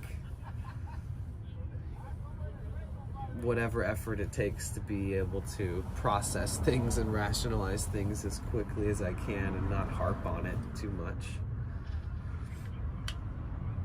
Unless it's my engine and I fix it and it breaks, I'm gonna bitch about it for weeks. So just, that's a pre-warning. If you say, you're a hypocrite, you said you're this way, just know. If I work on my engine and my hands are all busted and bleeding and the next day I tell you guys that the shit's still not fucking working, I'm gonna turn into a gremlin. I'm gonna turn into the asshole you never knew existed. And I won't treat anybody like shit, but I'll bitch about what's wrong. But pretty much everything else, even between people, between, you know, where I'm at in life or whatever, I don't really try to harp on things too much. But the engine, man, that beautiful bastard, beautiful fucking, it's like, I don't know, I'm trying to articulate something. It's a masterpiece. And it's not easy to fully understand a masterpiece. It takes time to even know what you're looking at or seeing or hearing. It's beautiful, damn it. I just saw a video of Musk being compared to a sim during personality trait picking. My car air conditioner doesn't work now, I feel you. Oh. I was saying this the other broke as fudge.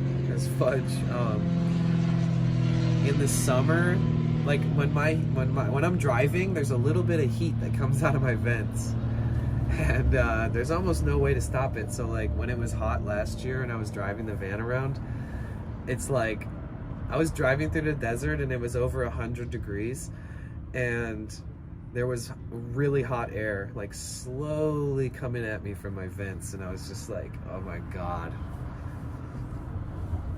But my air conditioning works, so all I had to do was turn the air on. But yeah, you should probably fix your air. Do you know what's wrong with it? You guys, we're car people now. Sorry if you guys joined this stream and you didn't realize, you're car people now. You should now know how to take apart a German diesel engine. After the amount of times that I talked about it over and over and over and over.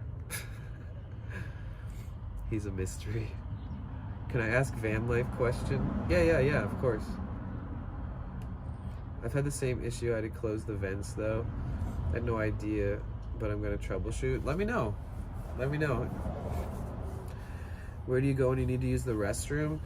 I just wait till there's no one walking by, and I stick my willy out the door and I try to shoot it over the sidewalk through the holes in the fence. No, I'm just kidding. There's a public restroom right there. Like I could sprint to it in like 15 seconds if I wanted to. Totally fine. He does it all the time. Yeah, I usually say, oh, I gotta go to the bathroom, and then I put a be right back screen on and I like sprint across the field and pee real quick in the public restrooms. Luckily, there's a lot of public restrooms in this town. Believe it or not, even with all the homelessness and the people that sleep in them overnight and trash them and make it so that it's kind of hard to maintain them and keep them open for everybody in the public. Luckily, there's a lot of decent public restrooms in LA. All along the beach, there's public restrooms like every half mile. And then there's like a lot of parks, you know, even the smallest little parks usually have a little public restroom. This is a large park, so they have like a big set of them over there. But they're nasty, these ones. I don't dookie in these ones. They're like metal toilet seats. Like if you sit down on that thing, it like, you feel like you're in jail, you know? So I'm guessing it lacks AC fluid. Yeah, that's true. It could be there's this thing in my engine, I don't know if you have it too, but it's called an AC condenser, and you actually like have to fill it up with Freon, just like a refrigerator.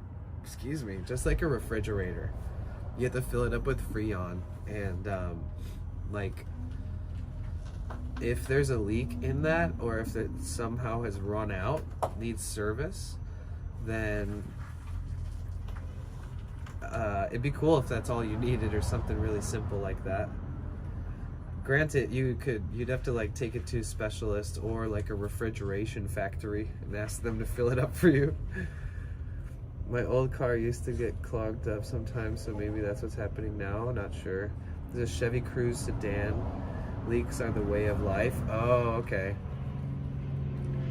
Yeah, I wonder what's wrong with it. Damn. You know what you could do? There's this thing that's like, I think it's like $80. It's, they have these little diagnostic readers that you like plug into your car, and then you open up an app on your phone, and then you like pick out what model and year and everything your car is, and then it like tunes that little reader to your car, and then you turn your car on, and then you look at your phone app. You can do it on a computer too, and it'll give you all these diagnostic codes like A202, A504, and it'll have like a small ass little description of what's going on. He has one? Yeah, tell him to hook it up to your car.